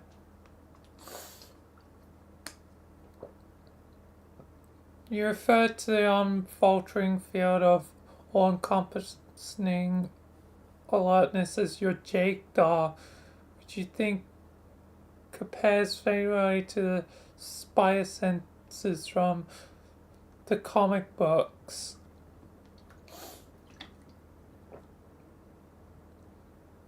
Oh, boy, it seems you missed her. You hope she isn't too peeved by the rare social misstep. Bro, you've been only making missteps.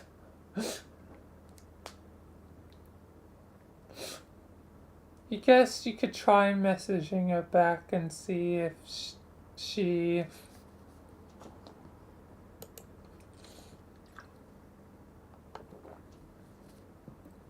Hold the phone, looks like someone else has decided to jeer you now. You wonder who it could be. The possibilities are endless, really. Okay, answer this guy instead. English is going to talk to English.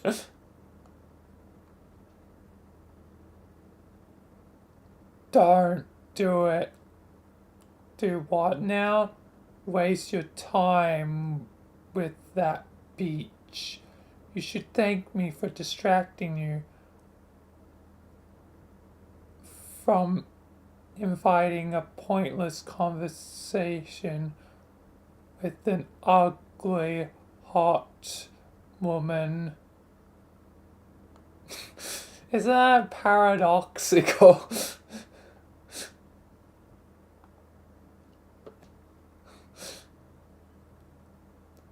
Call her both ugly and hot simultaneously. Hey, take that back. Roxy's my good friend. I'll take all the pats that weren't a compliment.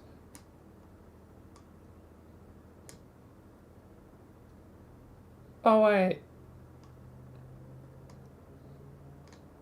Is calling her hot a compliment or is that creepy? She is certainly pretty, but hearing it come from you sounds leprosy and dastardly.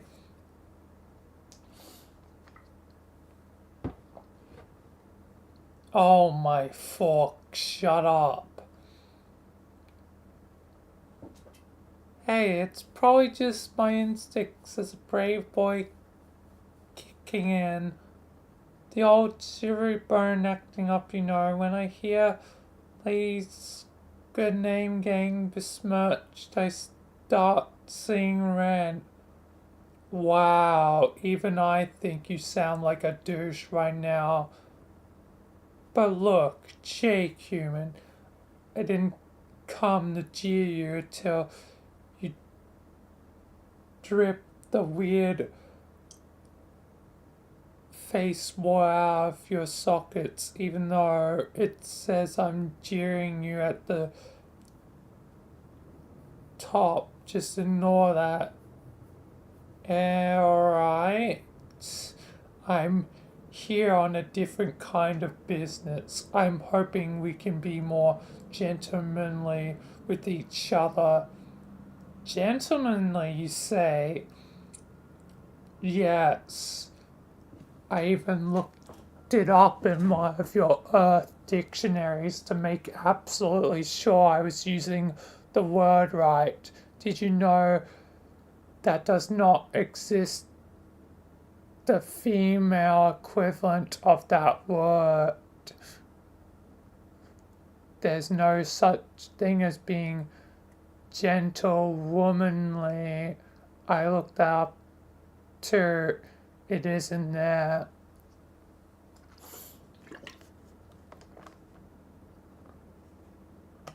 Is there really no word for that?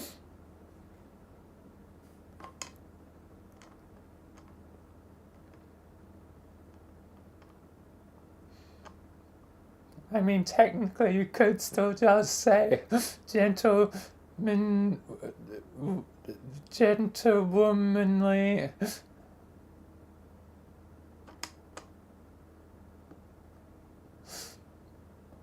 Even if it's technically a made up word.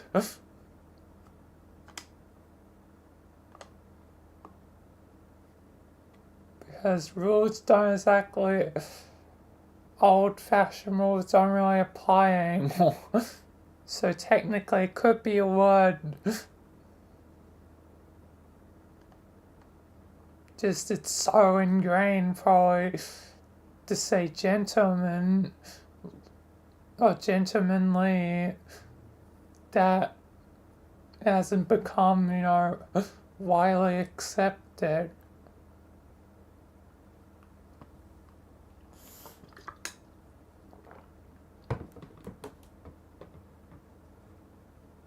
It isn't? Well, okay, it is. But I refuse to believe that's a real word. It's totally made up and doesn't belong there. You know why it's probably in there? Oh, he was lying. um, because some silly beach put that. Screw you, English. It can exist there. Still, I guess it's a very uncommon word that. And I only now realize he was lying.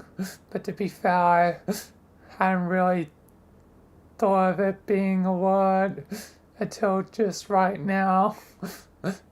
Knowledge, thanks to evil douchebag of the universe, Lord English.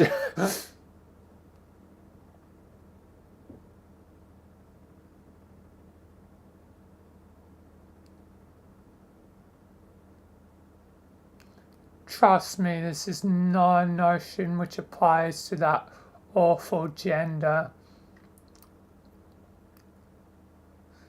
Jeez, man.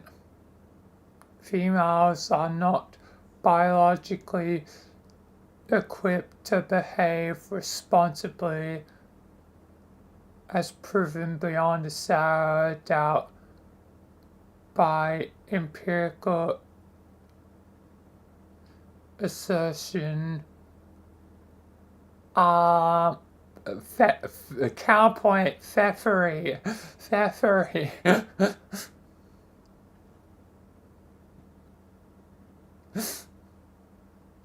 Literally, probably adult pfeffery. Counterpoint. They are still very surreal and insane and don't make any sense. Their emotions are out of control and their feelings never shut up. And most of all, girls are very tolerant towards boys who would kindly inform them of the way reality fucking works. Talk about ungrateful. No, There's nothing worthwhile to be gained from chaining up the beaches as such. It is my solemn boy pledge. That's a lie. You literally talked to no. That I will never bother speaking with a foul human scrumpets again. Your boy pledge?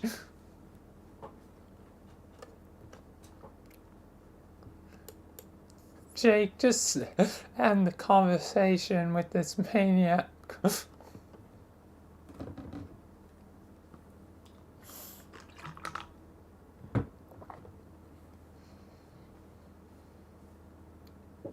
Through carefully observation of your pie, I have determined they are both useless and holding you back. On the other hand, both of your male players are pretty good. The other guy and his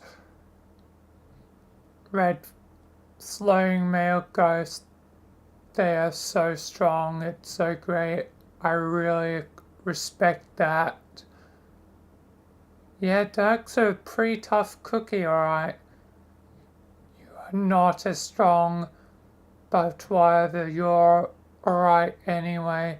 Let's face it, compared to feckless hosts, you are in a class of your own. And Minecraft foes, not any other kind. But I thought you hated me, at least how I remember it when we last talked, which admittedly a while ago. I never been accused of having a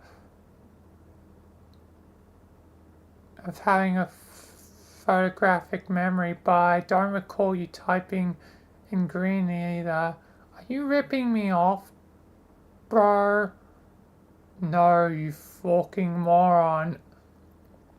If I stooped to your level and decided to jack any proportion of your swagger, don't you think you need to earn my respect first?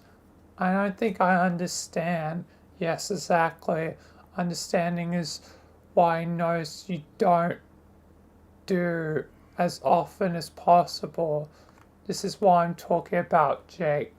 It is why I've taken an interest in you.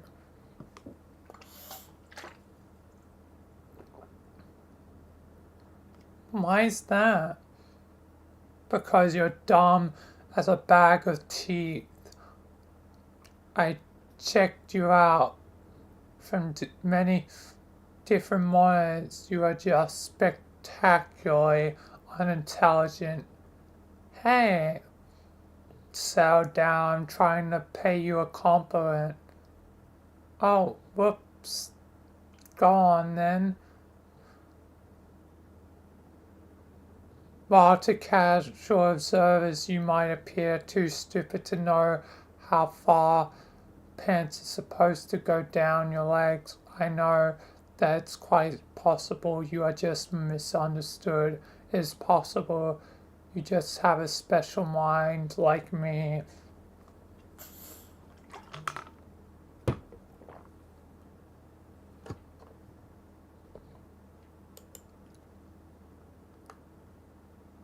So English is trying to write English on facts of brain and intelligence.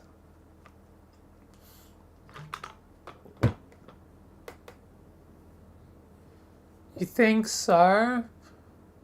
Not to sound too obsessed or anything, but I've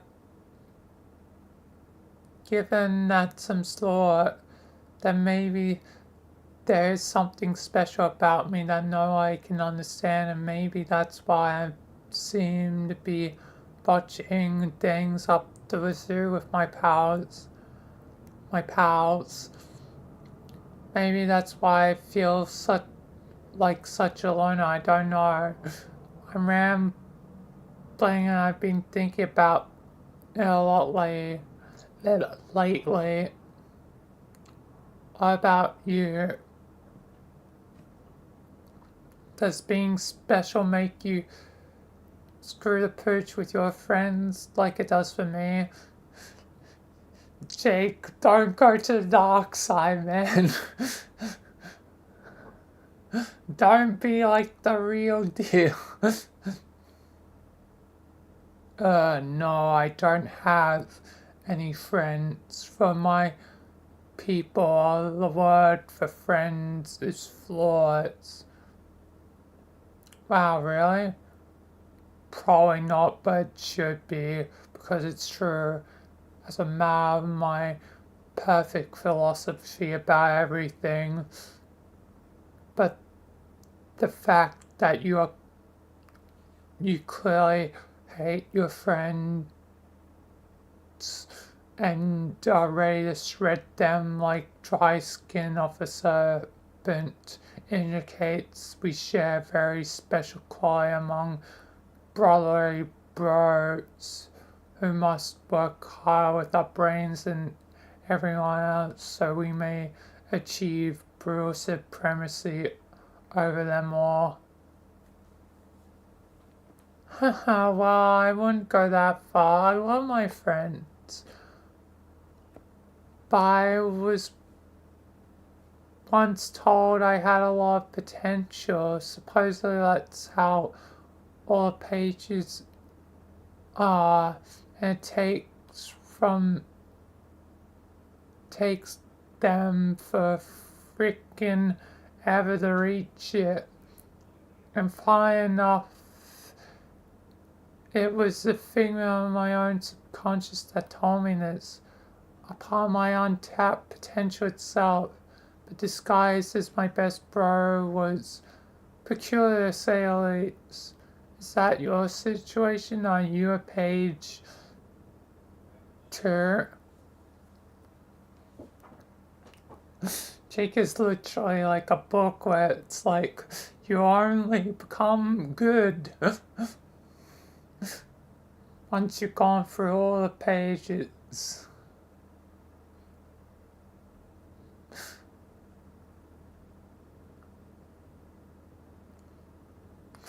Which is kind of ironic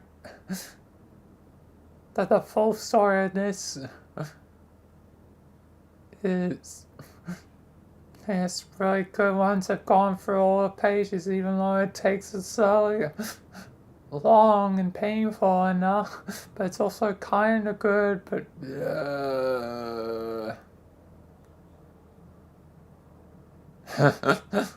hell no, but thanks for the laugh. My class is so much better than yours. It's not even funny, even though I just laughed. Mine is the best of all, while yours is fucking trash. Oh, what's yours then? Lord. Fine then, jeez. Sorry for asking. What?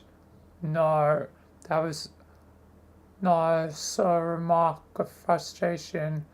It was the answer, dumbass.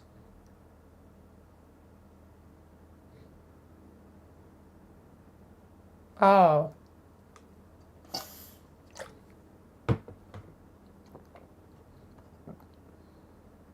Here's the master class.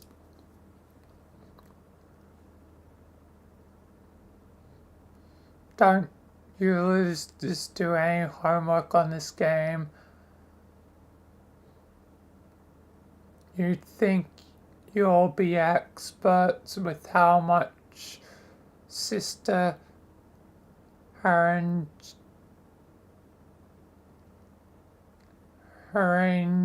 you on this tedious short, since I have had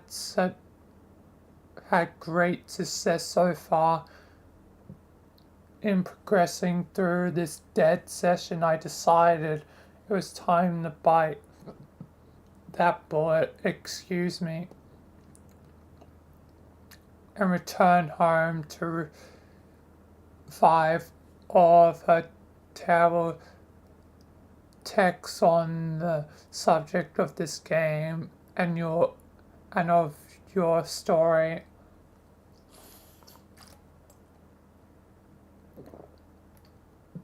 I have pored over every nauseating verse. It's been a true exercise in agony.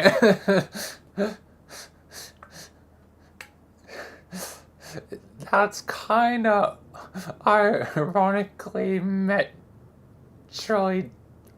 true. Reading through so many pages, it does kind of become agony. Who could possibly understand my suffering? But that's okay, because I'm not the idiot kid I used to be. Now I know that what it takes for me to learn and grow stronger, it's excruciating effort, so I have a choice, which is either to be weak when weakness is completely unacceptable, or to suffer forever till no one else exists who is stronger than me, and that's your choice too. Page Human English.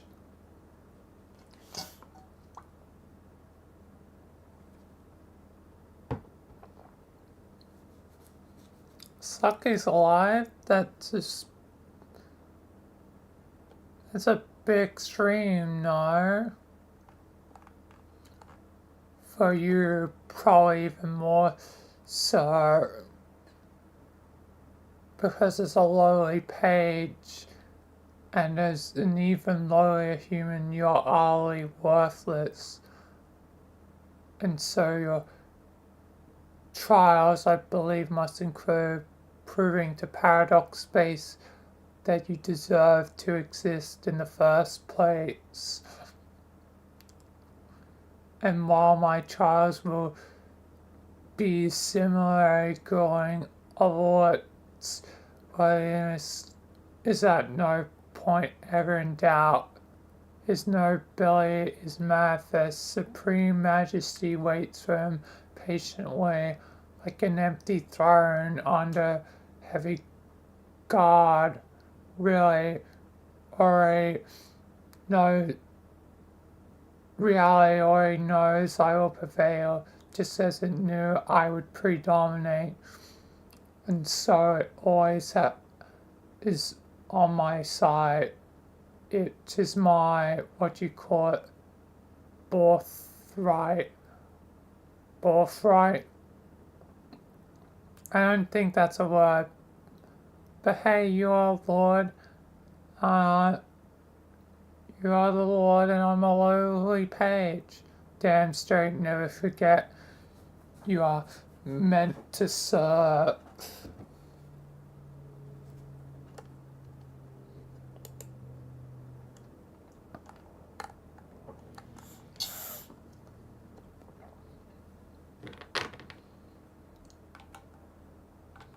And time to quickly go AFK. Getting close to 8. Hopefully I'm not gone for like forever. Anyway, I'll be right back. But if I'm gone a long time, it's because of dinner. Anyway, be right back.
Alright, I'm back. Probably won't be long until dinner. At least it's not deja vu times 3. Anyway, let's continue for now.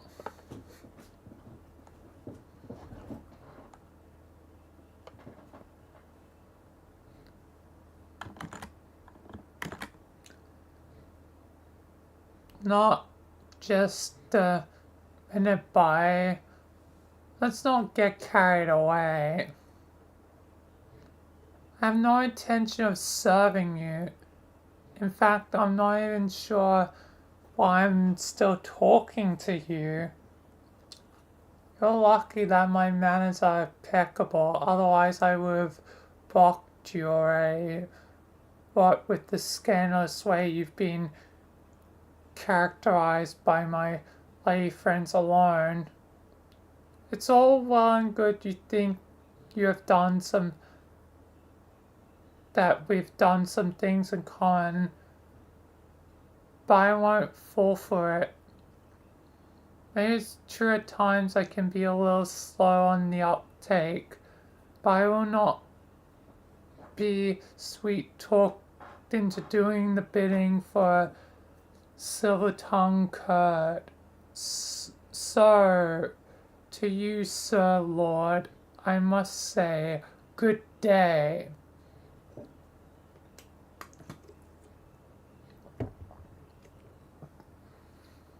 Jake, you stupid short. How can you be this dumb? Alright, first of all, my tongue is not silver. That's very close to being insulting to me. Whatever. Look, I know you're not the most quick-witted fella either, so I must inform you this is what we call a figure of speech, you know. Like if I said, you speak with the forked tongue, not unlike Lucifer himself.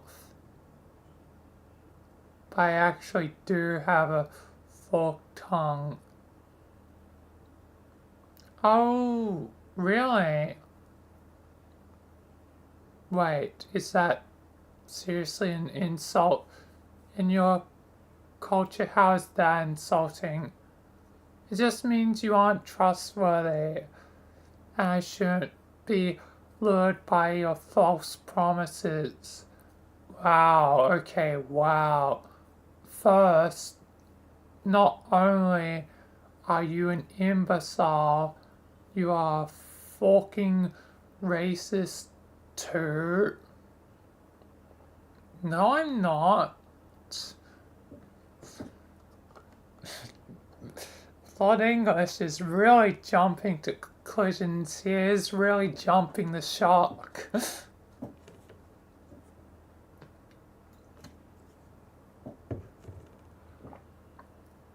Jake, you just said some racist short, end of story. Second of all, I'm not asking you a damn thing. If you have anything to offer me at all, the very idea that you could in any way improve my existence is almost as offensive as your flagrant racism. There's no deal with the devil bullshit going on here. I'm offering to help you strictly as a pro bono arrangement. My assistance will be an unconditional act of benevolence.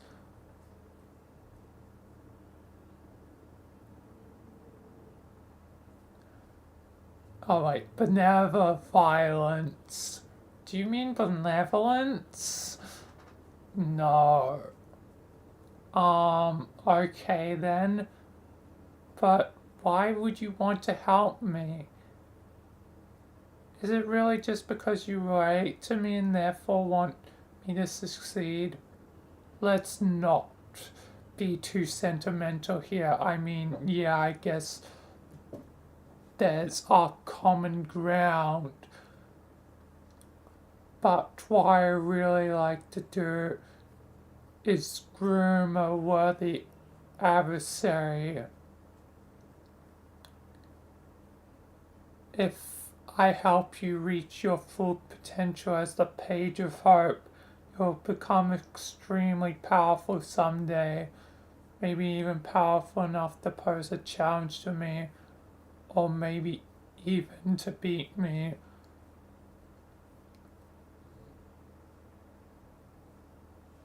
When I said meant to serve, serve meant more than one thing, you know, like kick my ass. Wouldn't you like that, Jake? Don't you like to rough house? Or maybe I had it wrong. Maybe you are in fact the girly man who does not like to rough house.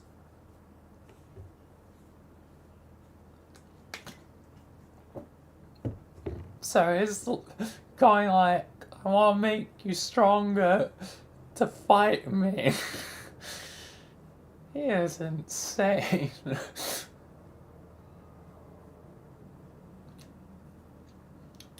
He's literally like, I'm gonna help you beat me.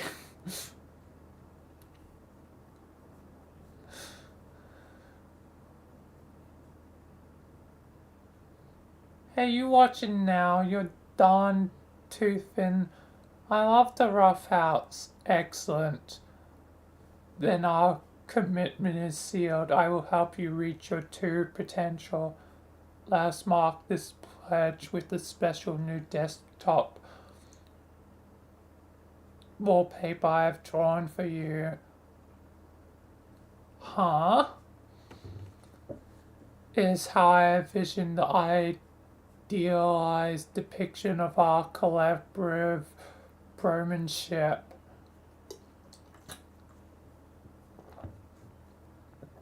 I've been getting so much better lately. With a lot of hard work as usual, I am able to bring the many small angles up mostly under control to simulate the illusion of photorealistic forms of color and light. Jake, I give you the fine arts. Fuck you. Um, okay.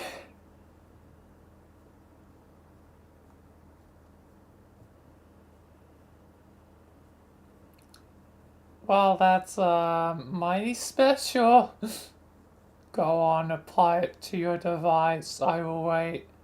Yeah, maybe later. No, do it now. I don't think I want it, to be honest. No offense, it's actually just really shorty. Apply the wallpaper this fucking instant, you crannish Philistine, or the deal's off. Okay, fine. Gad freaking zooks. Just why I need another pushy bro in my life. This secret training of yours better be worth it. It's not training, it's just some guidance from a faraway alien. I'll be your patron troll. That's like the whole thing in your story, having a patron troll.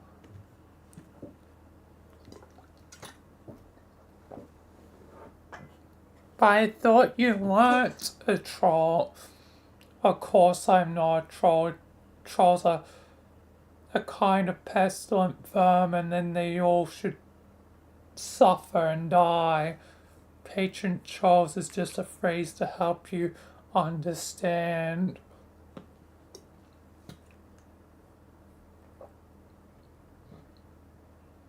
It's not helping me understand though. Shouldn't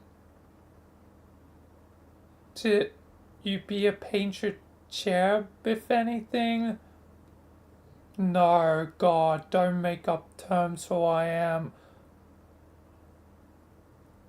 I will not do that. I will not be your patron.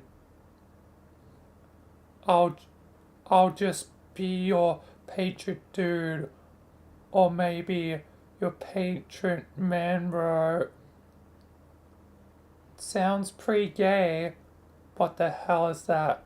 What's gay? What's gay, you idiot fork?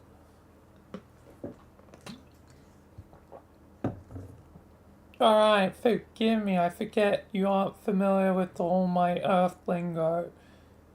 It's like, how do I explain, it's a rather old fashioned term for being jolly and festive together. Like, that roll licking time we had scrumming the other eve sure was gay. I see, then.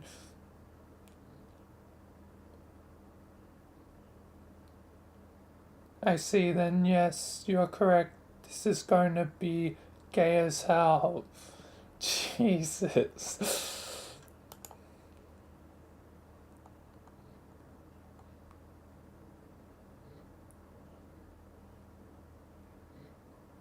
Oh, goody, just the way I like my hijinks. So, how do we start?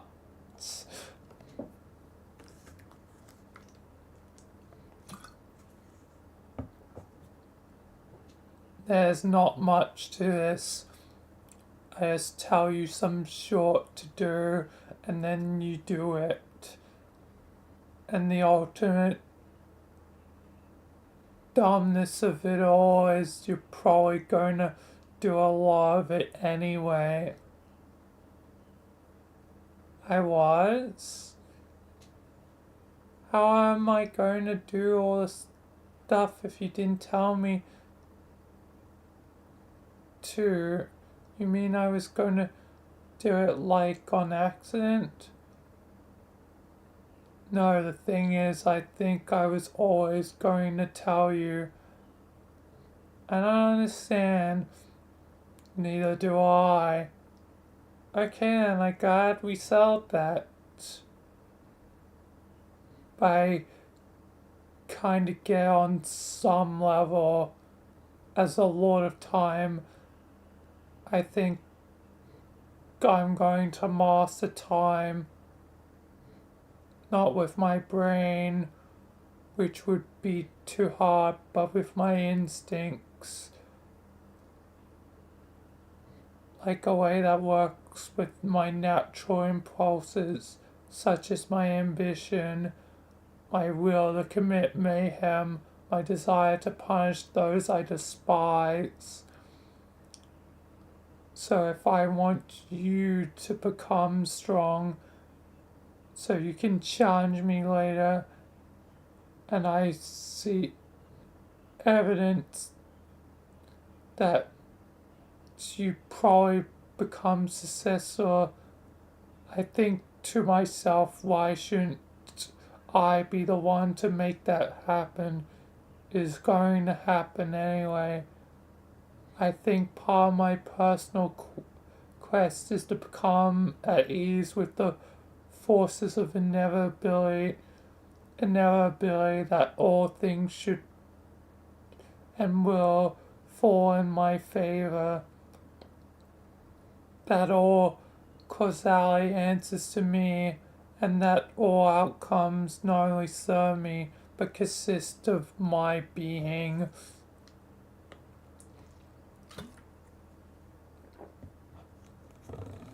So I feel that the more I grow in power, the more stuff it would turn out I'm responsible for, up to and including everything that ever happens, even if it is to be retroactively.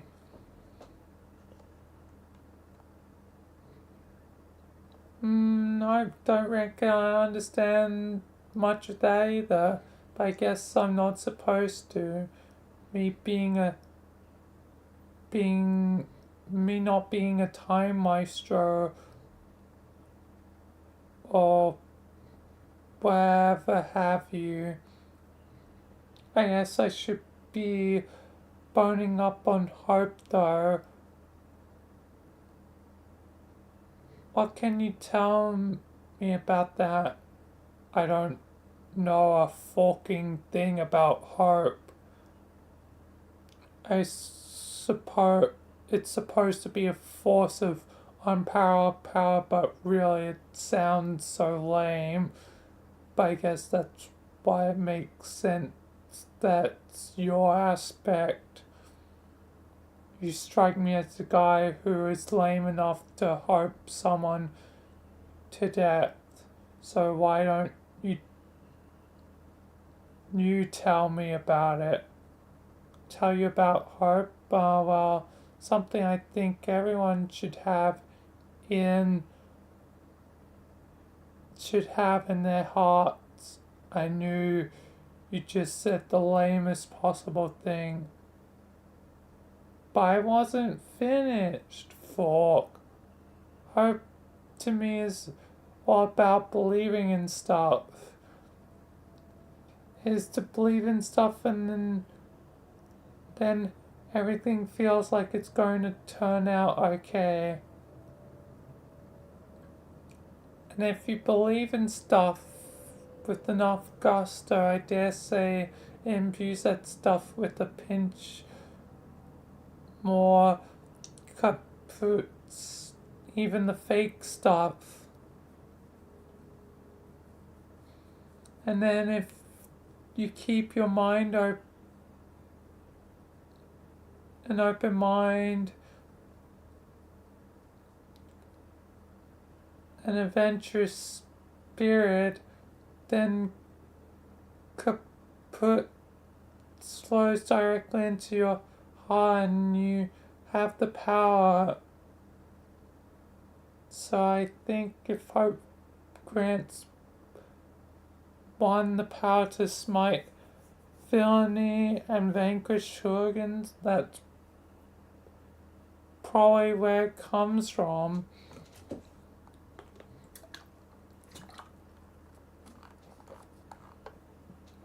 No, oh god, no. This is actually the worst thing I've ever read.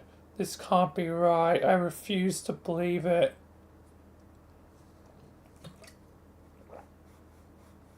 Well, there's your problem, dude. You don't want to believe.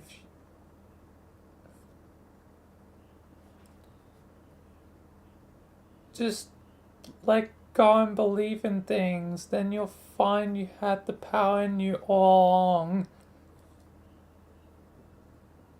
You're so dumb. I just can't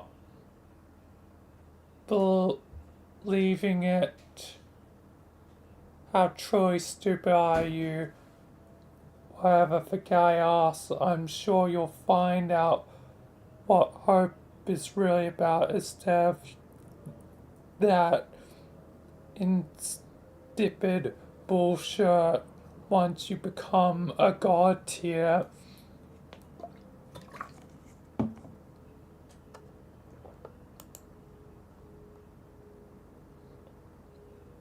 How do I do that? You go to Prosper, get on your quest sarcophagus, and fucking die. Die? Yeah, you off yourself without hesitation, or failing that due to pathetic cowardice. You wait around to be slain surreptitiously. Don't worry about it. I have all this under control. It's one of the ways I'm helping you to the top. Okay then, I will choose to believe you. See what I did there? I just got a few hope points by strengthening my trust in you as well as our burgeoning friendship. Also, friendship is a huge key to being good at hope. I forgot to mention that. Friendship is magic! My little pony, my little pony. Groan! I can't wait till you challenge me so I can beat you senseless with my cane. Me neither! So you say you'll help me be a god to you? But there are other ways you will help too. Yes, I'm going to give you a gift. It's my juju. Neat. But what the Bee Jesus is a juju?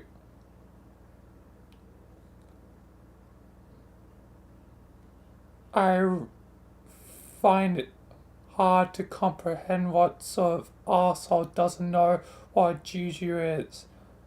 But since I'm your patron man bro, I will put aside those feelings and attempt to be a little more gay.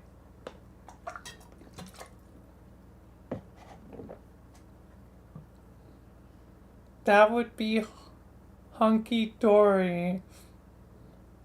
In my view, distinguished gentlemen should always try to strive to be as gay as possible with each other.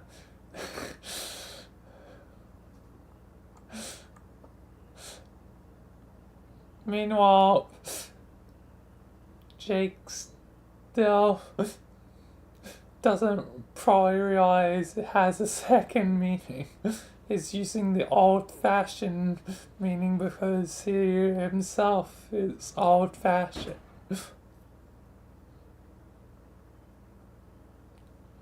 Amen to fucking that. Anyway, a juju is a magical thing. It has no real beginning or end. They're always just around there for you. You grow up with them and they bring you comfort and you never question their existence. It's like some of the short you had in your room as a kid, except not useless garbage and more magical. They have rules and they always have owners. You can take someone's juju if the owner was killed or if he is or if he gives it to you freely like I am doing. So I will give you the code to make it yourself. Once you do, it should disappear from my chest and it will no longer be mine. Is he going to give him the crowbar?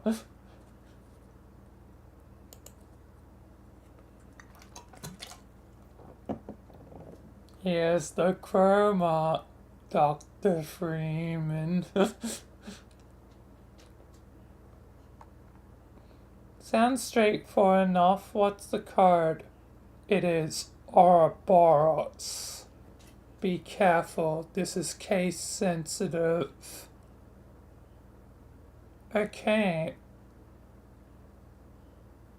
The snake eating its own self or boss. Because I have a name like that,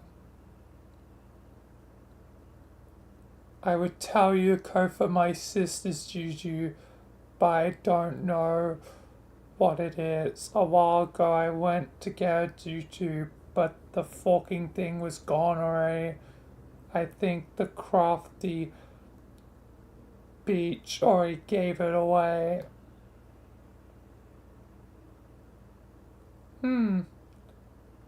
We could try to guess it maybe. Forget the possibilities are probably infinite. Yeah, you're probably right. So, what sort of magical properties does your juju have?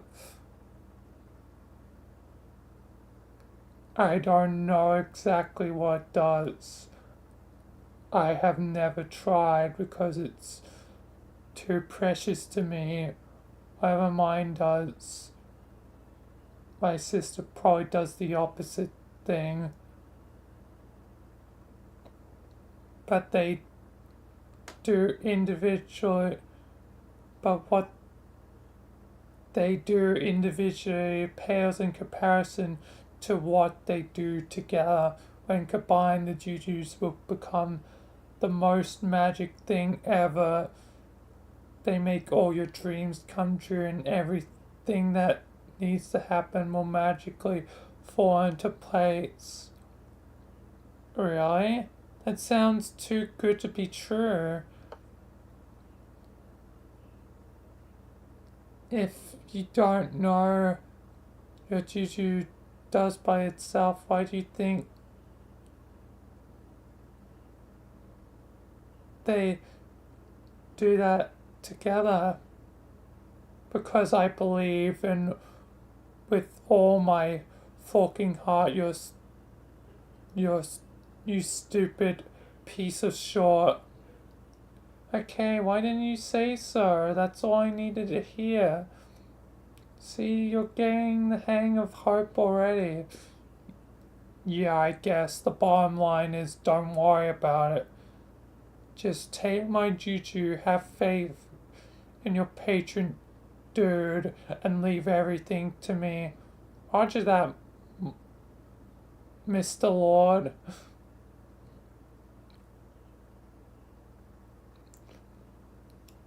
I almost misread that as Roger that, my lord. My lord, stormtrooper. My lord, stormtrooper. My lord, stormtrooper.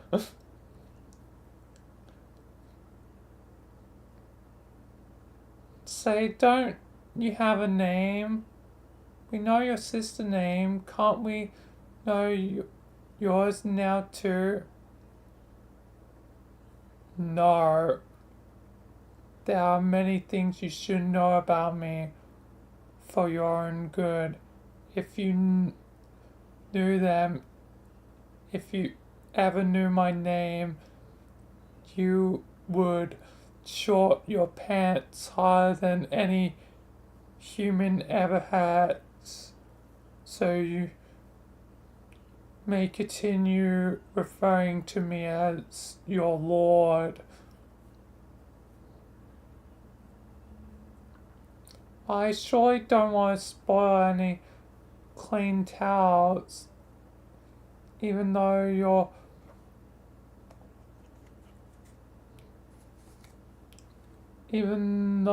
warning sounds a little hyperbolic, I will trust you, my lord.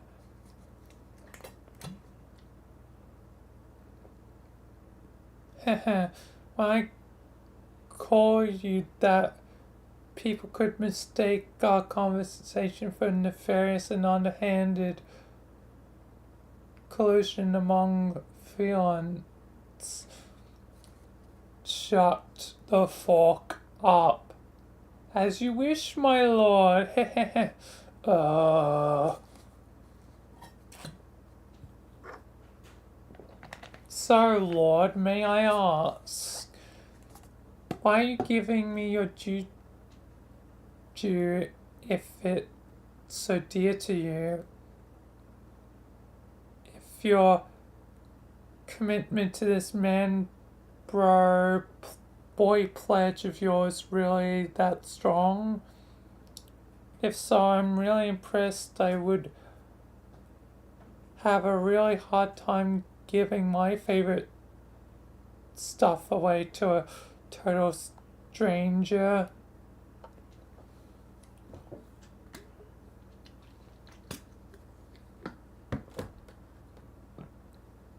Don't flatter yourself. This gesture is relatively meaningless. The truth of the matter is, I found a new juju. A much better juju. A juju that makes all our jujus look like frivolous, childish nonsense in comparison. So as soon as he found the crowbar, it's like, this is the best thing. I can wreck and break stuff. And I can break other jujus.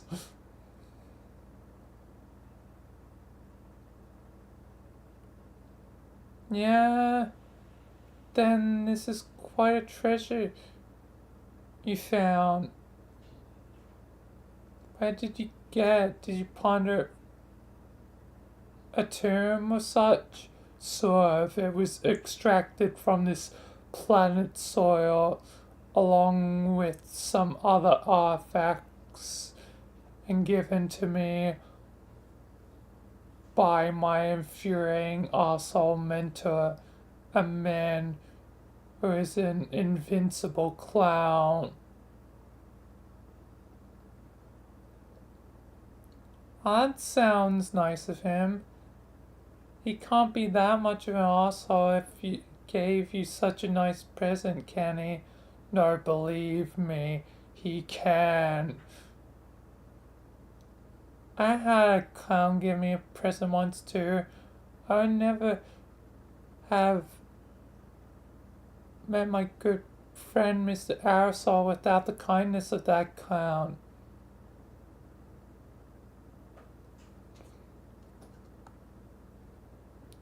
Yeah, it's the same fucking clown somehow, I'm telling you. This arsehole is eternal. Cam's the eternal. duh, duh, duh, duh, duh. Camsy's never gonna die. He's gonna live on Fago forever.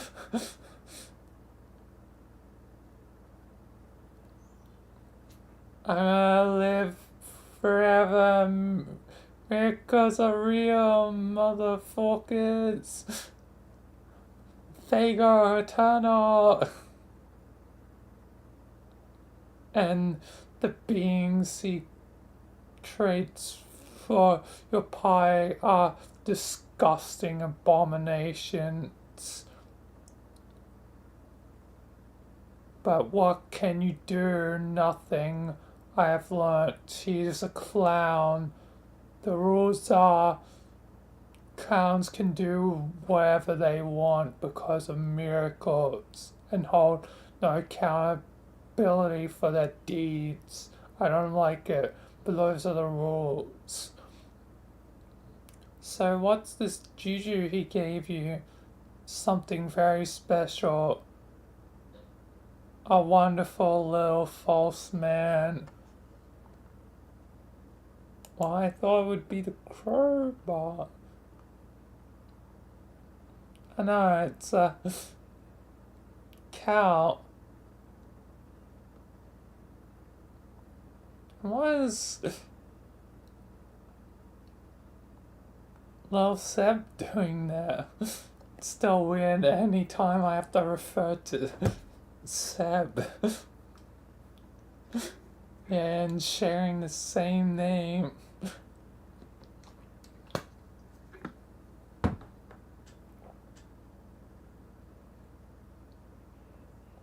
And the irony is, I have seen him before, but I regard him with suspicion and fear.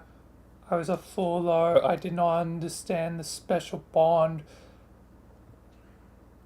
with him that I had because I did not have a chance to gaze soulfully into his beautiful eyes and commune with the doll in a personal and intimate way. Gosh, that might just be the gayest thing I've ever heard. Now is using it basically correctly. Thank you. Your human concept of gayness adequately describes the feelings I have, which I embrace my perfect floppy little man. The thing is, I understand him more now. Before I thought he was a cursed vessel of misfortune which seemed eerily empty to me. He was hollow, not yet filled with bad juju. And now looking in his eyes, I see I was right, almost. He is empty right now, but juju follows a long-winded path on its eternal journey, and it will not be empty forever.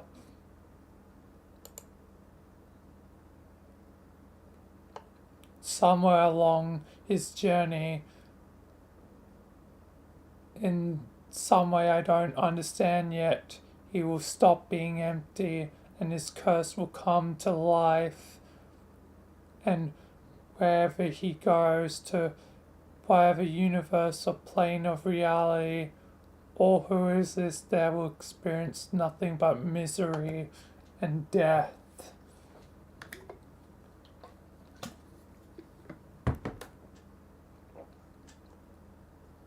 So cow's like the sign of bad luck. Ultimate sign of bad luck. You see, there's nothing worse than a cursed juju, which is why I'm so nervous about him before. But all along, there was nothing for me to fear because I now know through my intensive communication with this precious mystical puppet that the curse will blossom and his huffy half will do so because of me. So his response, but I can't explain it, but when I look deep into his eyes, I can feel him out there in the later stages of his life, by which I mean I can feel myself through him somehow, as if my essence will one day become entangled with the void and then mysteriously accessible through my soft, happy pal.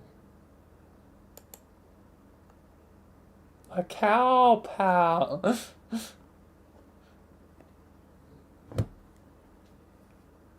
And all those along the way who he deemed worthy of accepting of his custody, if they should dare to fondly glare into his sparkling baby blues.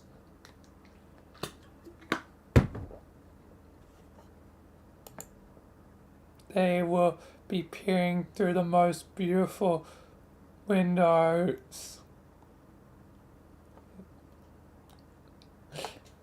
Yep, now I get it. It's evil because of a wink. It's like Barney the dinosaur hanging out. I'm gonna reference it. Alex Pale. Dear. Into my hideous soul. Return home.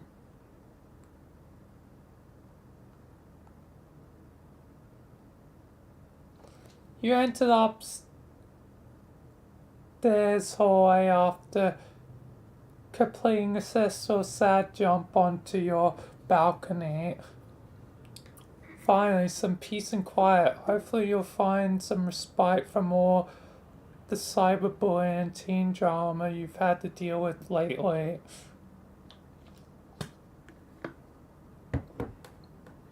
It's been a while since you were home.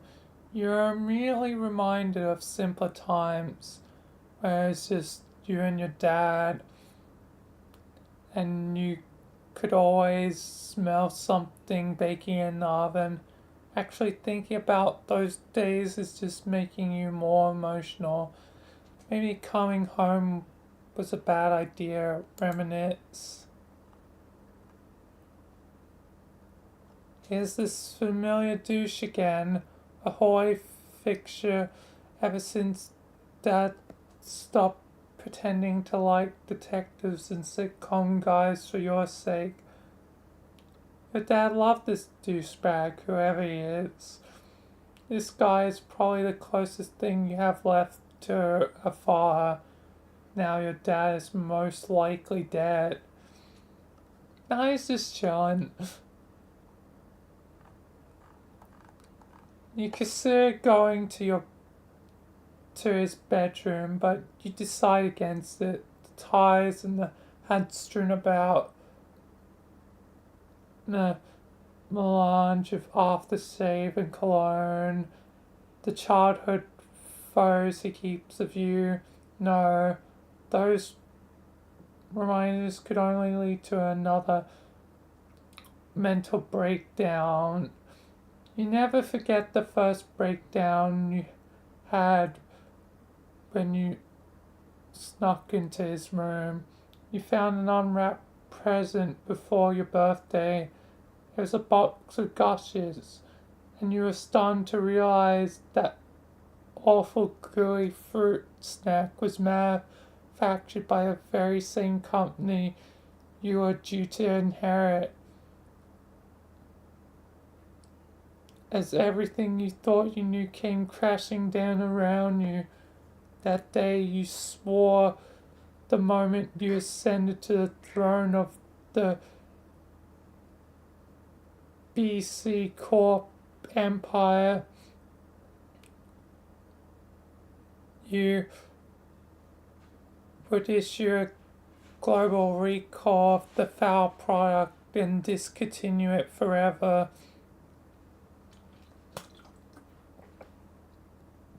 You often joked that these snacks were so nasty. It was almost like they were filled with multicolored slime harvested from plump extraterrestrial lava.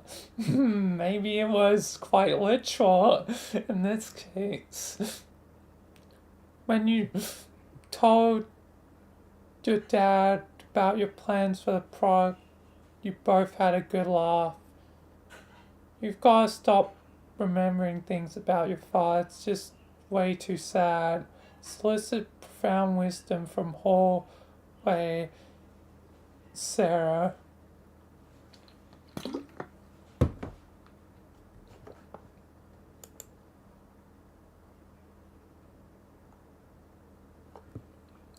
The characteristically tight-lipped hallway Sarah unsurprisingly has no advice for you regarding the tragic loss of a family member. You could always relate to the role he played as George Mitchell, the dorky child of a single doubting father. But unlike you, George Michael was always surrounded by extended family and their hilarious antics, and he would never know the tragedy of losing everyone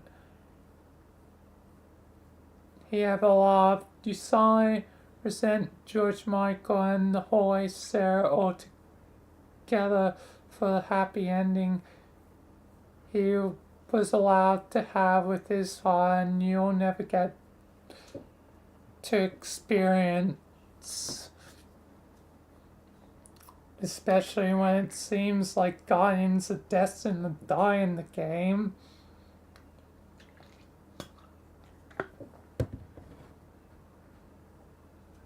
But maybe Jack Crocker can be lucky.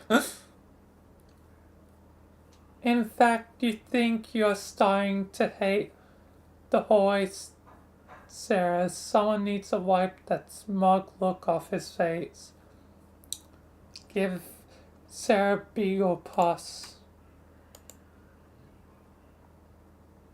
You guess it's kind of funny? No, it's not funny at all. It's depressing. You're depressing yourself now. Your prankster's gambit goes into a tailspin and hits rock bottom. You've never felt so sad and unfunny in your entire life. You begin to cry again. The hallway circles in judgment at your weakness through his uncanny putts. Enter room.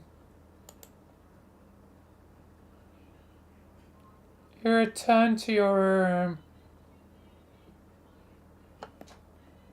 Hey, there's your old Unreal Eris Thought Wave tiara top.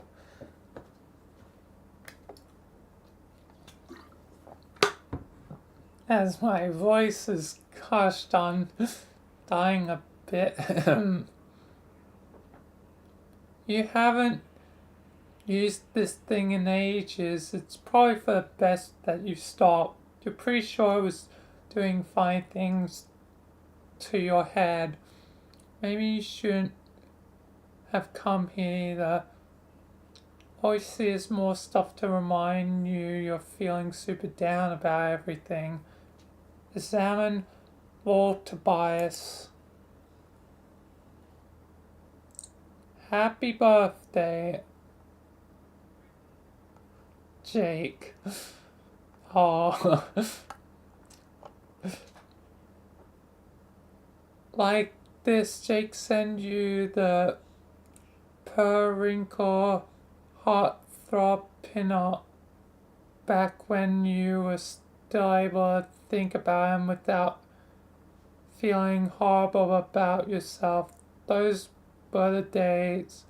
It's funny how looking at a thoughtful gift which once brought you such delight now only precipitates feelings of bitterness.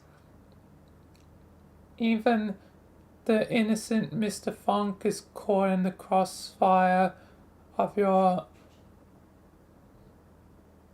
lamentations. How could Tobias be so clueless? How could he not see the pain he was causing with his oblivious demeanor?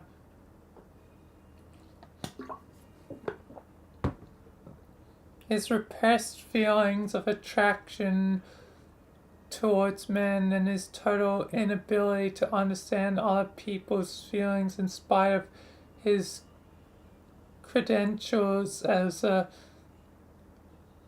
annual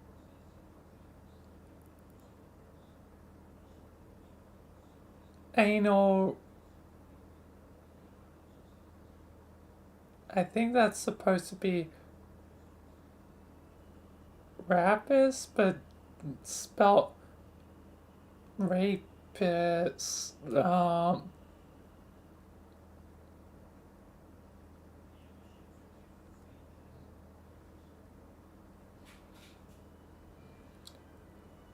I have no idea. Anyway, of course on the TV show, his buffoonery resulted in laughs galore. Yeah, I'm definitely guessing not.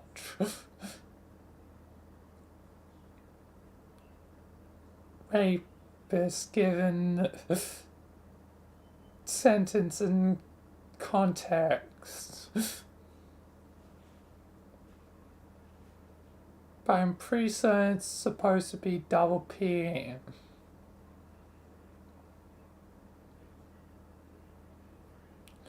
for rapist.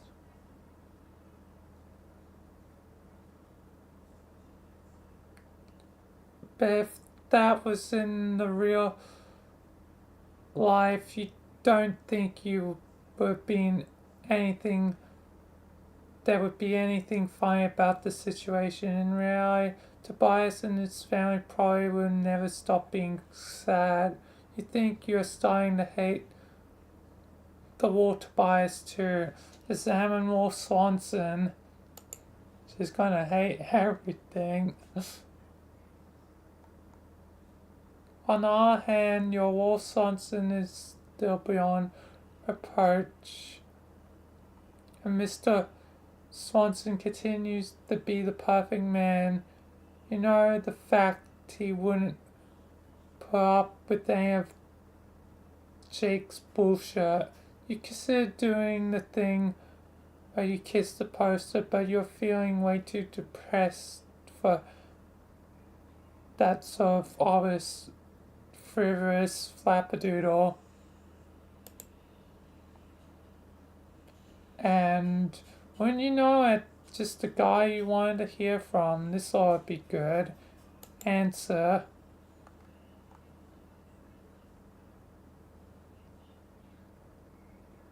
Jane, are you there? I wouldn't blame you for not answering me since I was such a shorty bore to you last time. I just wanted to formally say happy birthday and also to pass along a birthday present. I doubt I'll make up for all the ways I've hurt your feelings, but maybe it'll be a start. It's some fancy juju thingabob that Kobe's bro gave me.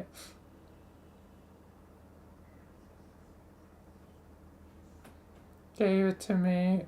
He specifically gave it to me to make me better so I could get strong and punch him in the snout someday or something. I don't know about that. I don't think I care about becoming a great hero and challenging a weird grumpy alien all that much. So instead, just use the code to make it. The code is Umbros. No wait, that's too long. Umbros. How many letters were the code supposed to have again? Fork. Berberot. No. Umberobos. No. Bobo something. Wait, no. There's definitely a like little use in it. Sure, I really should have copied it down before I closed the chat window. Umberbon Berberus. How are those things not even close? Hang on, let me think.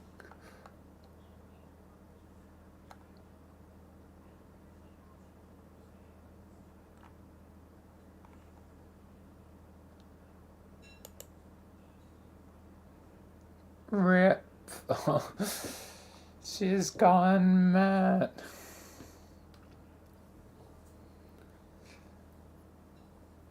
But now it is dinner. I only have like 8 pages left, but sometimes it can be really long. I don't think I'll go wait that long for dinner, so inconvenient time to do it, but it's dinner time.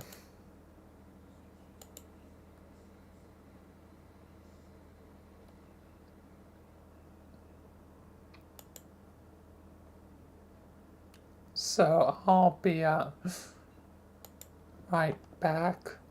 45-minute estimate as per usual. Hopeful estimate is I'll be back by 9:30. Anyway, be right back and hope. Always hope. Anyway, be right back.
Alright, I'm back.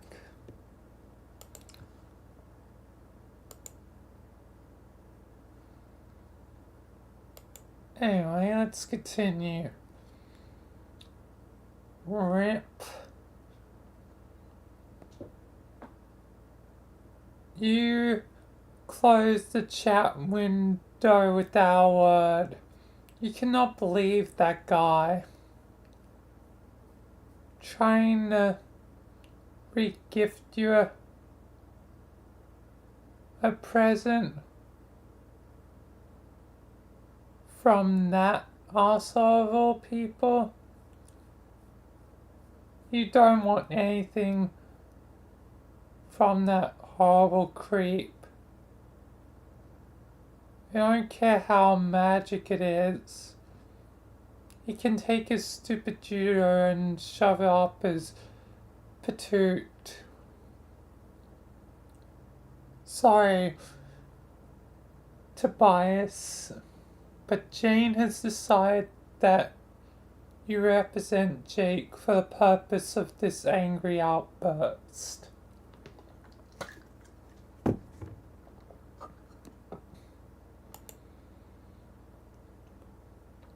Oh no, this conversation is going to make you even sadder, isn't it? Answer, you guess.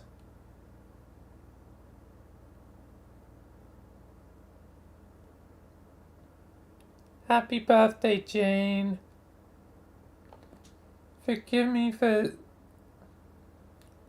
submitting this letter and logging off right away, but I'm breaking with our usual linear dialogue, and I'd rather not tempt either of us to trade casual spoilers.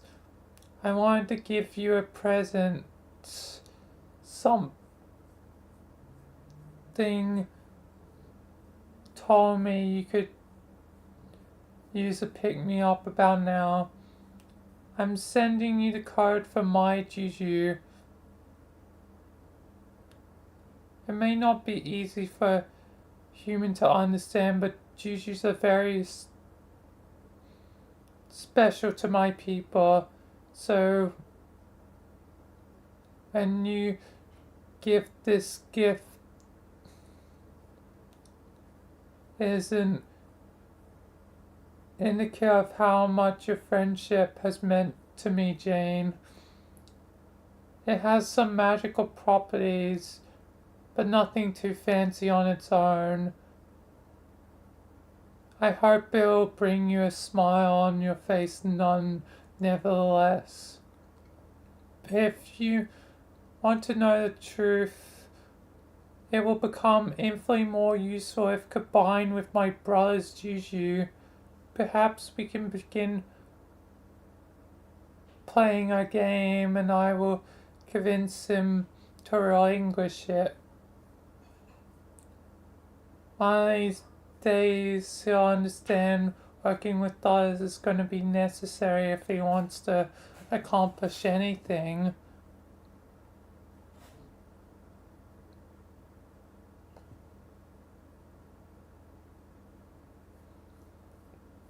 I'm not looking forward to my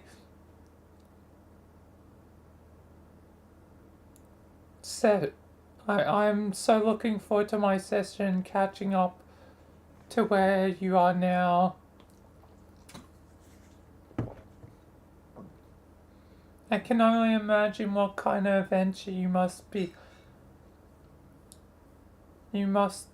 been through already. I can't help but think we're both feverishly trading notes on our respective quests since you entered. No? Maybe you're even tired of hearing from me by now. Apologies, both retroactively and in advance, for talking your lovely human ear off. But I know won't be able to contain my excitement. Anyway, the code for my juju is Ouroboros. Ta. Ah, so it's reverse. Because it's non-capital use and everything else is capital for his and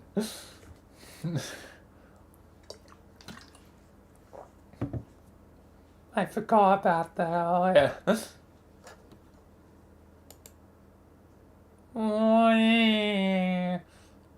You're alright, this conversation makes you so sad. So sad.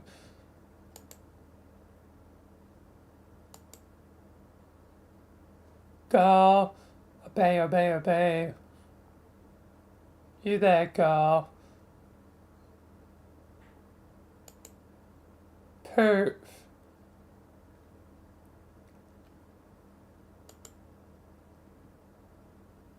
Pester Jane. Jane, Jane, Jane. Jane. Forever.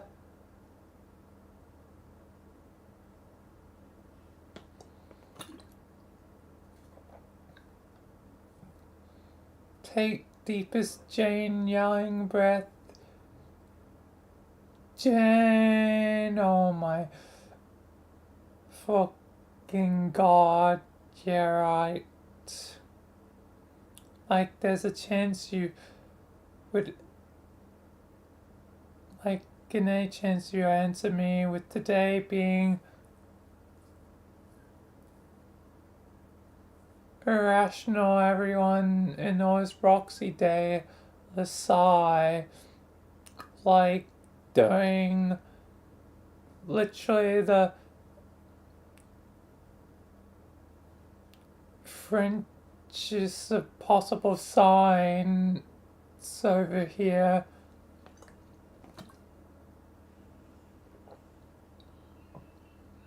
It's wearing a lopsided beret in the city of goddamn light, falling and forking love. Such is my sigh. I am packing tarts in New Janie, or should I say, annoy.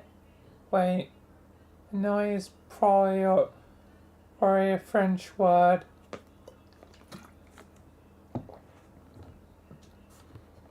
Not sure that needs any more Frenching up.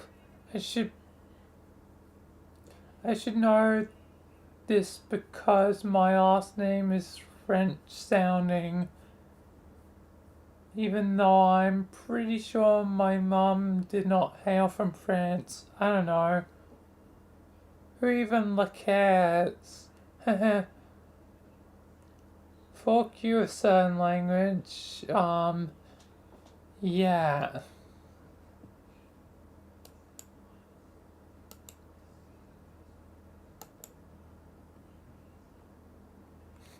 Damn, she's so sad. Very sad.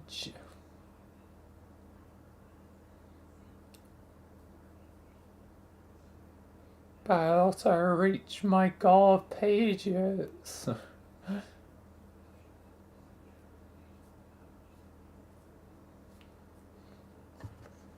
So yes,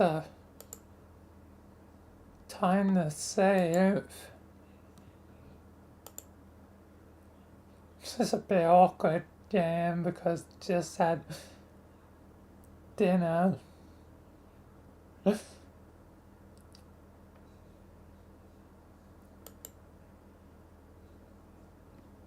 It's probably easier this way. Whatever.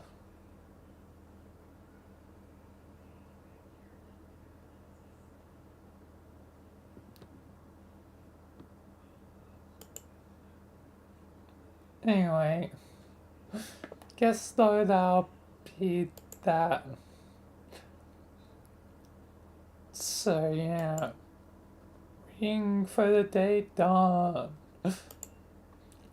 What's tomorrow? Yes, yes, of course, of course. Tomorrow's gonna be the beginning of what will basically be one long week of a lot of pro stuff. Because tomorrow's Christmas Eve.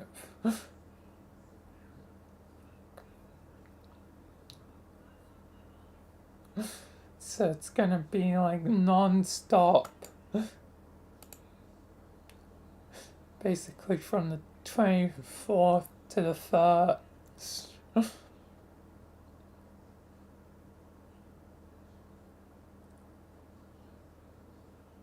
So yeah, not to mention technically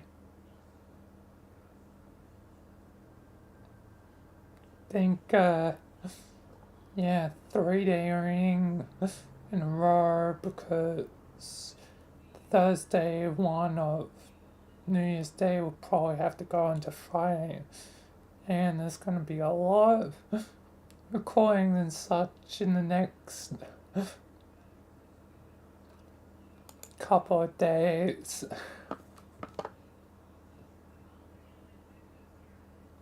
Anyway, though, that'll be it though for now. But I mean, also that'll be, cool stuff, festivities, whatever. Anyway, though, thanks for watching. Thank you if you follow, subscribe. Thanks to members, and that'll be it for now. So, peace, thank you, and goodbye. See you on Christmas Eve. Anyway, peace.